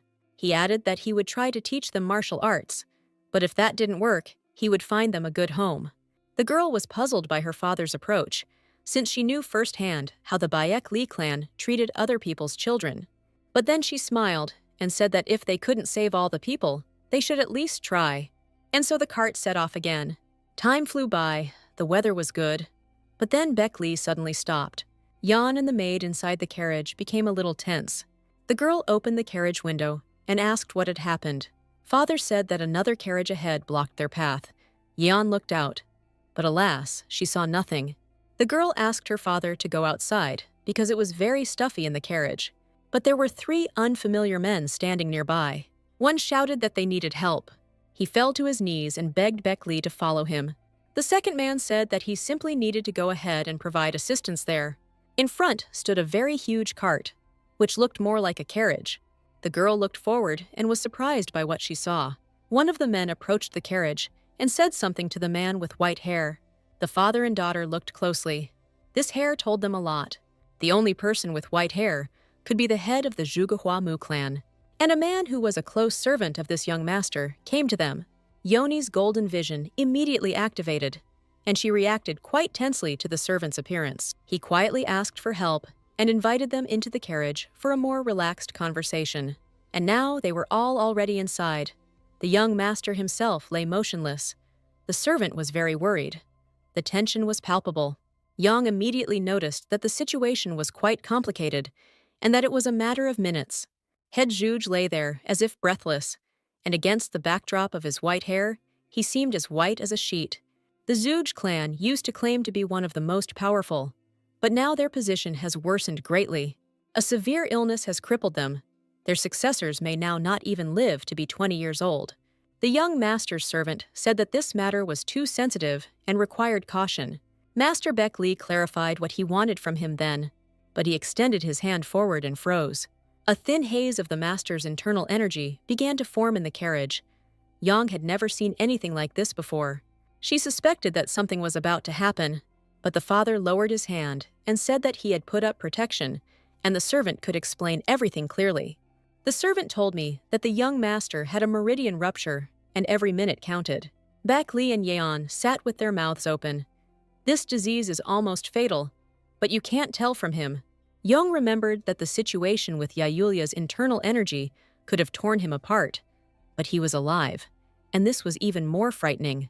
Baek Lee and Kang asked again what they expected from him, and why only he could be useful to them. The servant said that the problem is in the internal energy, which resists and does not prevent the problem from being solved. Baek Lee realized that he had to forcefully circulate the young master's internal energy, but the master said that on the road it could be dangerous both for them and for the guy himself. But then Yeon's golden vision activated, and she noticed something interesting. There was another little ball of light glowing next to the young gentleman. It turned out to be a white cat. He looked at the girl with the same golden gaze, as if he was conveying some important information to her. But the servant continued to ask and persuade that there was no possibility of moving anywhere, that a decision had to be made here and now. He fell to his knees and said that the master was their last hope. The girl suddenly noticed that the previously formed haze began to dissipate. The servant began to scream in despair. He did not know how to convince. Baek Lee looked at his daughter and thought for a few minutes. He then added that he had something to lose and simply could not believe the words. He said again that the ritual of energy movement could go unpredictably, and they would at least need help, and they were in the forest. But apparently, in that life in the novel, it was precisely this fact that prevented Hua Mu from living to the moment when Ryu Chong became an excellent warrior. The cat sat at the head of the young gentleman's bed, and, in a cat-like manner, also asked for help. Suddenly, Yeon turned to her father and asked permission to try to perform such a ritual. She assured that she had learned a lot while she was in the doctor's laboratory, but the father did not agree to expose his only daughter to such a risk, especially since she had no practice. And in general, only the healer himself knew and used this technique. No one else had heard about it anywhere, but the girl continued to convince him that her knowledge would be enough and she could cope. Baek Lee resigned himself and calmly asked if the servant would mind if his daughter took part in this operation. The servant didn't quite like this. He couldn't understand how such a little girl could help, but the master assured that his daughter had a gift and that she could really help right here and now. But the master could only provide it as a gift, and the offer of urgent help played its role for the servant. Master Baek Lee calmly assured that everything would go smoothly, and the man had nothing to worry about. At this time, the girl refreshed her memory, reading the doctor's notes, and the cat was nearby. She turned towards her father and noticed that his behavior was quite strange. He assumed the lotus position and looked thoughtfully at the floor, as if noticing anything around him. She tried to connect her golden vision and find out the reason for this behavior. But suddenly, she began to hear a voice that was constantly calling her. When she came a little away from her thoughts, her father shouted at her for not being attentive. She was a little upset, because it was the first time she had seen her father so angry. He had never yelled at her before. And so the decision was made to begin. The girl sat closer to the young gentleman and began to concentrate. She collected her thoughts, recalling in her head everything she knew from literature. And her golden vision did not take long to appear. Looking at the boy under a different light, she noticed that the two central energies were shining very brightly. This meant only one thing. Despite his fatal illness, the gentleman was clinging to life with all his might. The girl tried her best, but nothing worked yet. Huamu's energy was definitely resisting. But suddenly, Yeon concentrated so much that she herself began to emit golden energy. Meanwhile, the father continued to sit motionless in the lotus position and look at the floor. The girl leaned over the boy as far as possible and began to squeeze his hand tighter in order to transfer all the energy. After some time, the girl exhaled and relaxed. Headmaster Zhug was already breathing more calmly and evenly. The energy field above his father became brighter. Now it was his turn to show his skills. But the girl assured with great confidence that the young gentleman was safe and sound. She checked every point with the utmost care. The servant was on his knees again and thanking. His happiness knew no bounds. But the master asked for only one favor, that no one would know that the ritual was performed by his daughter. The girl thanked her father, then added that she had not discovered anything strange. But her father's behavior still seemed different to her, and she couldn't understand what exactly had happened. While the servant went to get the decoction, the father and daughter talked about the situation that had happened. The girl asked what her father would tell everyone now that he helped the boy. He answered no, but Yeon hastened to remind her father that he had promised to do just that if everything went smoothly. But the master said that it would not be possible to live like this all the time. One could not do something and hide it. The girl didn't understand whether her father was scolding or praising her, because she herself didn't particularly want others to know about her gift. The girl looked at her father rather mysteriously. He smiled and said that he was proud. His daughter immediately responded to save the man, and did not think for long. They were talking so nicely that perhaps the young gentleman could have joined in, but he was unconscious. But suddenly, he stood up and immediately noted that they had a very warm relationship. His next step was to drink 5 cups of the medicinal decoction that had just been prepared. Yoni looked at this with great surprise. He drank it like a delicious broth. Her surprise was noticed by her father. He jokingly said that some people could use some lessons in the art of taking medicine. After all the procedures, the young gentleman thanked the master for saving him. Beck Lee replied that if there had been a doctor nearby, the consequences would have been much easier. But the guy calmly replied that his doctor had magically disappeared somewhere. Yang was shocked by this answer, but even more so by the fact that the clan leader spoke about it so calmly. When asked about the security guard, the answer was the same. All the loyal people had disappeared somewhere. He said that his own mother wanted him dead. Yoni felt a little sad that the young master was going through this. She didn't remember her mother at all. But noticing the tension, the guy laughed and said that it was difficult to comprehend. But everyone accepted this fact. Since the problem was fixed, there was no longer any need to delay on the road. And so, by sunset, the carts finally arrived at the guest house. At every opportunity, Yeon checked on her father, but everything was fine, and she decided to go to her room. When she entered, she froze in surprise. On her bed lay the same white cat that she had seen in the carriage, and even earlier in the monastery with Ryu Chong. But the cat behaved as if he was the boss here, and Yoni had come to visit him. She took him in her arms, and he pierced her with his golden gaze again. She felt that this was all for a reason. The cat jumped off the bed and, approaching the door, began to gently scratch her. The girl decided to trust the animal. The cat led the girl with a confident step. Yeon was tormented by doubts, but she walked forward. Approaching the door, she quietly looked in. The head of the Zhug clan slowly poured tea, and out of the corner of his eye saw Yeon standing in the doorway. He raised his head and said that he was glad she had come, and he asked her to drink some tea. The girl calmly accepted the invitation, sat down at the table, and the cat was spinning around nearby. Yoni asked why the head of the clan wanted to see her and called her in such an incomprehensible way. He laughed and asked why she addressed him so formally, since they were the same age. The girl looked at the guy with some mistrust and something told her that he was dangerous. She tried to relax and repeated her question, but in a higher tone. The clan leader laughed even harder this time, giving the impression that he was deliberately mocking Yang. The girl's eyes sparkled gold, and she tried to see what was really hidden there. Unlike other clans, the Zhuge specialize in training physical abilities, in this case, intelligence. The guy also concentrated his gaze on the young lady. The young lady's patience was at its limit. She wanted to get up and leave. Huamu continued to laugh, but now he was amused by the girl's expression. Yoni felt like she was being bullied, perhaps because she had bullied Ryu Chong when he had offered to be friends. Meanwhile, Huamu was trying to pierce the young lady with his gaze, and she seemed to be reflected in his eyes. But suddenly, his eyes changed color and became bright purple. His movements became somehow magical, and with his next move, he tried to hit Yoni in the face with his fan, but she was able to block it. She screamed that it was not nice to treat guests like that, whom she had invited. And at that moment, the cat jumped and untied the bandage that protected the girl's eyes. Huamu abruptly moved to the edge of the table, right in front of the little lady. She met him with her stern golden gaze. Seeing this angry expression, as if trying to defuse the situation, the guy put on a sweet smile. Then, he jumped off the table and went to his place as if nothing had happened. At this time, the cat was playing on the floor with the girl's ribbon. The guy slightly closed his eyes and started the conversation again, saying that he had wanted to arrange a meeting earlier, but Namgung had interrupted him. Yoni wondered what it meant that the cat at her feet in the monastery had appeared there for a reason. Huamu confirmed that the cat was supposed to hold her back until he himself came, but the cat jumped onto the table. She strained her eyes and tried to understand what magic was in it, but the cat looked ordinary. Her eyes became more and more distinctly golden, but she didn't notice anything special.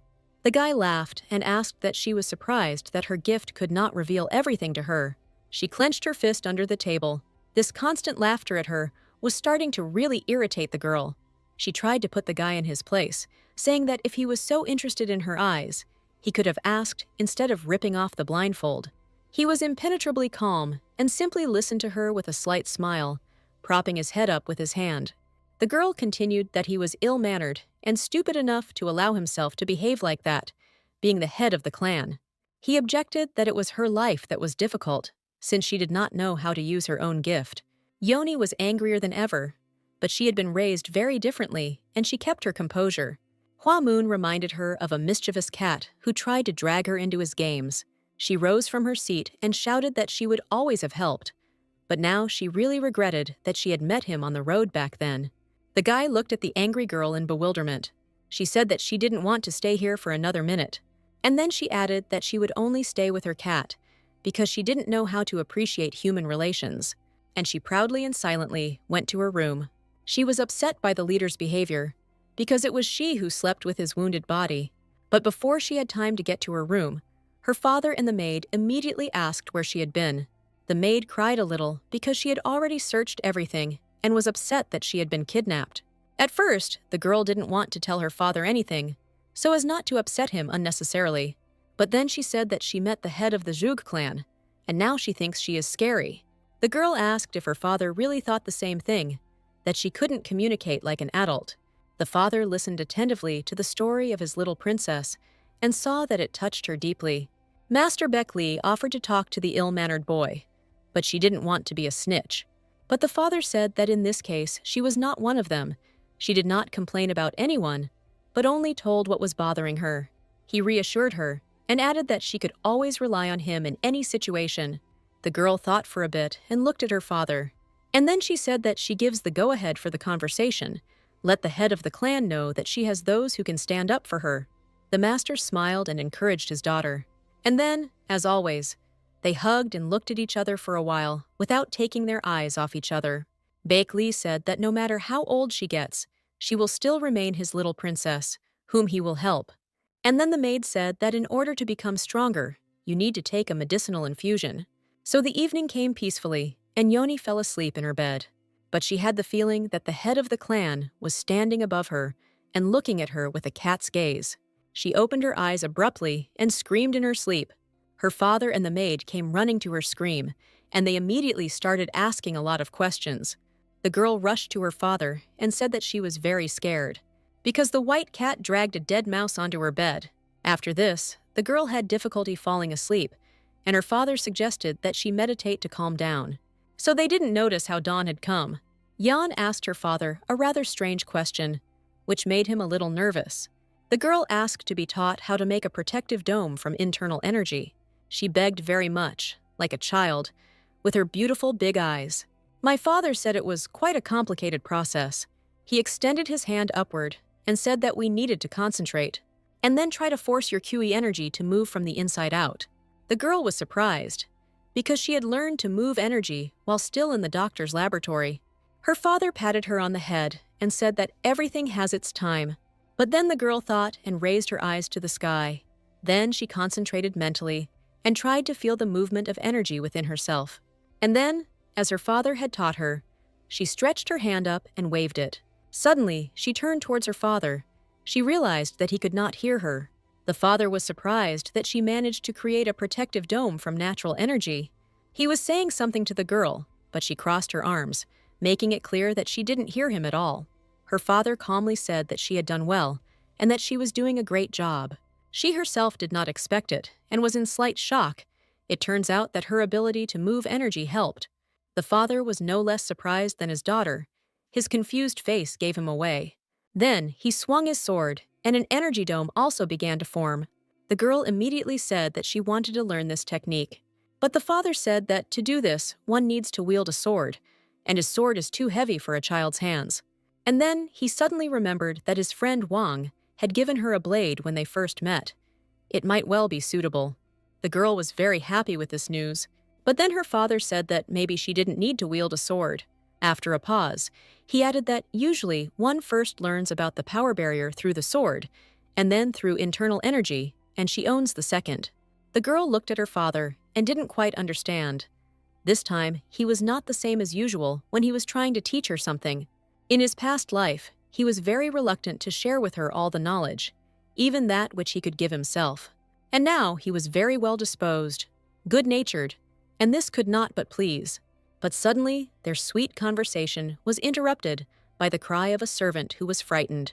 Baek Lee immediately turned around and asked what had happened that made him run like crazy. He fired off a machine gun that the head of Baek Lee had arrived. Grandfather himself could only come for very serious reasons. Before the servant could finish speaking, the elder rode up on a white horse.